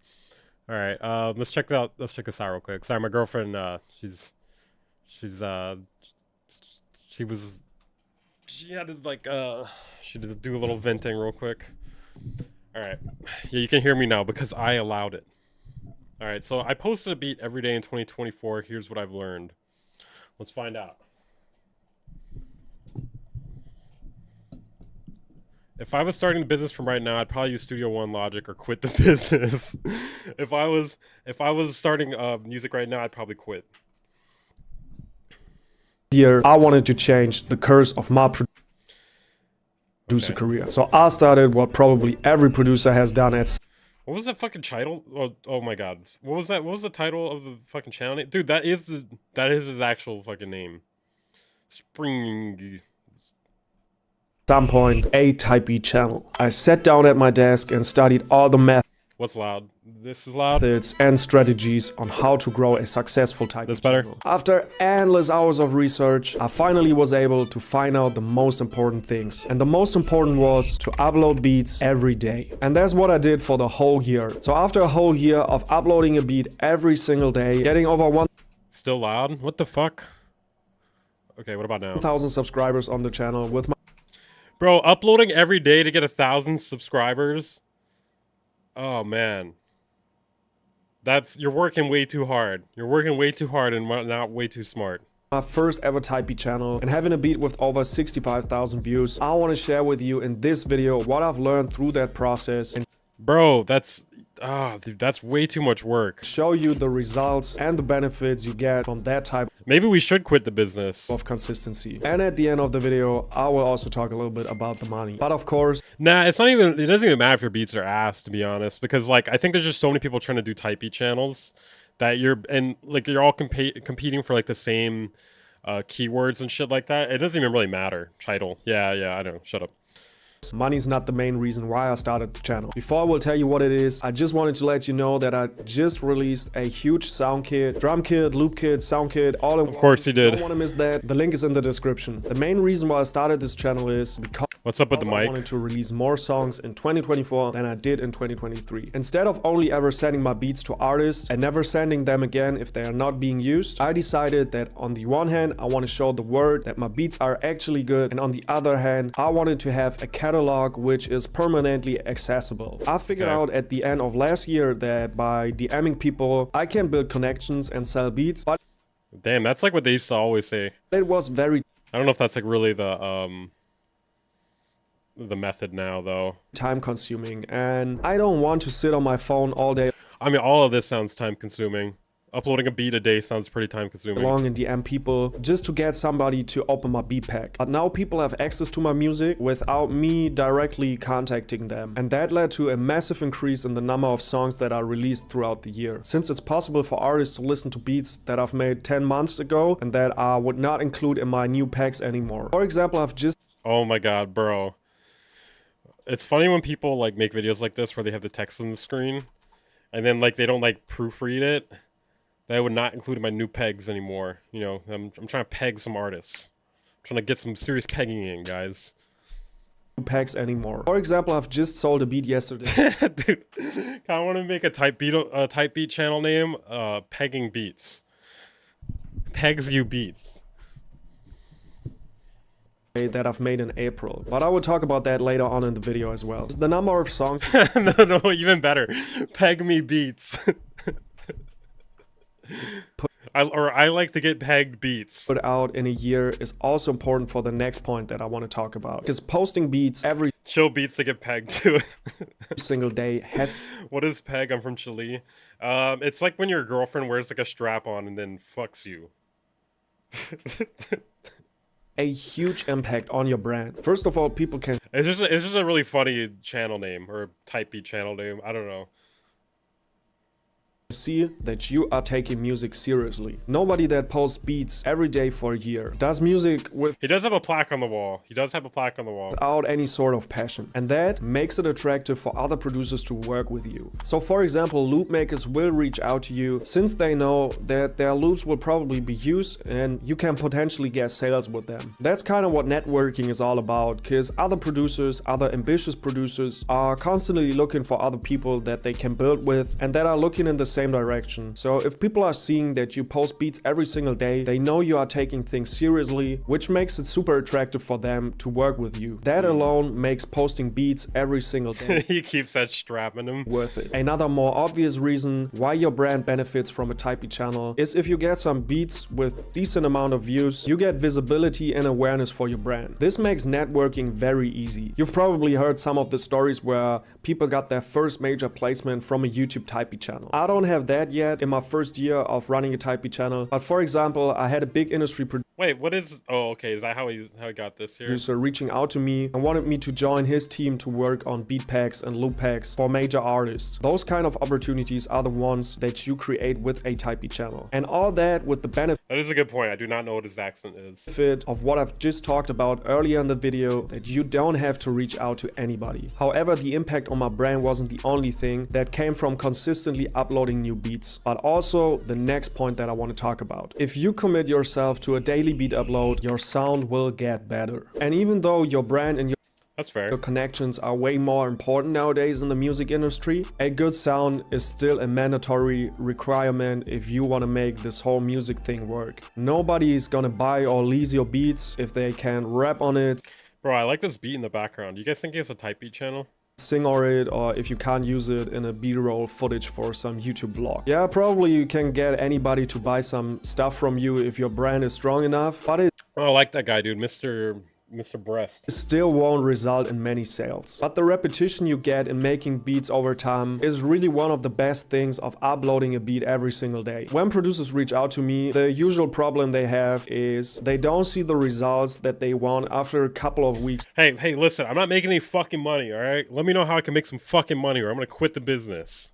Of hard work. And can you help me with that, Mr. Peg Me Beats? And they just consider giving up. I talked early on about the benefit of having that catalog. In order to build that catalog, you have to run your typey channel for some time, but also developing your sound takes some time too. Let me give you a simple example. If you practice doing a backflip for 30 days straight, maybe you can stand one backflip and it looks cool. Bro, that is like such a crazy comparison because doing a single backflip, it's fucking dangerous, dude. I mean, I guess like it depends how you're gonna learn it. Like, hopefully you would go somewhere where you're like flipping into like balls or something, or like or like foam or some shit. I don't know why I said balls. I guess I was thinking like, you know, like balls, like, you know, like how they have like a play pit or something. I mean, if you're practicing that on like flat land, dude, that's fucking dangerous, dude. Like, that's not easy. Cool. But if you practice a it's gonna backflip into some balls. Flip every single day for 365 days, you will do it better than 99% of the people. Probably everything in this life is based on this rule. Practice makes perfect, and there's literally no shortcut for it. And as a creator, like, I feel like it's a crazy comparison because you can get like incrementally better at making beats, but trying to get incrementally better at doing a backflip is fucking dangerous. Creative, you never know which style. Hey guys, I don't know. I've never had a trampoline, all right? Of yours, the people enjoy the most. So you gotta experiment a little bit. This riding the wave principle. But in order to ride a wave, you gotta create some motion. I would not have been able to make beats that good if I haven't made music every single day for the whole year. I got so much better with my drum bones, with my melody. What? Wait, what? Did you say my drum bones? My drum bones? What did he say? What is drum bones? What the hell's drum bones? Yeah, I'm salty because I never had a trampoline. For the whole year. Donate so I can get a trampoline today, guys. I got so much better with my drum bounce, with my I've never heard of that before. melodies, and with my sound design. So that I started to release drum bounce. free loop kits and sound. That makes more sense. That makes more sense. Kits. As I said earlier, if you want to check out the kits, you can just check the video description. I not only have the huge sound kit link there, but also the free loop kits. If you want to check them out, just open up the description box. So let's talk about the money. If you have made it until this point of the video, you deserve the juicy, spicy money talk. So I'm totally honest about that now. So at the beginning of this year, you were completely honest earlier? What? I had the goal to quit my job and become a full-time music producer. I did not achieve that, but the money was that good that I was able to go with my 9 to 5 on a part-time level. I've got this beat channel to a point where I make beat sales every week. Not every single day yet, but every week I make beat sales. Due to the fact that's not bad. That's not bad. That I've built up my personal brand this year, I've also went with a higher exclusive price right away that secured some good money if I hit just one exclusive sale per month. My most sold beat this year made me roughly around 400 to 500. So leases are definitely not the way for me at the moment to make good. Damn, bro. This is just making it like obvious that it's really difficult. Good money since I'm not having a super huge channel yet, and that's like almost like you might be better off just posting to Instagram or something. But really, realistically, if you're posting to Instagram, like your beats to Instagram, you might as well just post it to YouTube too. Just maybe just don't invest that much effort into it. This guy sucks. Hey, that's not nice. This guy sucks. What you can probably take out of the video as well. I think a lot of producers have that vision. Thank you for the $5 in this piece. Of themselves selling leases day in and day out. But if you have a little bit smaller channel, you can definitely make some good sales if you build good connections and just try to sell the exclusives. Especially if you post beats every single day, it's okay to sell an Yeah, I guess we should check out his beats if we're curious. Okay, so after this, I think we're gonna do reviewing your music, guys. Exclusive for a little bit lower price. So I'm gonna make a new channel on my Discord real quick. Probably just gonna do it for 2 hours. I think the limit's gonna be 2 hours. Because I want to edit some videos tonight. Stream feedback. It's in my Discord. Join the Discord and go to #stream feedback. Okay, we're gonna check out his music after while we're waiting.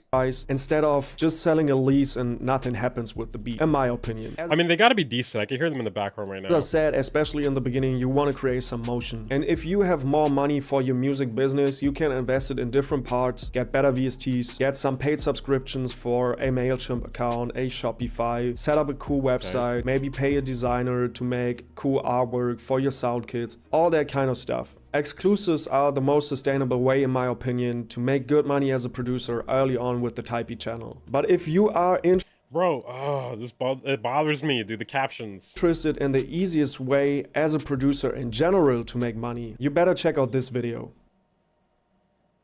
Okay. Oh, shit. We're not watching Mad At the beginning of this year... Okay, hold on, let me hear his beats. Where are they? Bro, he's fucking up. I can't even fucking find him. I'm assuming it's this name right here. God damn it. Fucking Spry NG. Okay, we're just gonna... Or maybe it's right here. Jesus Christ. Maybe... Oh, right here. There's a BeatStars link. Okay, we're not gonna go to the Typee channel.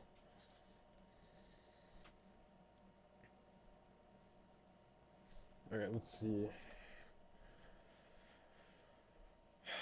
It's got 338 songs on here, or beats.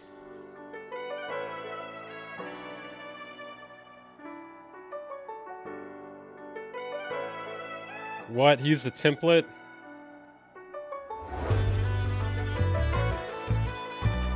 BeatStars.com. Dude, the BeatStars.com tag will never not be funny to me. BeatStars.com. Blowing your eardrums out since 1999.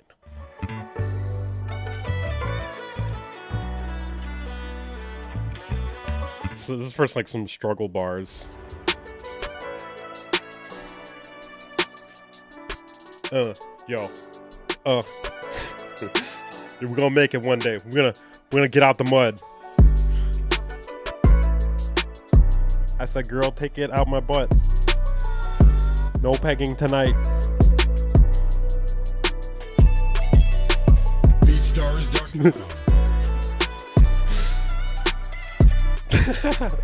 I mean, it's not bad. Like, this will sell for sure. This will sell for sure. Like, it's just very, like, stereotypical, you know? It's gonna be okay. It's gonna be alright. It's gonna be okay and alright. The drums do hit for sure. We getting out the streets, guys. We're getting out the street, slime. Alright, alright, let's see. Okay, so we're gonna do music review right now. Send it into the Discord. I'll link the Discord in the chat. Yeah, I'm so fucking motivated right now, dude. Holy shit. I'm so inspired right now. I could review some music right now. Like, I'm inspired to review some music. Okay, so you guys know the deal. Oh my god, shut the fuck up. I hate how Twitch, like, automatically... Sorry, I gotta change the title on Twitch. Okay, hold up. I guess I'll play the first song. So yeah, you know the deal. We have the line in the Discord. I'm gonna do it for 2 hours. If you want to skip the line, donate $5 through Stream Elements, and then I will skip to you. Well, unless there's somebody else skipped. Obviously, you just get to skip the line. You get the deal. Okay, first up, we got Housebeat 23. Let's see what this is. Okay, let's see. Housebeat 23. Oh my god. Fucking loud. Alright, turn it down. That's my first piece of feedback.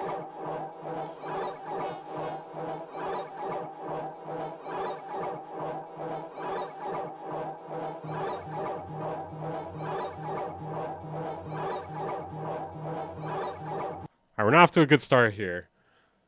We're not off to a good start.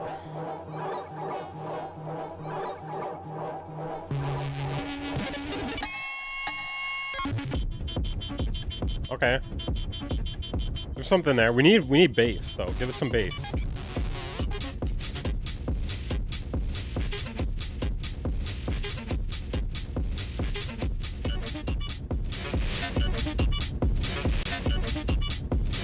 Let me turn it up a bit. Okay, we'll put the info on screen for the feedback.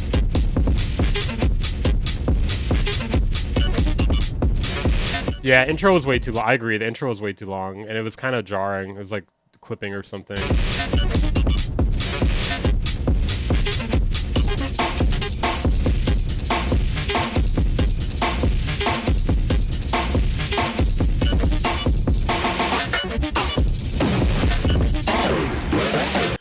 We definitely need some bass, dude. We definitely need some bass.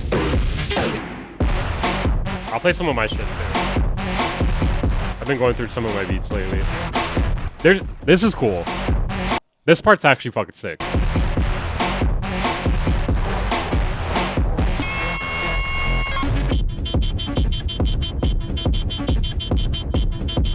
Okay, this part seems a bit offbeat. I feel like there's something here. There's something here. Some parts of it. Like this part right here for sure. Oh, where is it?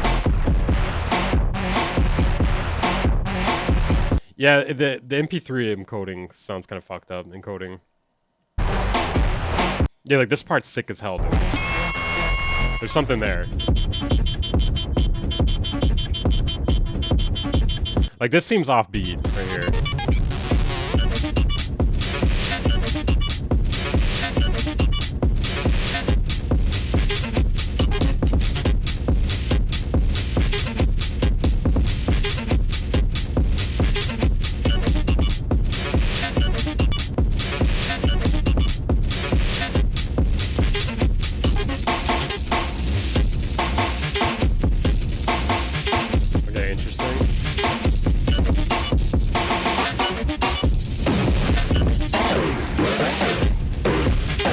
Run-of-the-mill pop music.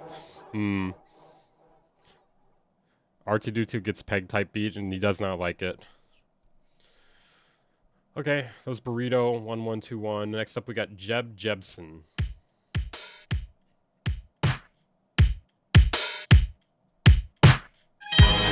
So I guess like, okay, hold on. Let me kind of refresh this a little bit better here. So like the mix sounds like muddy. Like it's not like, well, maybe not muddy, but it sounds like lo-fi, but not like like it seems like the type of thing you would want hi-fi. I don't know if it's because of the fact it's MP3. It could be something to do with the way it's mixed and mastered. There was definitely something there though. I like that one section a lot, like 3/4 of the way through it. Okay, Jebs.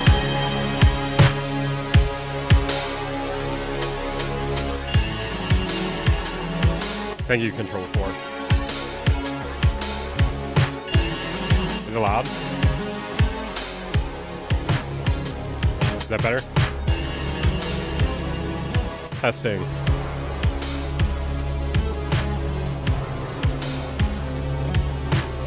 Yeah, I'm not a big fan of that tambourine.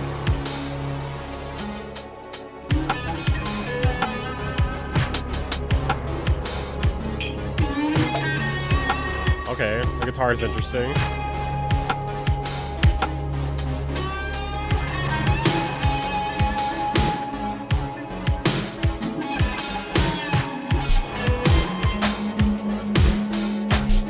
Yeah, the drum sample choices are not my favorite.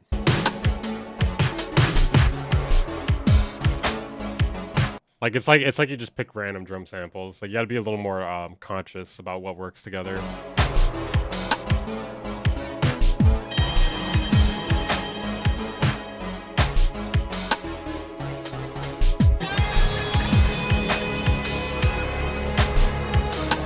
Okay, the melodies here are kind of cool.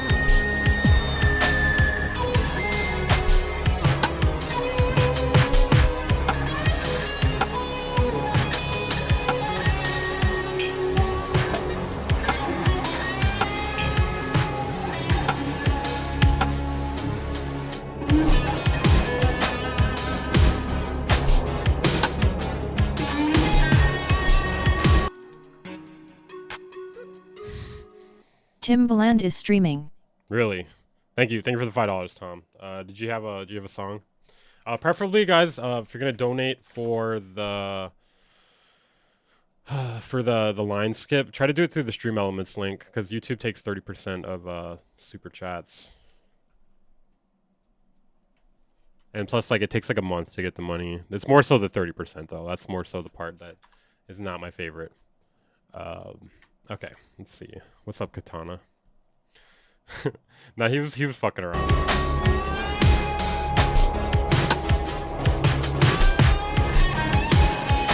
Like, I think the only drum sample I would keep here is the kick.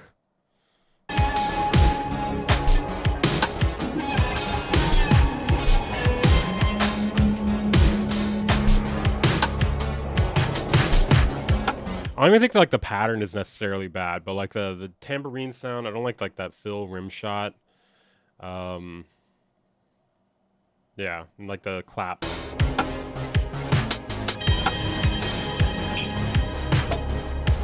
Or I guess it's a snare actually. Yeah, it could be good to like put reverb on it too.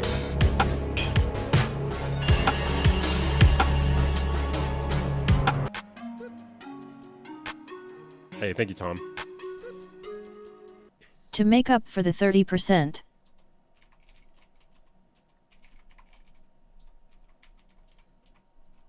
Okay.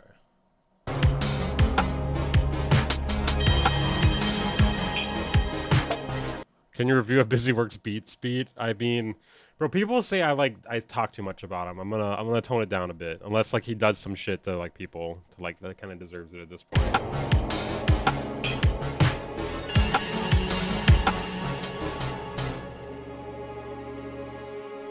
Okay, that was cool. Hold on. What? Weaver Beats is streaming? Weaver Beats is streaming. What? Where? I think some HTK's birthday is today. Oh, is he streaming or something? Shit, I need to tell him happy birthday. What does that make him, a Capricorn? Alright, let's see. Did you have a song, Body Below Biscuit Butter? That's a crazy name. Body Below Biscuit Butter.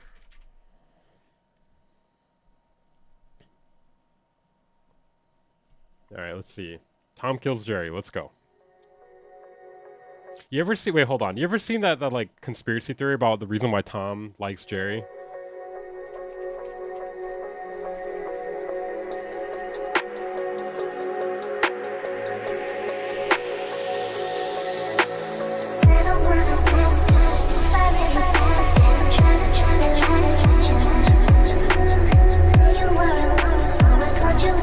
So the vocals feel out of key for me.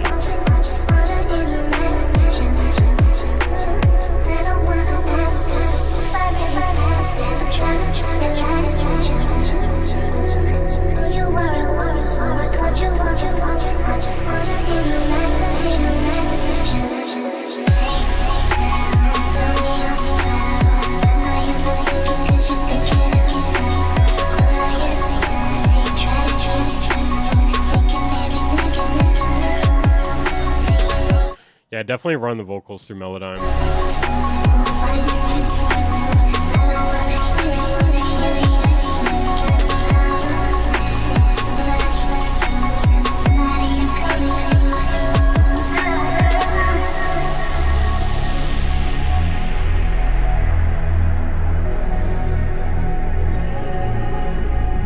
It's really good other than that. That's like the main thing I have about it.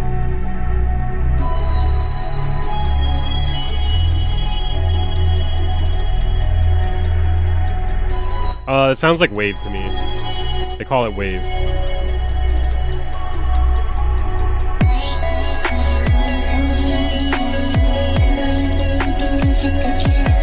Everything else about it's really good.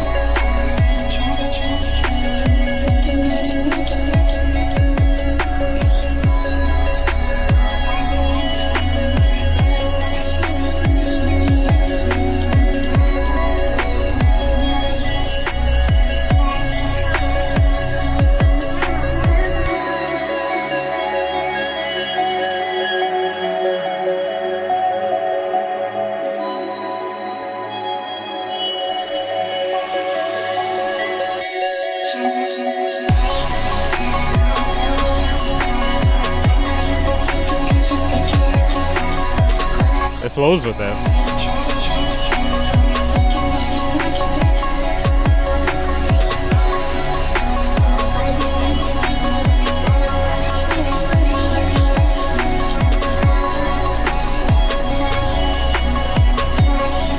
Yeah, this part does sound more in key than the beginning.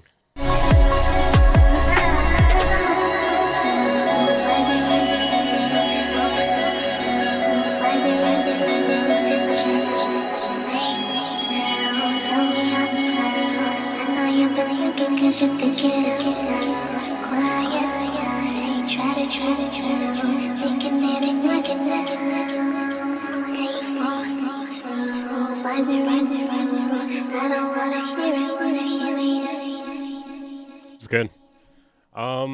Yeah, I think my main critique is just like the vocals feel a bit out of key in the beginning and then maybe a little bit at the drop, but at the end it feels fine.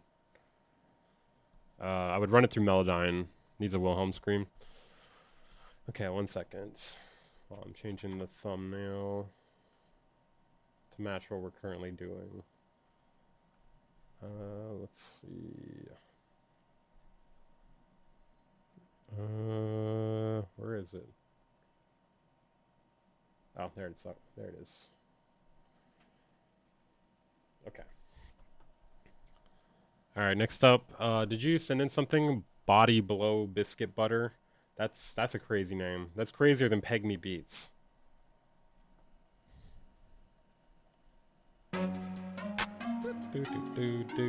Hey, thank you, Trip the Means.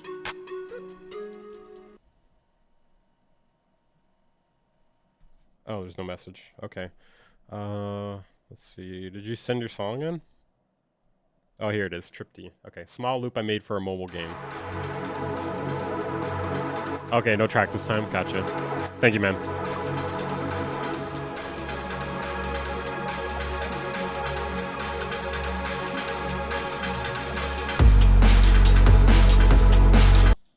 Oh shit, dude. My bad, my bad. Sorry, I forgot I can't switch tabs here on Discord. Sorry.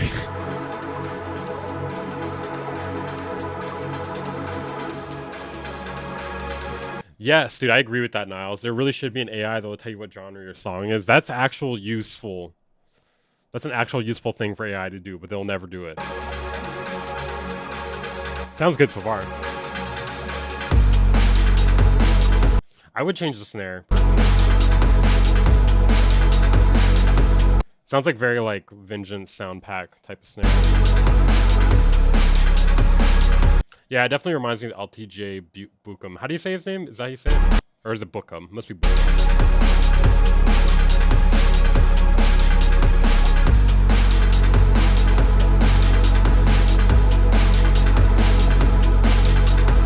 I could see a respace working even better on this than the current bass.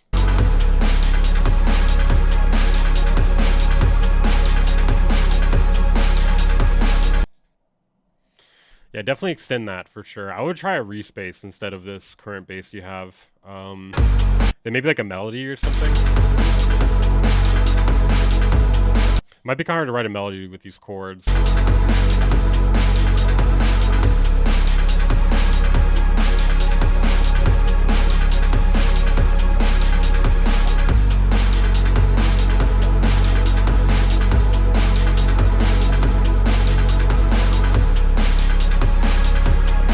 I think you can kind of get a little more, you can get a little more interesting with the bass line too. Like the notes of it. The dude was like, it's good, leave it like that. I mean, whatever, bro. Like, if he wants it like that. I mean, you could make it better, though. Yeah, you should do more, in my opinion.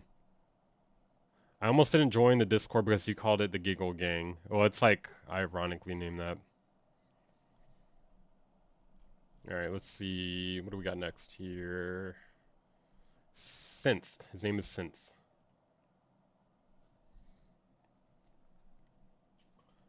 Alright, let's see. Okay.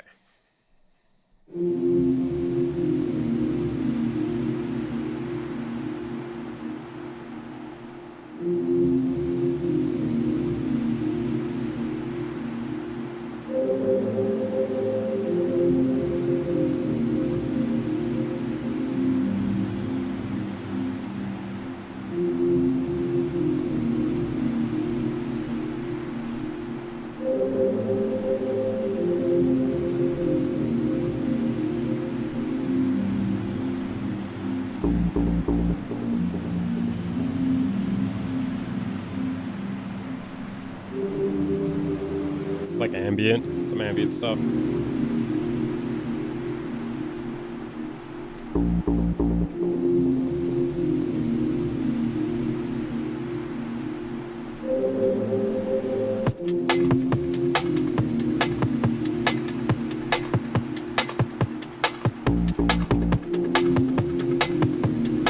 Okay, a little Aphex-y.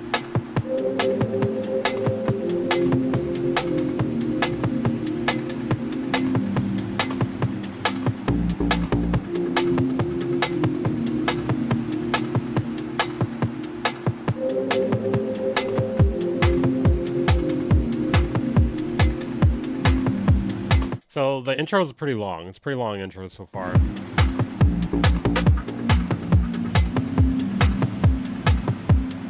Okay, I'm trying to think how long I should. I guess I'll do music feedback for an hour and a half, or maybe. Yeah, because I need to get dinner at some point.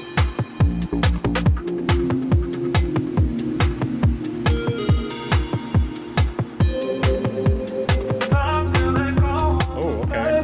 A little Barrio-esque.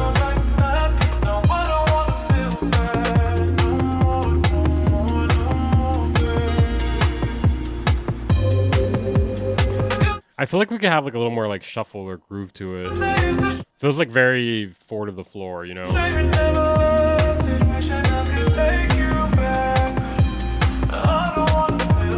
Like something with some syncopation would be nice.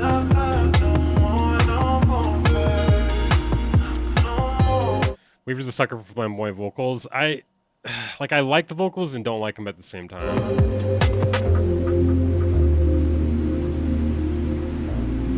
Maybe like some reverb and delay would help it.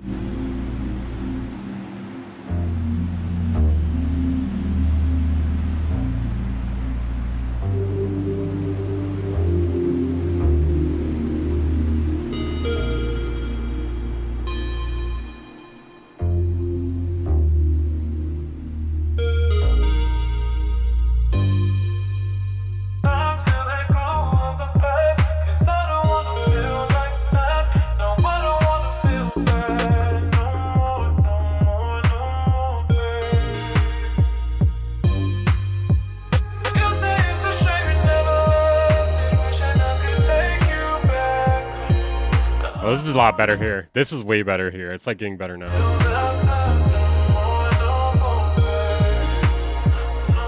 I think like more delay would be nice on the vocals.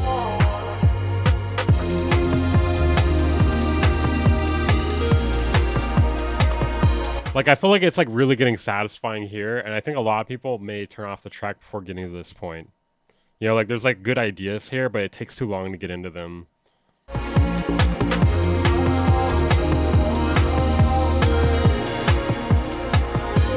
Get rid of everything prior. I don't know about that. At the very least, like shorten it like a shitload. Like it should get into this point like by a minute of the song.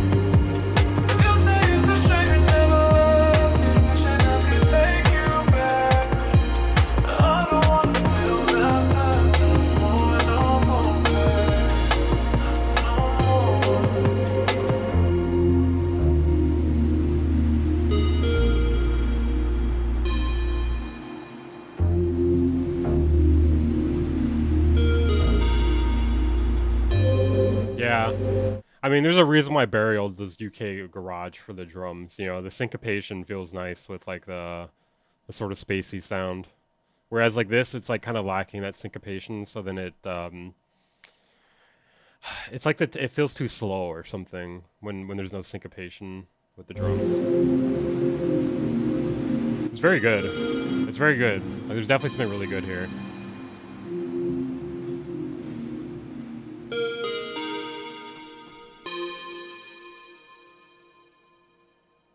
You send your music in the Discord into stream feedback. So I'm only going to do this for the next hour and 26 minutes. Wherever I end up at is where I'm going to stop. Just FYI, guys. Because I got some other stuff I got to do. Shaker would do wonders. That is true. Maybe mess around with like the snares too. Okay, OCB. You can skip to 16 seconds. All right. If we have to skip to 16 seconds, then cut out the first 16 seconds. Let's see.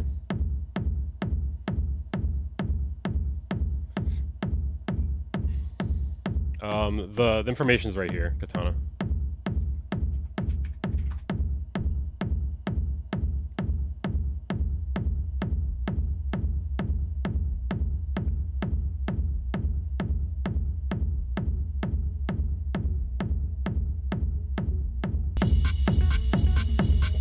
The mix could be a lot better. Like that melody feels like way in the background.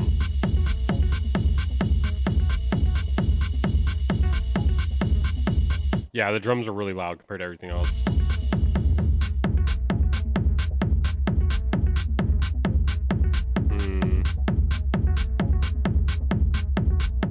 Okay, let's skip ahead a bit. Okay.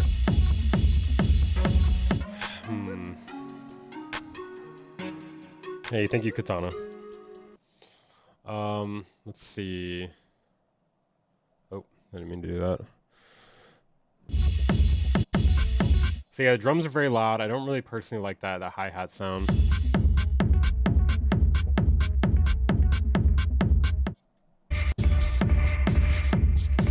There's no real bass either. Yeah, melody needs to go way up. Yeah, I don't know. It feels like unfleshed out. Okay, let's see what we got next here. Katana. Where's Katana?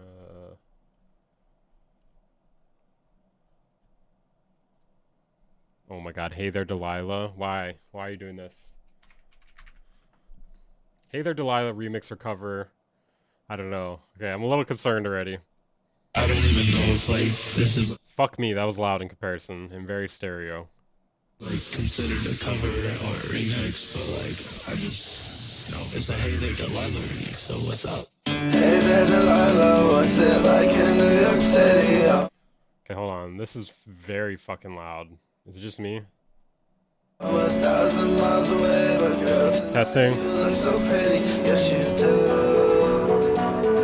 Times Square can shine as bright as you. I swear it's true. Bro, we're gonna get copyright strike for this.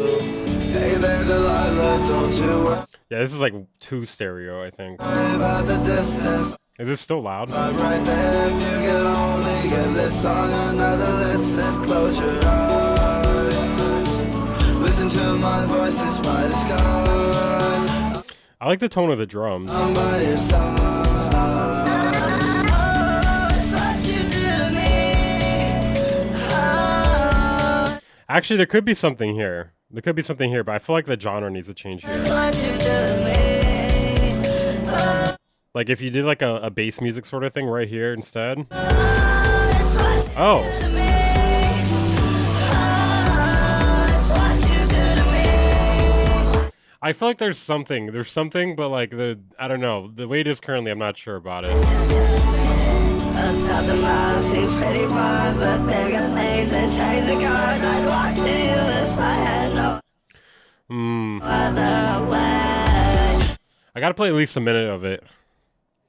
Because he paid. Our friends would all make fun of us and Like, I think the bass could be better, the bass sound. I think like really like when it drops though, there should be like a halftime sort of thing. As opposed to what it's doing currently. Because I think there's definitely something happening interesting, melodic and bass and drum tone wise, but I don't know. Okay, let me see. Maybe I should play one of my tracks real quick. Give me a second here. Let's see. I was looking at these the other day. This is just like a beat though. I'm not sure which one I should play.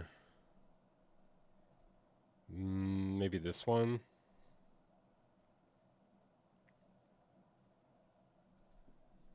Let's see. This one's called Vibing Trap. Palette cleanser, yeah. It's not sub only, but it's just to skip the line. Well, I'm gonna play something. I'm gonna play something real quick. Play the R one. No, I want to play something. That's like a work in progress. The more Weaver gets donos, the more he'll do this. No, I'm actually playing it because like I feel like we're not off to a good start with the music review. Garage.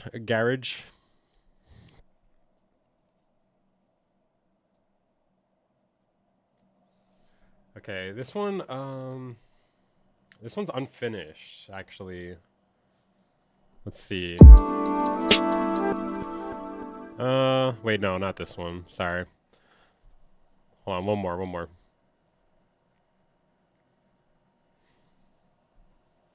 Actually, I have this here. I got this one.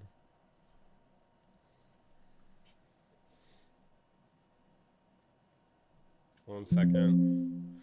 Love you too, Felicia. Okay. Un momento. Trying to get a palette cleanser here. We're not off to a good start. Okay, so this one I'm not sure what I'm gonna do with yet.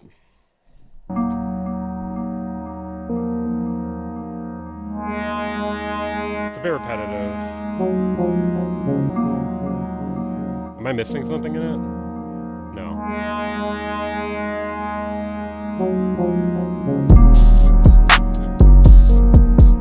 Oh, it's kind of loud, isn't it? Okay, there we go.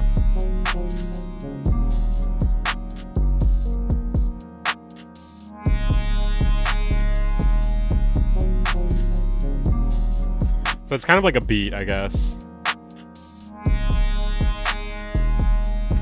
It needs something though, like vocals or something. And then there's this section. It's like it's a sample from Echo the Dolphin.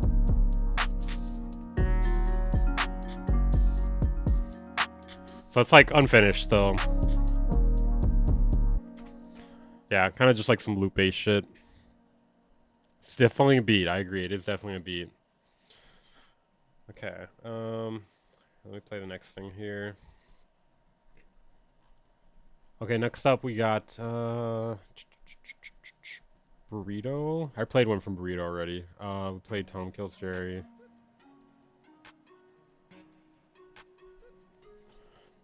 skipping the line. Hey, thank you for that, Danny Unodas. Danny Unodas. Dropped a nice, sounds good though, Weaver. Echo was Sega's best game. It was definitely a good one. It was definitely a good one. Serious lack of Infiltrator here. Yeah, I mean, it's supposed to be a beat. So I'm probably not going to use Infiltrator on it. I'll play one song real quick and I'll get to you, Danny. Okay, Wrath of Wood.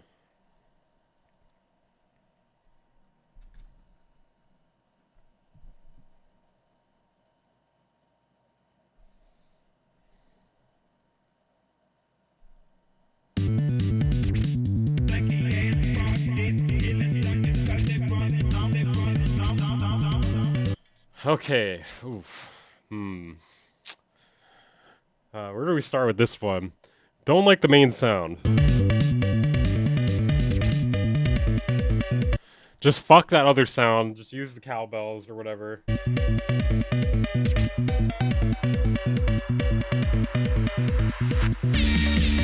Bro, that is so fucking loud, dude. It is so fucking loud. I mean, it might not be loud for you guys, but for me, it's destroying my eardrum.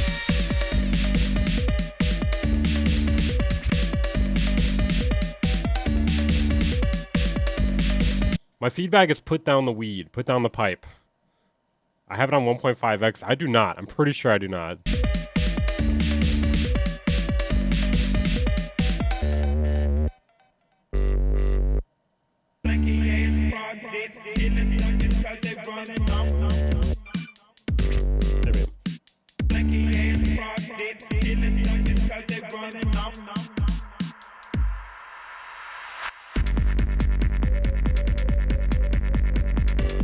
Okay, something interesting there.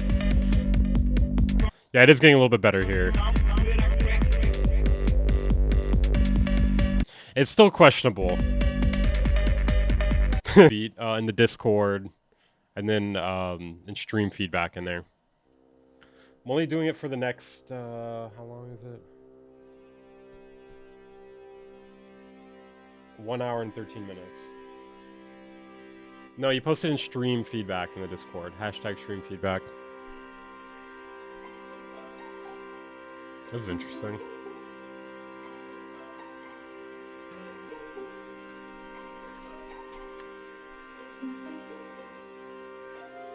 Okay, I got it now.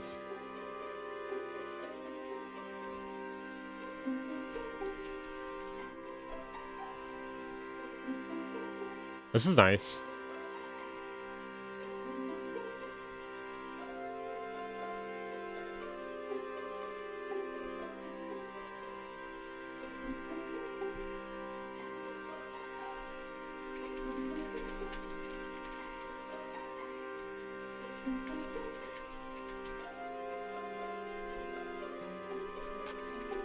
God damn it. Thank you, Nubaru. Okay, hold on a second. Join the Discord. This sounds like it could work well for like a game or something. Yeah, I was gonna say it needs like a movement at some point. Like a chord change will work really well. Like just like a chord change after like, I don't know, 8 or 16 bars would be really good. Oh, there we go.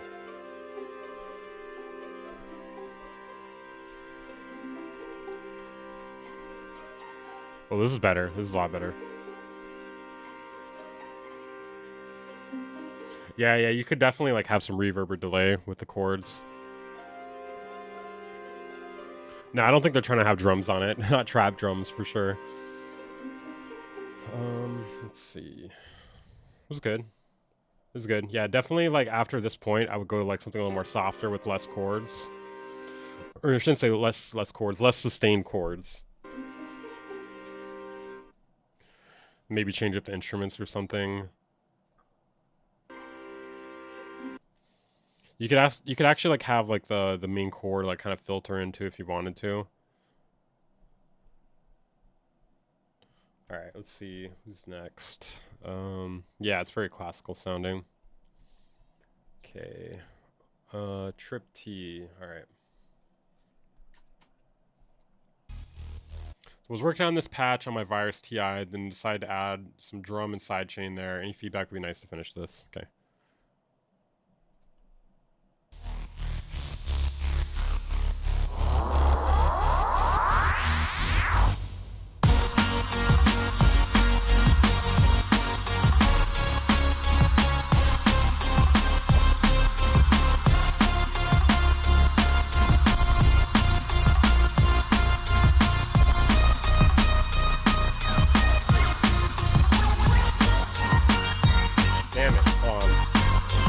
I did not mean to send that. Do not pin that. We can pin that message, but I'm gonna write a better one.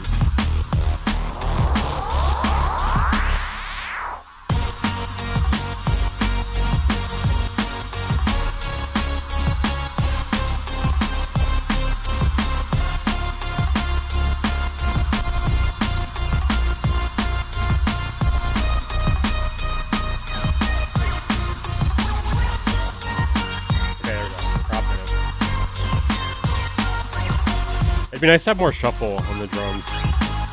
Like more of like a shuffly drum and bass sort of thing.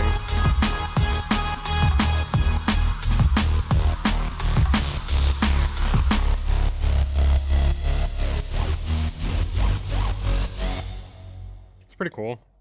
Let me see if there's... I feel like a respace will work really well on this.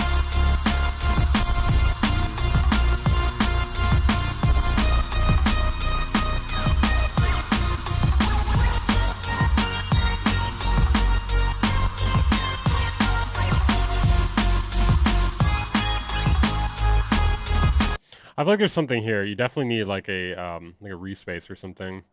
Yeah, you can play with the alpha on the synth too. That's true.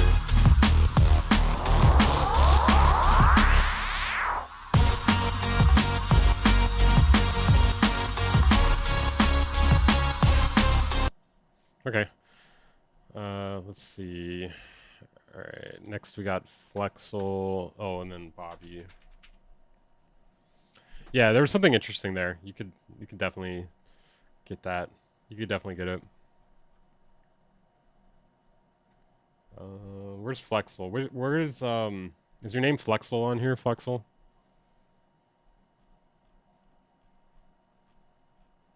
Where the fuck is it? Where did you send it, sir? Oh, you sent a link with it. Oh, okay, sorry. My bad. My fault. Okay. And you guys said the third monitor was a flex. I could have had that open up here. That's actually my fault. I should have had that. Let's see. Activity. Okay, there it is. Bro, they need to make these links clickable on Stream Elements. That'd be game changing. There we go. Flexel. It's not flex hole.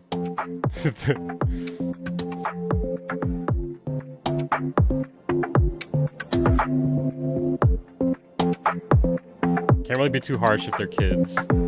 True. If you're a kid, you should not be watching me. Well, at least lie about your age.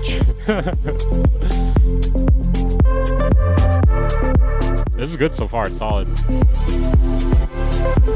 Sounds clean. It's like the composition and the arrangement seems good.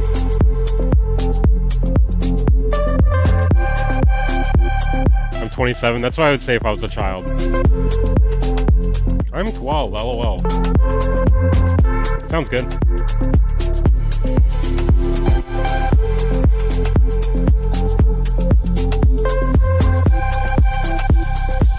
I think the bass could stand out a bit more. Maybe like some saturation or something, or compression.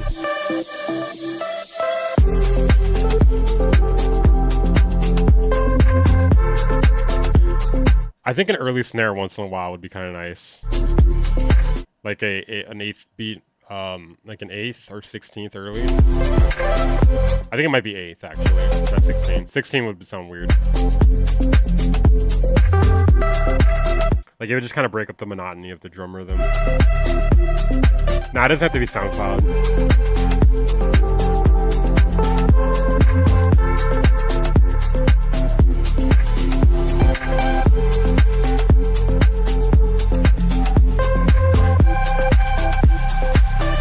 can maybe add a little more movement to the bass too, like some detuning or something. Happy birthday, Trip to Means. Is it your birthday, man? Happy birthday.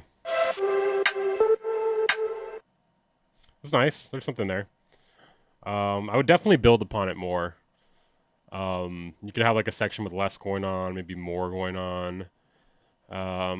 Bass could have more modulation in it, in my opinion. Like give it more of like a respace sound. I really like respaces, but I think they are, they're just like a really interesting, simple sound, you know?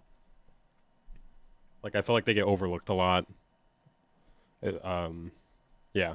I mean, they don't really get overlooked in terms of like, you know, like you hear it in like major songs and stuff like that, and big and like underground producers that like really know what they're doing and stuff like that. But I feel like, oh, the Twitch one doesn't work. I think you have to, fuck, I always forget to fix that. I think you have to go to my profile to get the right link. Okay. But yeah, respaces, they're solid. 1 second. Who's next here? Nibiru. Maybe it's Nibiru.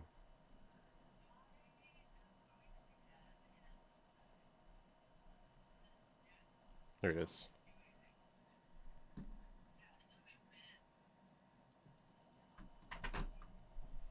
All right, let's see.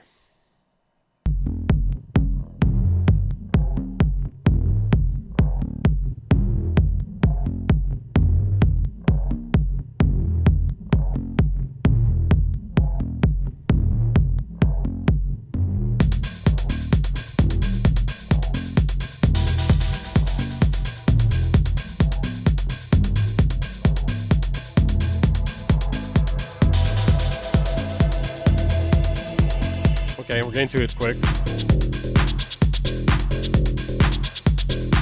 Yeah, you can do it through YouTube, but YouTube takes like 30%. So if you can make up the difference, that'd be great.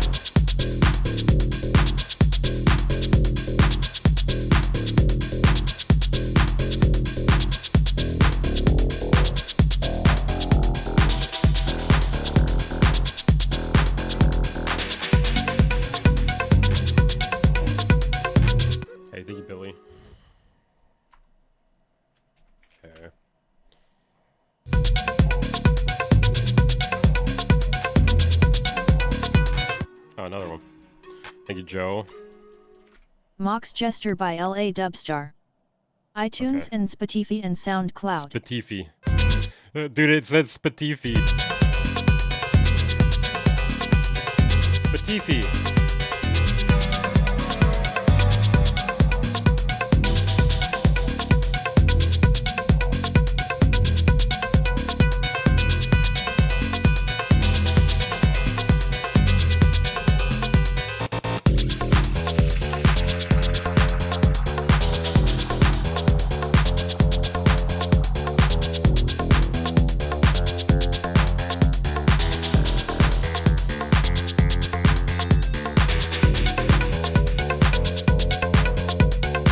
Yeah, there's definitely a lot of highs in it, I agree.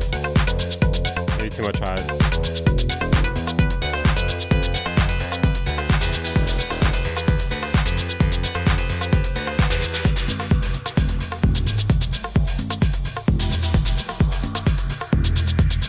Feels like a lack of like sub. Hey, thank you, Faded. Let's see. My Discord name is Vererix. Vererix, okay. Yeah, I agree, more low end. What's up, Rock?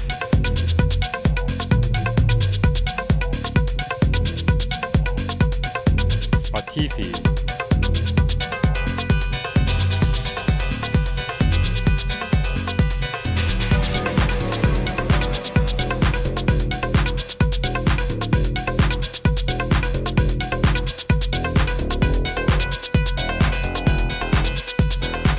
PayPal, the only way to donate.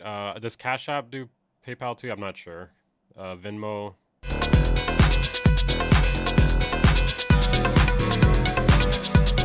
I think my Venmo's Bloom Audio.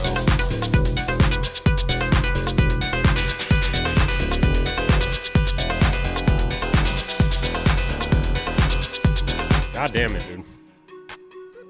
Who's anonymous? Who the fuck is anonymous?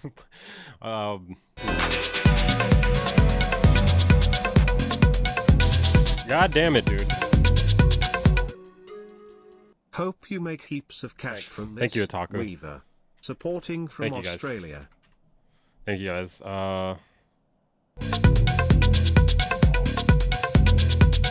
Did PayPal? Was it you, Gelati? That was anonymous? I'm just gonna assume.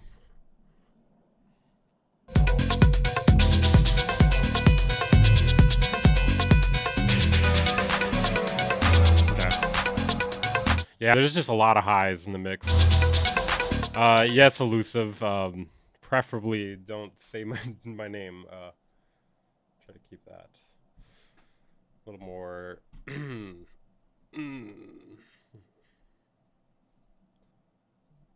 see. Remove.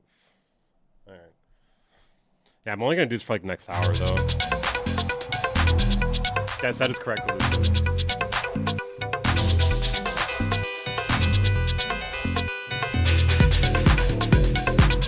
I think the bass could hit harder for sure.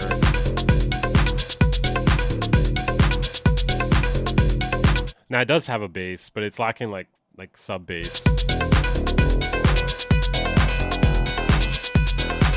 Oh, for sure. DM me, Raw.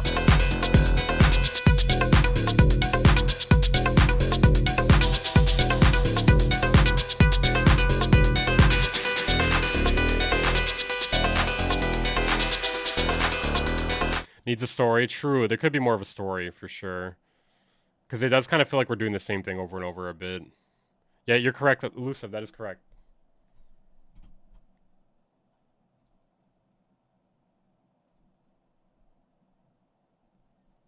Yeah, I usually do these about once a week.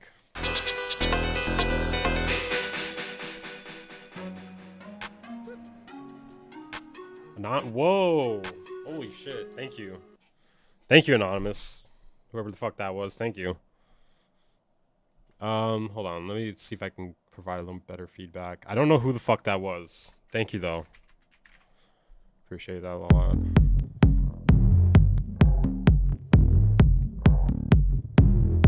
The bass sound here is kind of cool. Oh, thank you, Bo Diddley. Appreciate that, man. You're the GOAT. There's a little bit of a click at the end of the kick transient.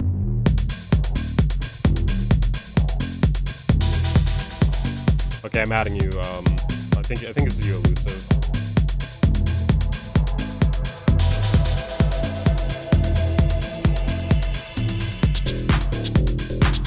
Yeah, like that bass could hit harder. Like it feels like a slightly left, and then maybe it could be a bit louder. Maybe like layer like some sub with it. I can't tell for certain. Like I don't know, like if my headphones are really hitting the sub frequencies very well. Vocal chops could be good too. It depends. They could ruin it or make it great.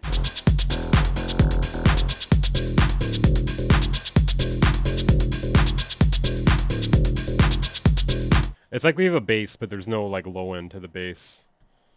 Okay. Yeah, and I think maybe consider like finding ways to develop it more. Okay, next we got Bobby. Okay. Alright, let's see what Bobby's got. Let's see.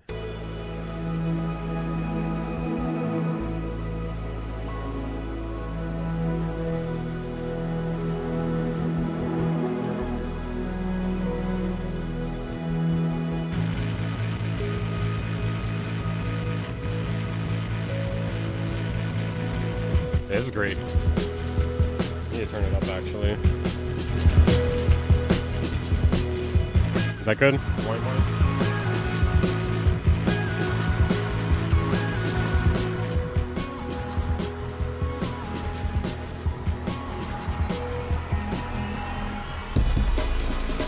Okay.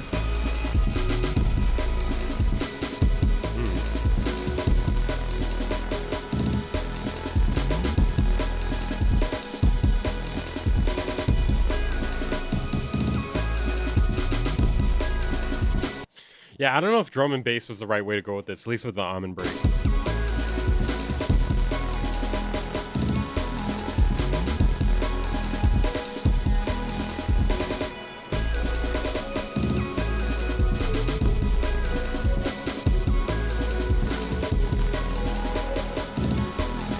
The melody's nice. Yeah, I feel like the break doesn't really, it's not the best choice here. Like it feels like it's like not contrasting it, if that makes sense. Like it feels like it's like going to the flow too much. Does that make sense?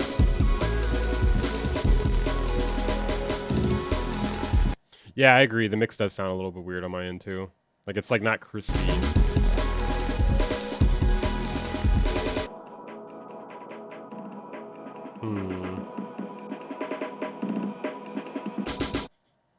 Yeah, drums need to sound beefier. Hold on, let me kind of look at this a little more. Like, I kind of like these drums better, if anything.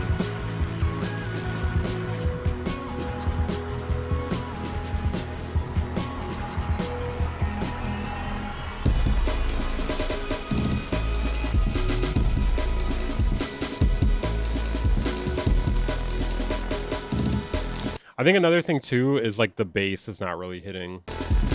Like we have like this like saw bass and it's like mostly in the right ear. Like I feel like just, bro, you could just straight up strip the bass there is currently, like whatever bass frequencies you have, and do a respace and it would be solid.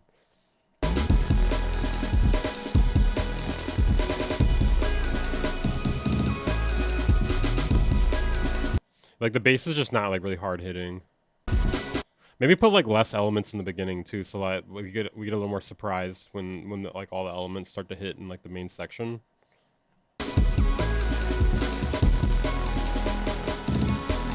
melody's good.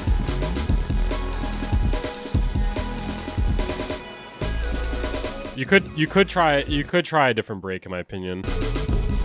There's no harm in trying it.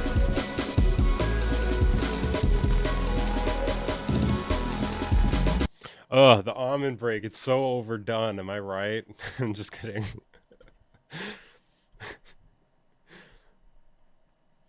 Ugh, I hear this in so many songs. It's crazy how many songs have that though. Like it's fucking nuts, dude. Like it's in like the Futurama intro. It's like in like every jungle song known to man.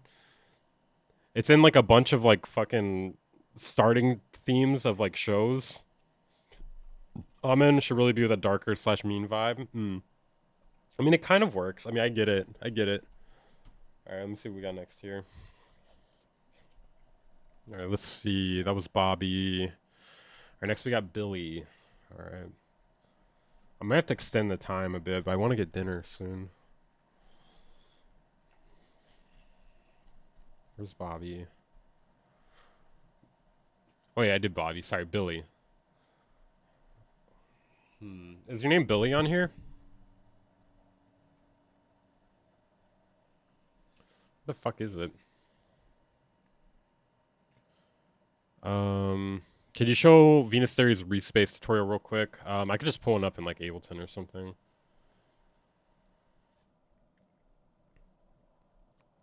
Where the fuck is Billy, dude? Oh, okay, live triangle. Okay, gotcha.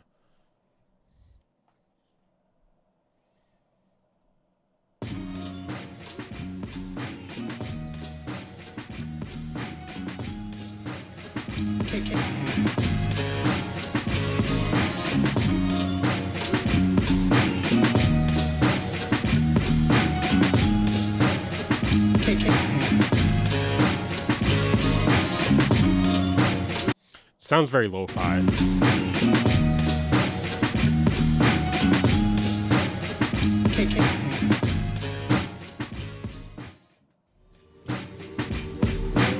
I would have changed up the drums here. For some reason, the drums just don't feel like they're hitting.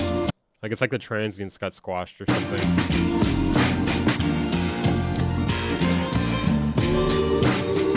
Like it's like overcompressed or something.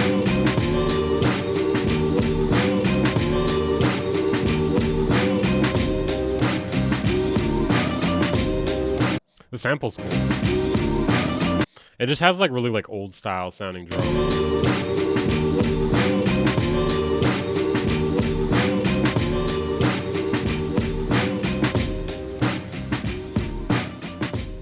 Pretty cool.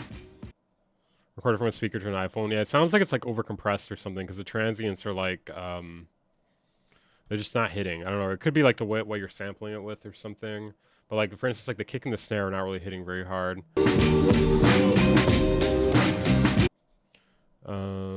Yeah, that's what I'm saying. It doesn't really feel like it ever like drops. Like not like a drop, but you know what I mean? Like it doesn't really feel like we get the part where it's like satisfying and the drums really hit. Okay, let's see. Next up, we got Joe. Joe. Hold up. Is your name under Joe here?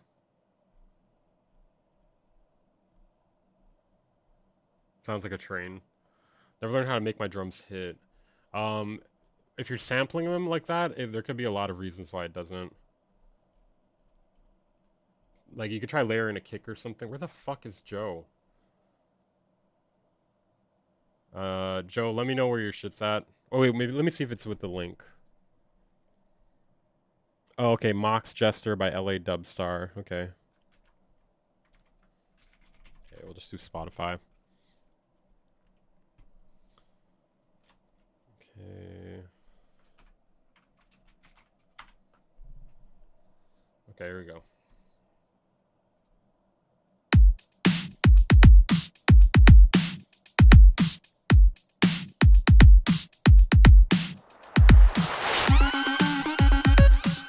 Okay, first thing that no copyright, no, it's fine. I'll just cut it out later. First thing, that sound effect, nah, dude, that ain't fitting in my opinion. Like it sounds like we're like doing like a Future song or something right here. Or is it the Kill Bill siren? Yeah, it doesn't really work for this. I feel like it feels like just the wrong style.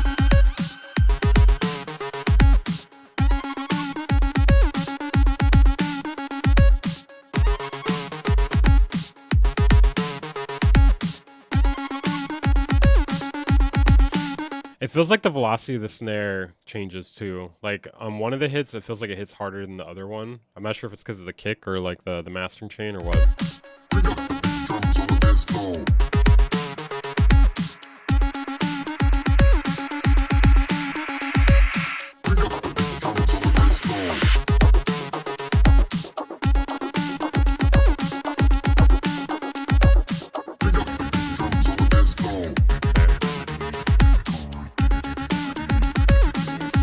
To drop already. Why are we doing a phone call?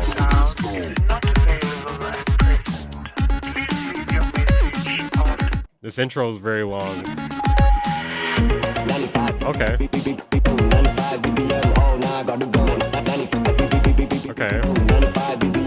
Okay, this is a little bit interesting here.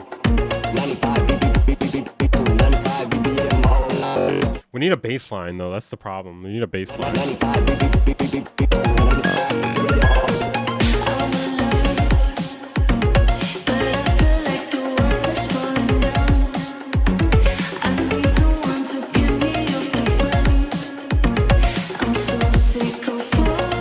It sounds like I'm in a club being sexually harassed by Mix Plus TV. You're not wrong.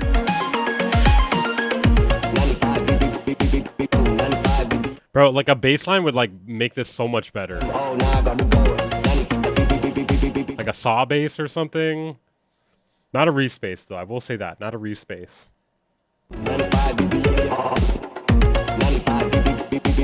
Don't like the tambourine.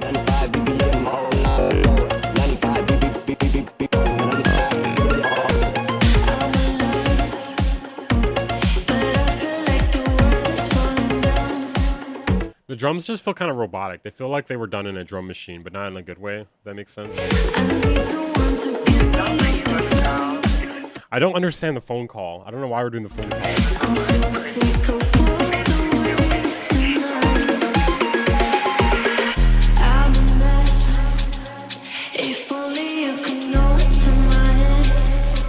Wait, hold on. Did it disconnect? Are we good? Hold on, hold on. For some reason, my live stream thing is refreshing. It says the internet's good, though. Oh, we got bass finally? Your body in the light makes me wanna dance, but your golden praise makes me believe in every comeback. Is the stream fine? I'm alive, but I feel like the world Bass is out of key, too, I think. Some of the notes are. falling down. I need someone to get me off the ground. It's fine. Okay. I'm so sick of Yeah, I can't see on the YouTube end. I can't see it. but you got me like, ooh. It feels like I'm psycho. No one got me like you. It hurts, but I like. Okay, I think we get the idea. Yeah, the bass line should come in way sooner because I feel like we're like lacking bass in this section. And like all this shit here. And then like when we do get a bass line, some of the notes are out of key, I think. Chatterbait music. Let's see what you did. Okay. Let's see. Vera-X. Vera-X. Hold on, let me find Vera-X.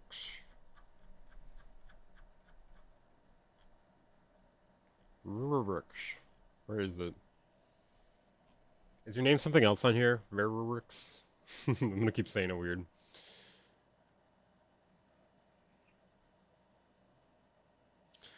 Weird lyrics. If you only could know what's in my hand.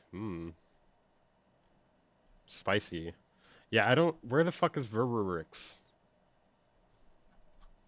Where are you, Vera-X? Oh, let me see if they sent it in with the Stream Elements link. My Discord name is Vera-X. Go back to the free line for a minute. Maybe I'll play a couple. Let me find Vera-X first. I'm gonna keep saying it weird. It's Vera-X, or you could just look up Coulter. Give you up. Okay. Vera-X. Oh, there it is. I don't know how I missed it.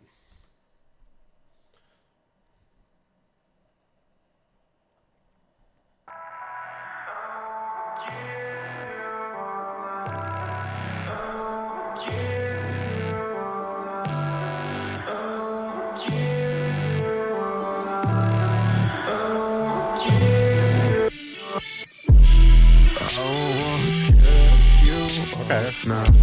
There's something here. I like the drums and the bass a lot. The vocal mix, I think, could be better.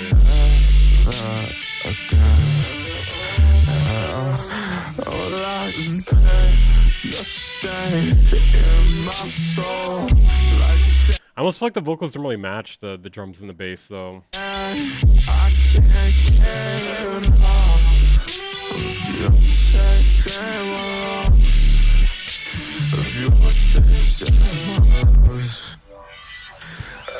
can't see what you need go if I speak to be the way I do.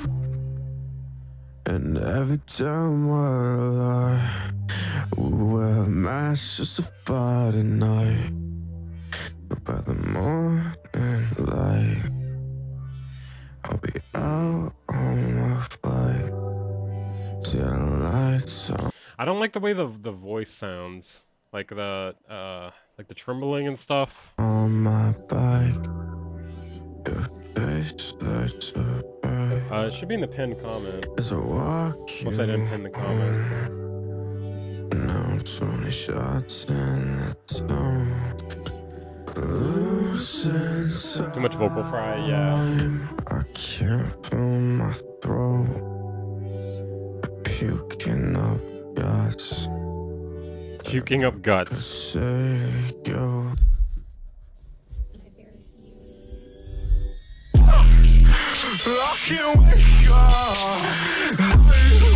I feel like there's something here. I don't know if I like the vocals though. Like I really like the bass and the drums. show you makeup. Acting like a deity behavior, but you just took to me that I can't kill now.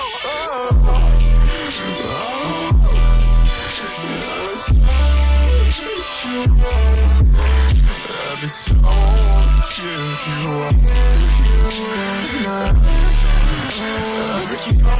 Like there's too much like breathing and shit, you know what I mean? Like we can hear like the breathing and stuff.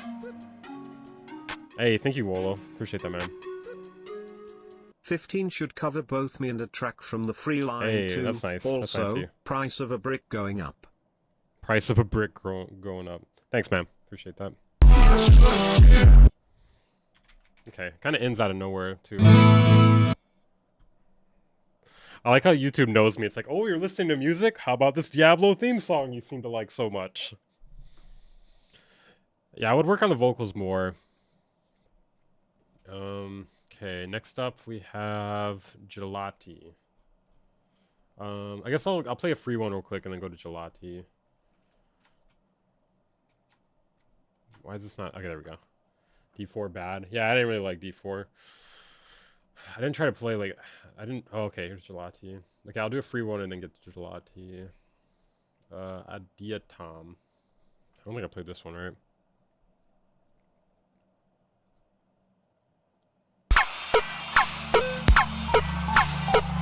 It's gonna be rhythm, guys.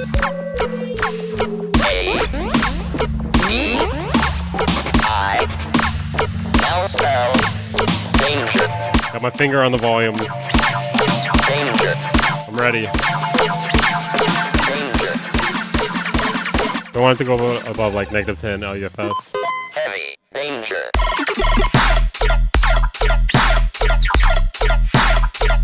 Okay.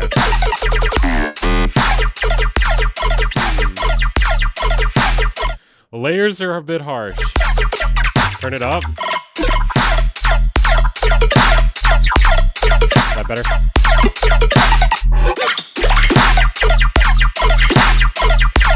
The layers are harsh, dude. It's a lot. I mean, the lasers are harsh.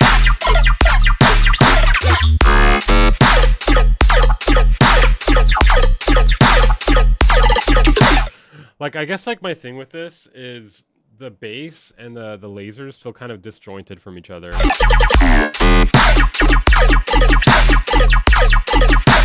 The lasers are harsh, bro. They're piercing my ears.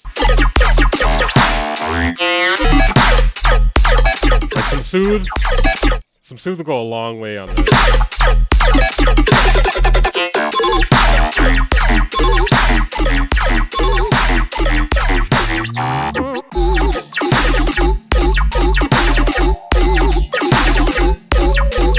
So wait, there's something interesting happening here, but I feel like there's too much going on at the same time. Like, I think maybe you could strip back one of these elements here and to keep that like more interesting sound that came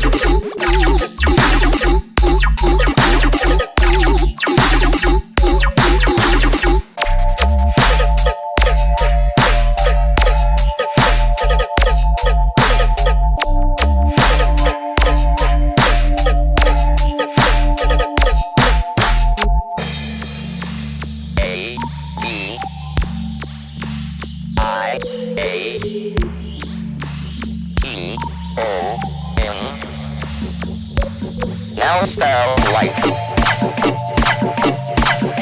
Light. Light. Light is danger. Like the drop doesn't really feel like it's like hitting super hard.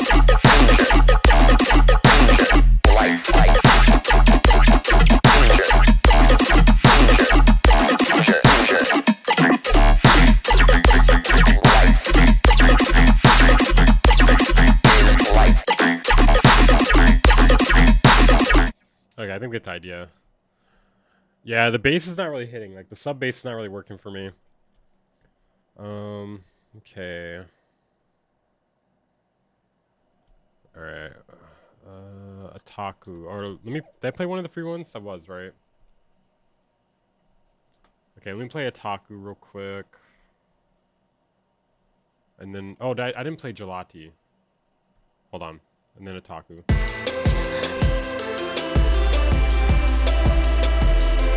This is good.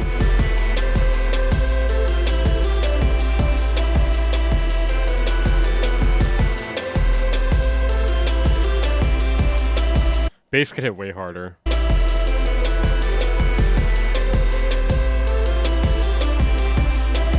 Mix could be better too. The snare's not really cutting through. This is Pink Panthers, bro. No, I'm not doing only paid. I'm just trying to get through those first. I'm gonna slide in a few free ones here and there.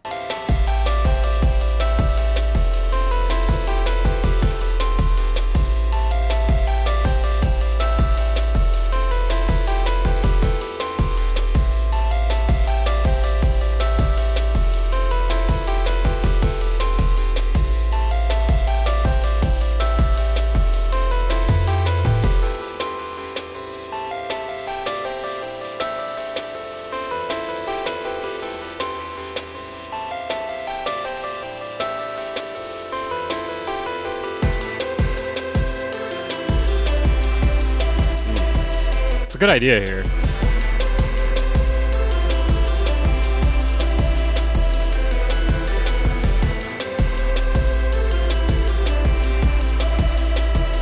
Drums just need to hit way harder. Like the kick and snare in particular.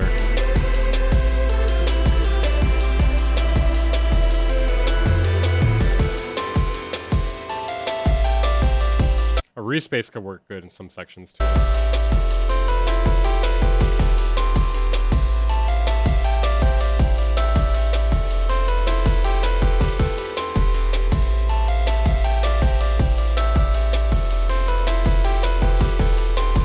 It's good. It's good. All right, let's see. Can we get a Taku? Then I'm gonna slide in a free one. Where's the Taku? And then elusive passages. Okay, here we go. Since in the final main drop are still work in progress, sounds a bit empty at the moment. Okay. Don't mention respace challenge, bro, because so many people are not using it when they should. I would like to not. You think I like mentioning respace every 5 minutes?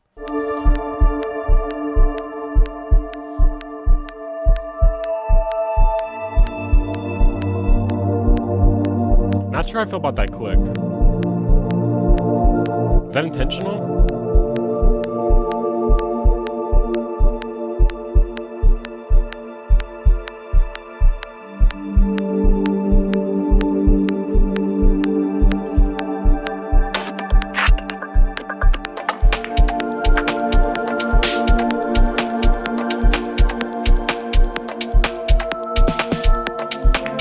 This is good, but I feel like the mix could be cleaner.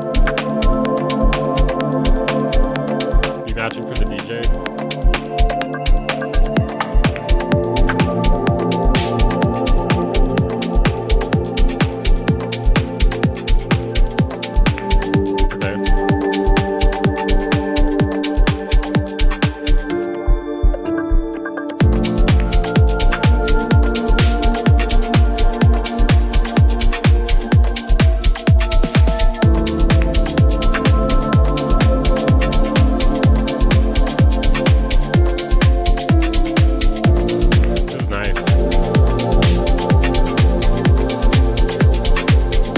The queue's still open, but I'm gonna stop in 30 minutes. I'm not sure how long it is. You have to look.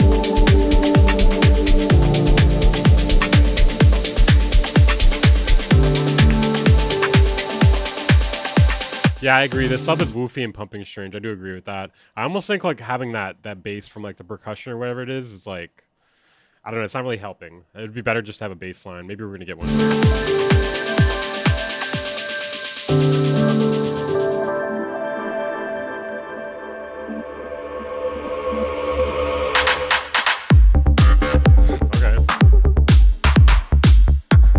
Not really the drop I was expecting. The Discord link, you have to get it from my profile. Like that the command one doesn't work on Twitch. I like the vocal chop though. It felt, it's not really that it felt jarring, I just felt like I was expecting something a bit heavier.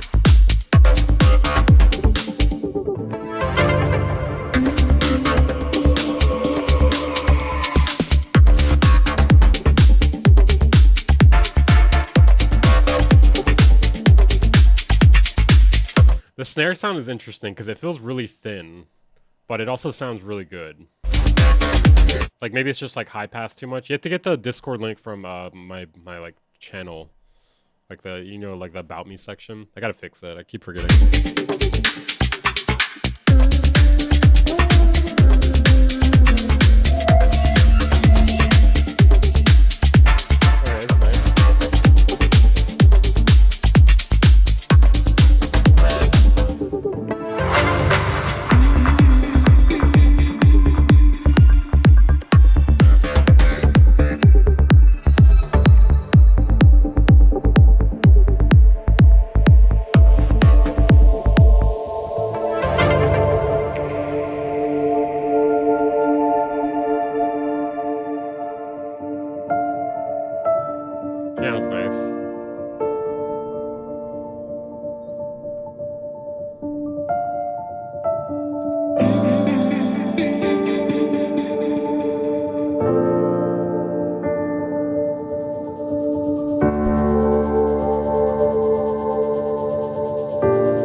I didn't skip you.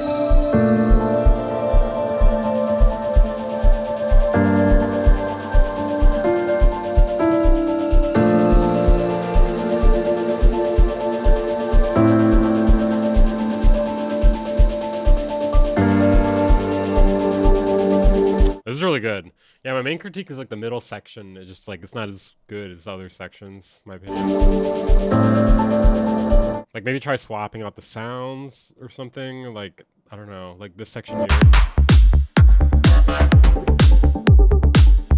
Like I feel like a different style might be better there, at least in my opinion. Missing main synth here in the drop. Skip that a bit.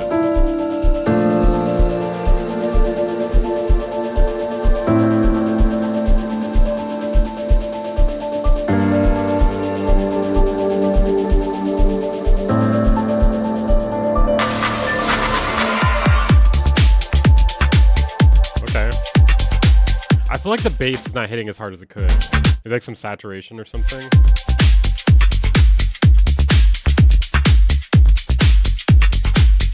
I'm just not a big fan of this sort of style of bass. Would you call it like a Goa bass or something? I don't know what you would call it. It's like a soft, subby bass. You know what I mean? It's not really, I don't know, like lacks attack.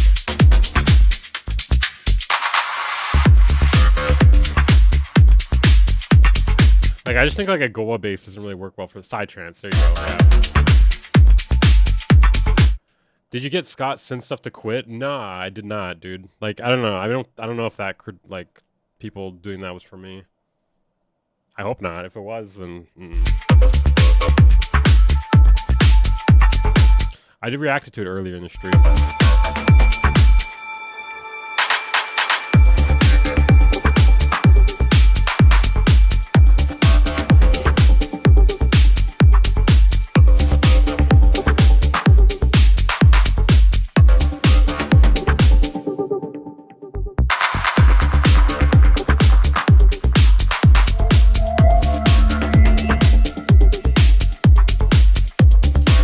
Okay, I think I get the idea. It was cool. We'll play one free one real quick. Yeah, I think it could have progressed more at the end. Play one of the free ones real quick, and then I'm going to get these last two paid submissions. Okay, who... Is it E? We can do E.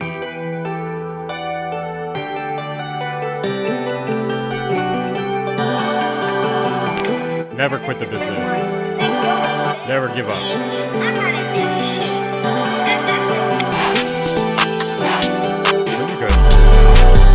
Oh, it's fucking loud. Definitely clipping. I would turn it down a bit. Okay, yeah, hold on. I need to turn this shit down, bro. It's like -4 LUFS.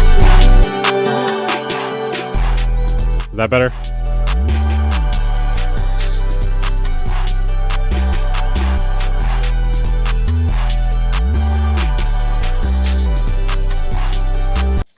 It's lacking a kick. I can't tell if there's a kick or not. If there is, it's getting lost. I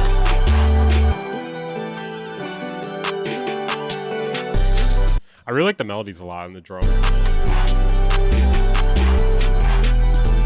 I just feel like it's not hitting without a kick there.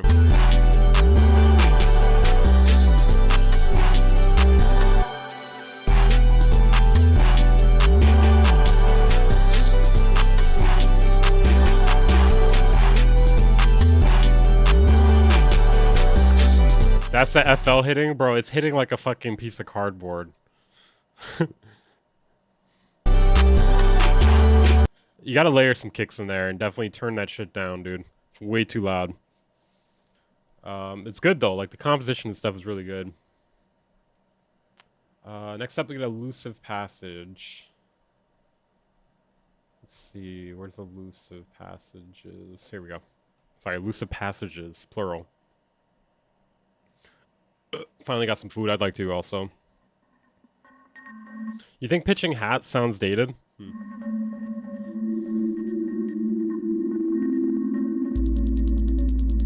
Okay. Bro, I can't believe my internet, I don't want to like jinx this here. My internet has not dropped the whole time, dude. 4.5 hours. Maybe they fixed my internet finally. They might have fixed it. It's been a long time, bro.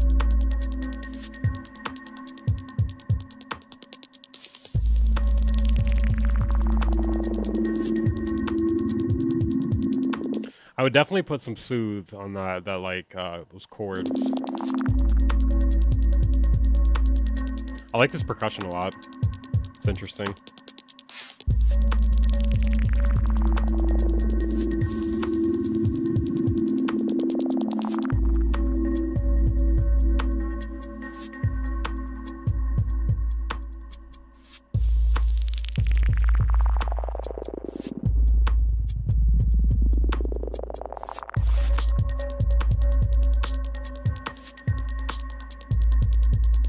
I think the bass could hit harder. Maybe some saturation or something.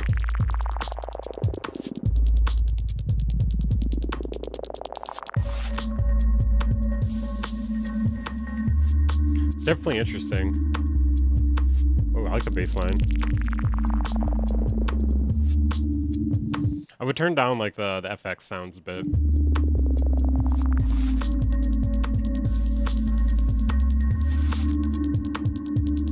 Biosphere, true.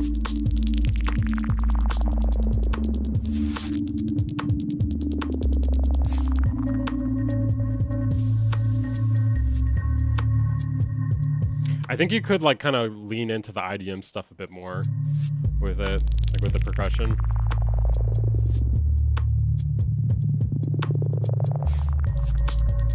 Probably like compress the drums, true, that would help. Make them louder. Stealth mission on a puzzle game, true.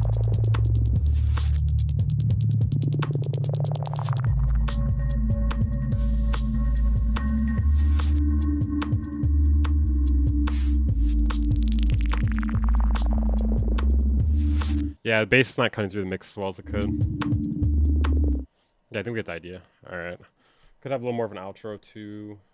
Next up we got Wolo. Let's see, where is he? Okay, here we go. 12 feet deep. Just a reminder, guys, I'm only gonna do this for 20 more minutes. So wherever I end in 20 minutes is where I'm gonna end. I'll probably just play like half of people's songs just to make sure I can get through as many as I can. At this point. Mix is pretty clean. Snare seems a bit loud compared to the kit.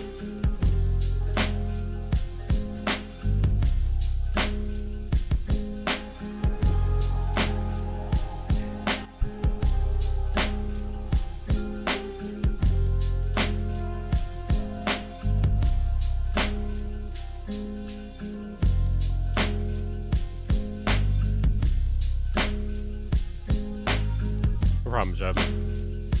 Will we play mine or Sunako's? Play the last half of the song? Okay. So it's supposed to have vocals on it, I'm guessing?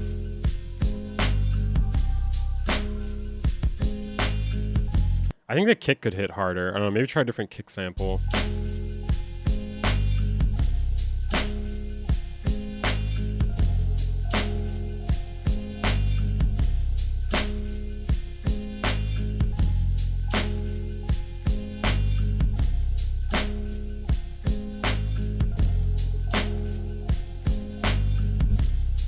When is the sax? We're getting the sax? I didn't get to you yet, Gift.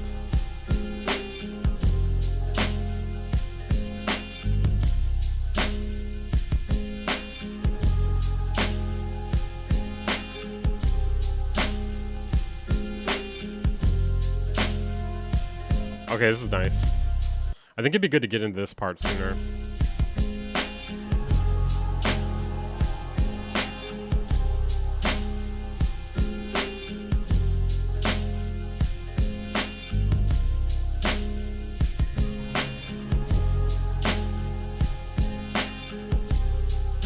The drums are satisfying. I do think they could be mixed a bit better, though. But I do agree, they do sound good. Did we get the sax? Oh, there it is. Okay.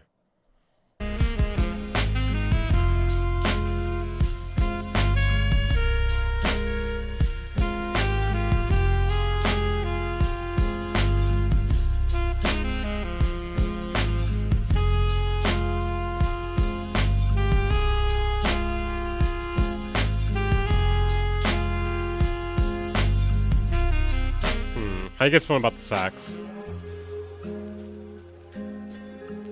Oh, this is nice. It's good. It's solid. I think my main thing is the kick could hit harder. And the drums could maybe be mixed a little bit better. It's supposed to have vocals on it, I think. Okay, I'll get to everybody else over here that I haven't gotten to yet. Okay, we got through all the paid ones. I'm gonna do a little roll call before I play people's stuff. Zanyuma, are you here? I think I saw them in chat a little while ago. DJ Doc, are you here? Kerper, are you here? La Zebra, are you here? Dave Japes, are you here? Nabertsky, are you here? Lil Salsa, or Demo, are you here? I think Demo's here, right? Okay. Alright. Let's see. It's on here. Okay, where was I? Oh yeah, right here.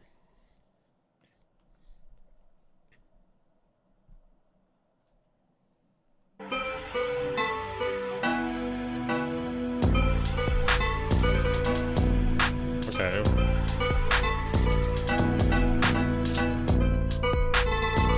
I think we could have like a more interesting like bass progression here.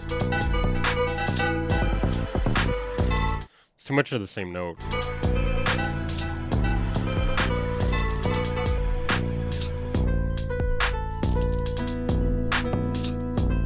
I like the percussion in this.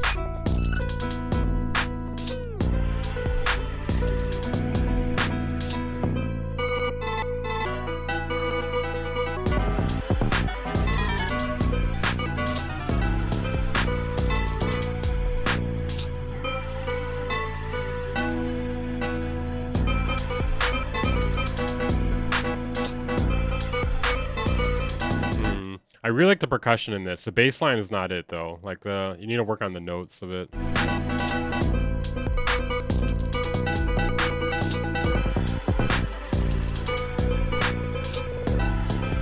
Yeah, I'm not sure about the glitching too.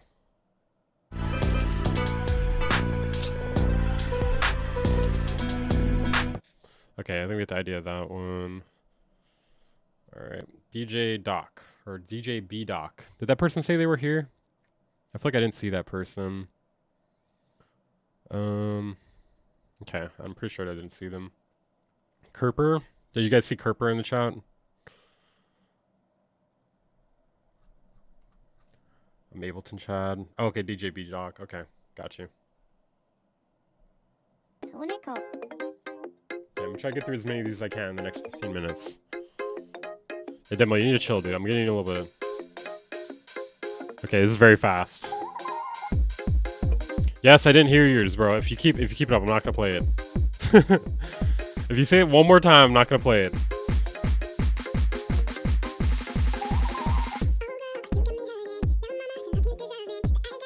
Okay. I thought for sure we were gonna get a drop there. Maybe it's coming right now. No! No, give us a bass, dude. Come on. Craving the bass. No. Come on, give us the bass, dude. Okay, we're getting another. Okay, we're getting another build up.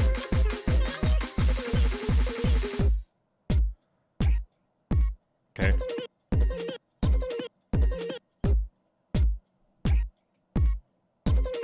Okay, come on. Go on. God damn it, dude. God damn it. Come on. Come on. Come on. Come on. Drop. Drop, please. For the love of God.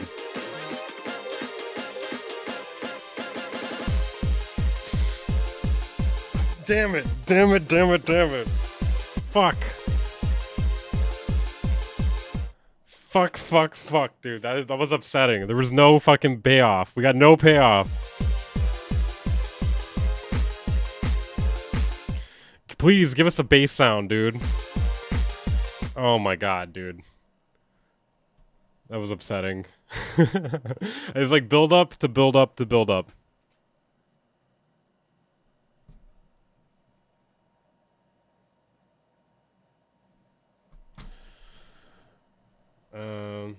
Okay. Kerper.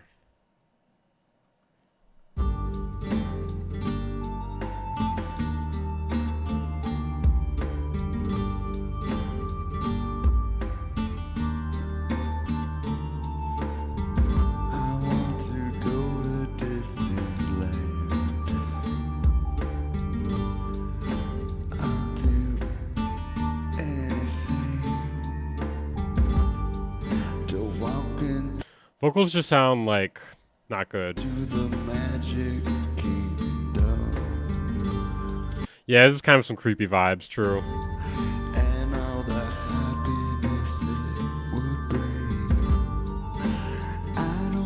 It says Disneyland. Sus. I don't like this. I don't like this very much. Alright, let's see. Next up we got La Zebra.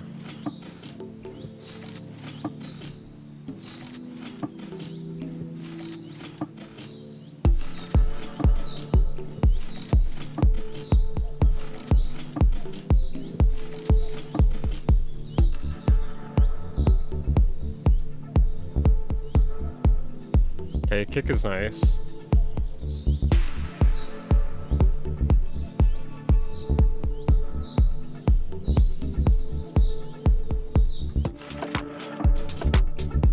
Okay, mix is clean.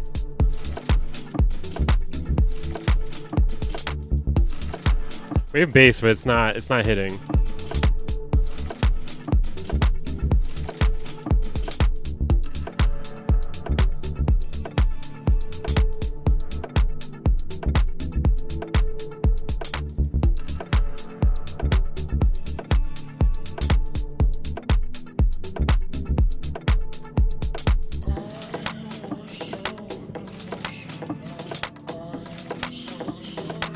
Okay, 11 more minutes.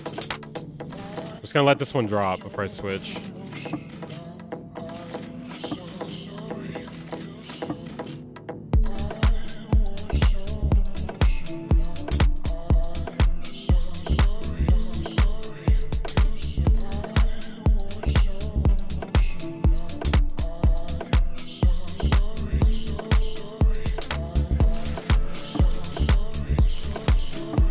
Yeah, the bass is not hitting, man.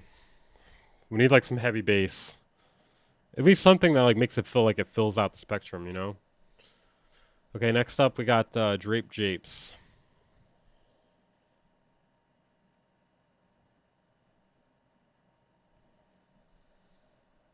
Or Dape Japes, sorry. Attention, please. Please arriving to the destination. Please prepare for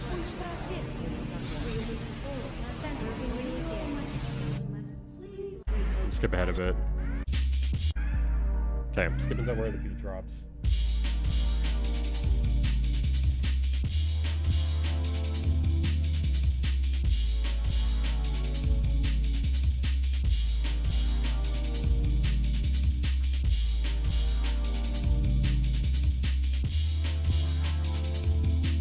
Yeah, it is very keygen music.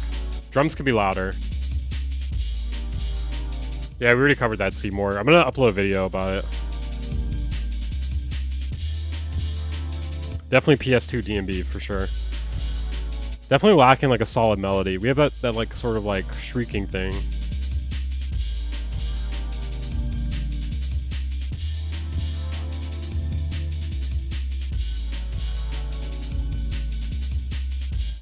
Okay, playing the next one. No Birdsky. You hear no Birdsky? Hopefully they're there.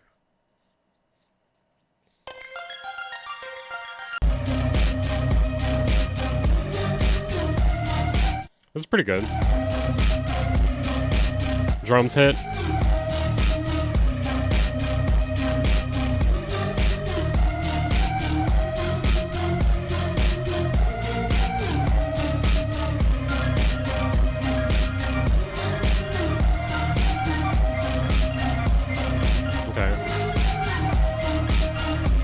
It is a bit annoying, I do agree.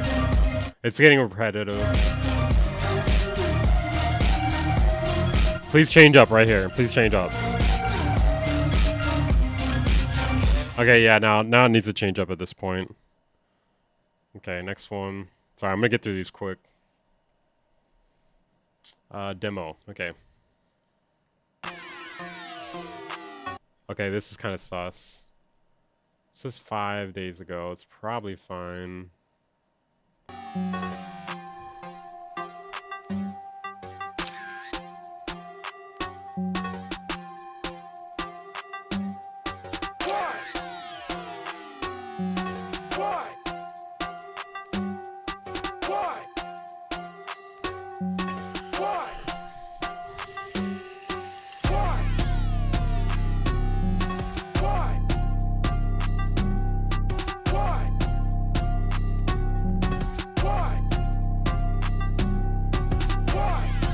Okay, yeah, fuck a key, am I right? Fuck a key. What? Alright, let's see. I think we played Little Salsa already. Yeah, we did. Played that guy. Tyler Durden. Basic rough idea.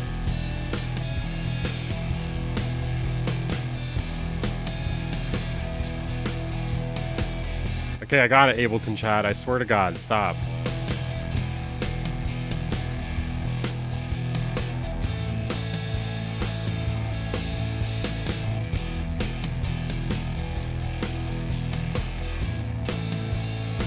Kick's very unsaturated and lost in the mix compared to the rest of the drums. Guitar tone sounds good.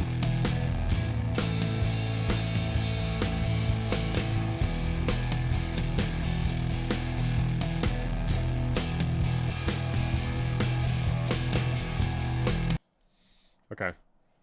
That's all I got for that one. Okay, gift.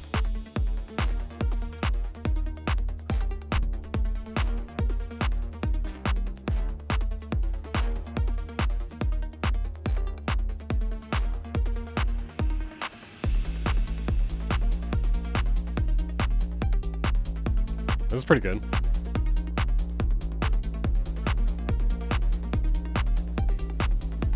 We got bass. We got bass in this one. Turn it up.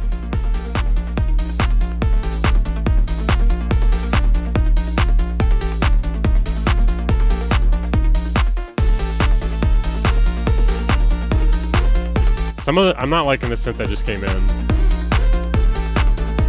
Mixed on an iPhone 5.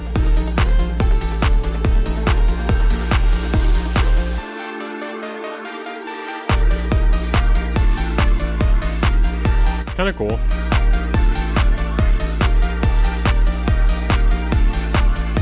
I mean, I'm just like really happy we're getting like a full frequency spectrum for once. Frequency spectrum. This part's kind of cool. Gay Russian rave. Okay, next. Okay, Okay, I played Synth already. Ableton Chad. You think it's a troll? I mean, fuck, it's a troll, but hey. I mean, if it is a troll, it's hitting better than some of these other ones. These keys. Yeah, true. Where's the bass?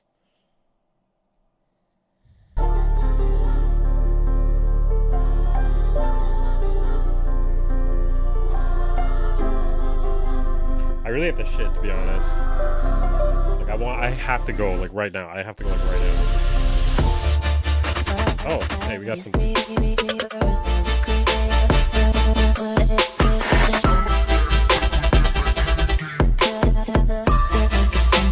We got something, alright. Go shit, bro. Dude, the stream's ending in 3 minutes. Okay, you know what I'm gonna do? I'm gonna go take a shit, and then I'm gonna, just kind of close this channel here. Hold on. Private. No one else can send messages. Okay, I'm gonna go take a shit. Sorry, guys. Be right back.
Oh, I'm muted. Sorry. Yeah, no, sorry, I had the timer on. Forgot that was gonna go off.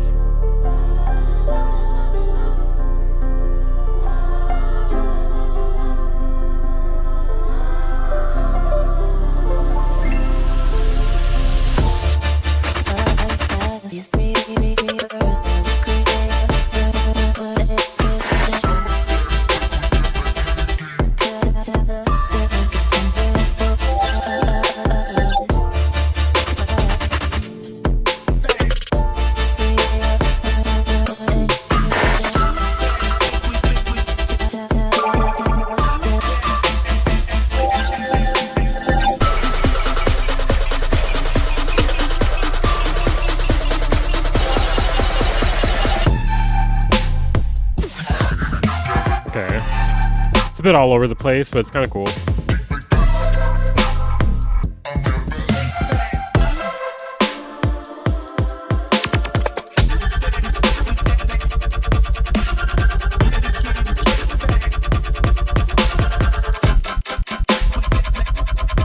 Okay. This bass right here, I'm not sure about this one. Okay. I feel like this part got a bit loud. Hand smeller confirmed. Bro, I just put my fucking face up to my fucking... I put my hand up to my face.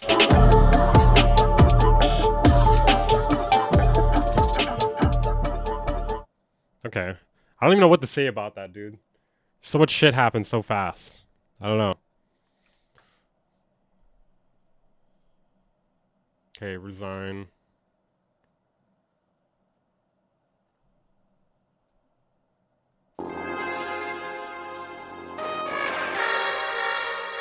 Okay, we just got 3 more. I'm just gonna play these. Taste your fingers, bro.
Okay.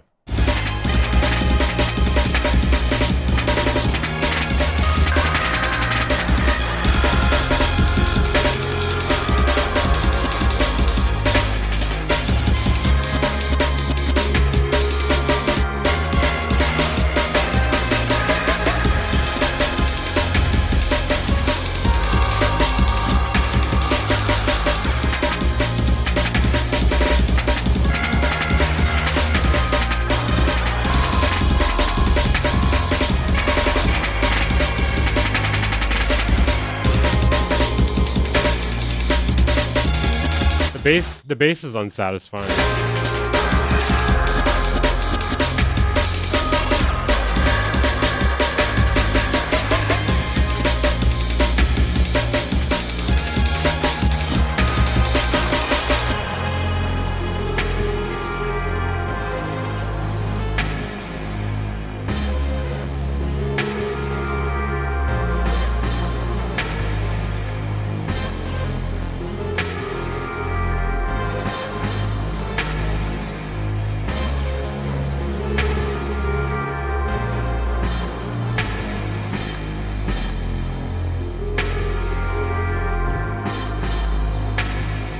I don't know, man. I don't got anything.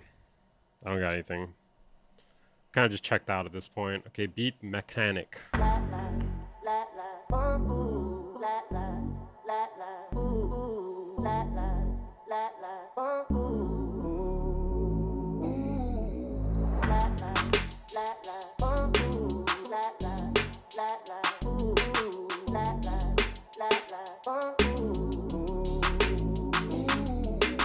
I like how we got all these people with respaces now.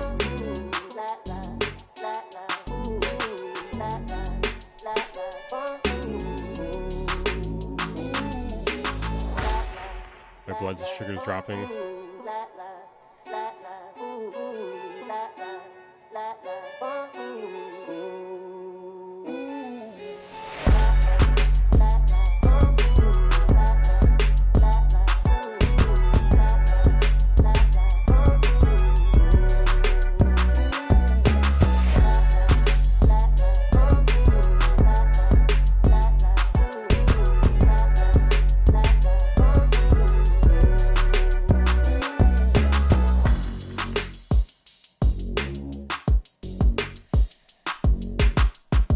I don't really like the rhythm of the bass.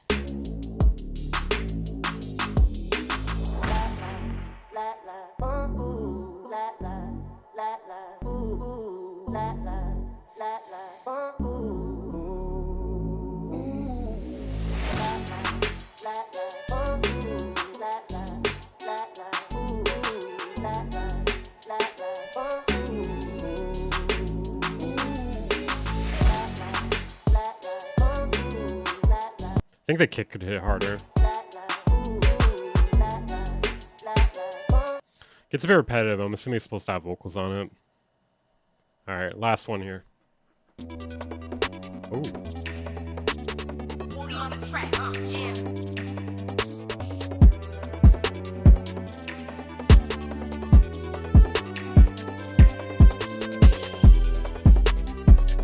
Yeah, I like the stream, guys.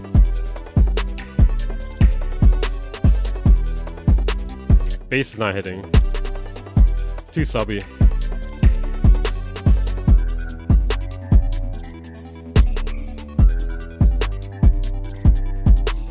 That like bass synth thing, I'm not sure about. You could probably just get rid of that.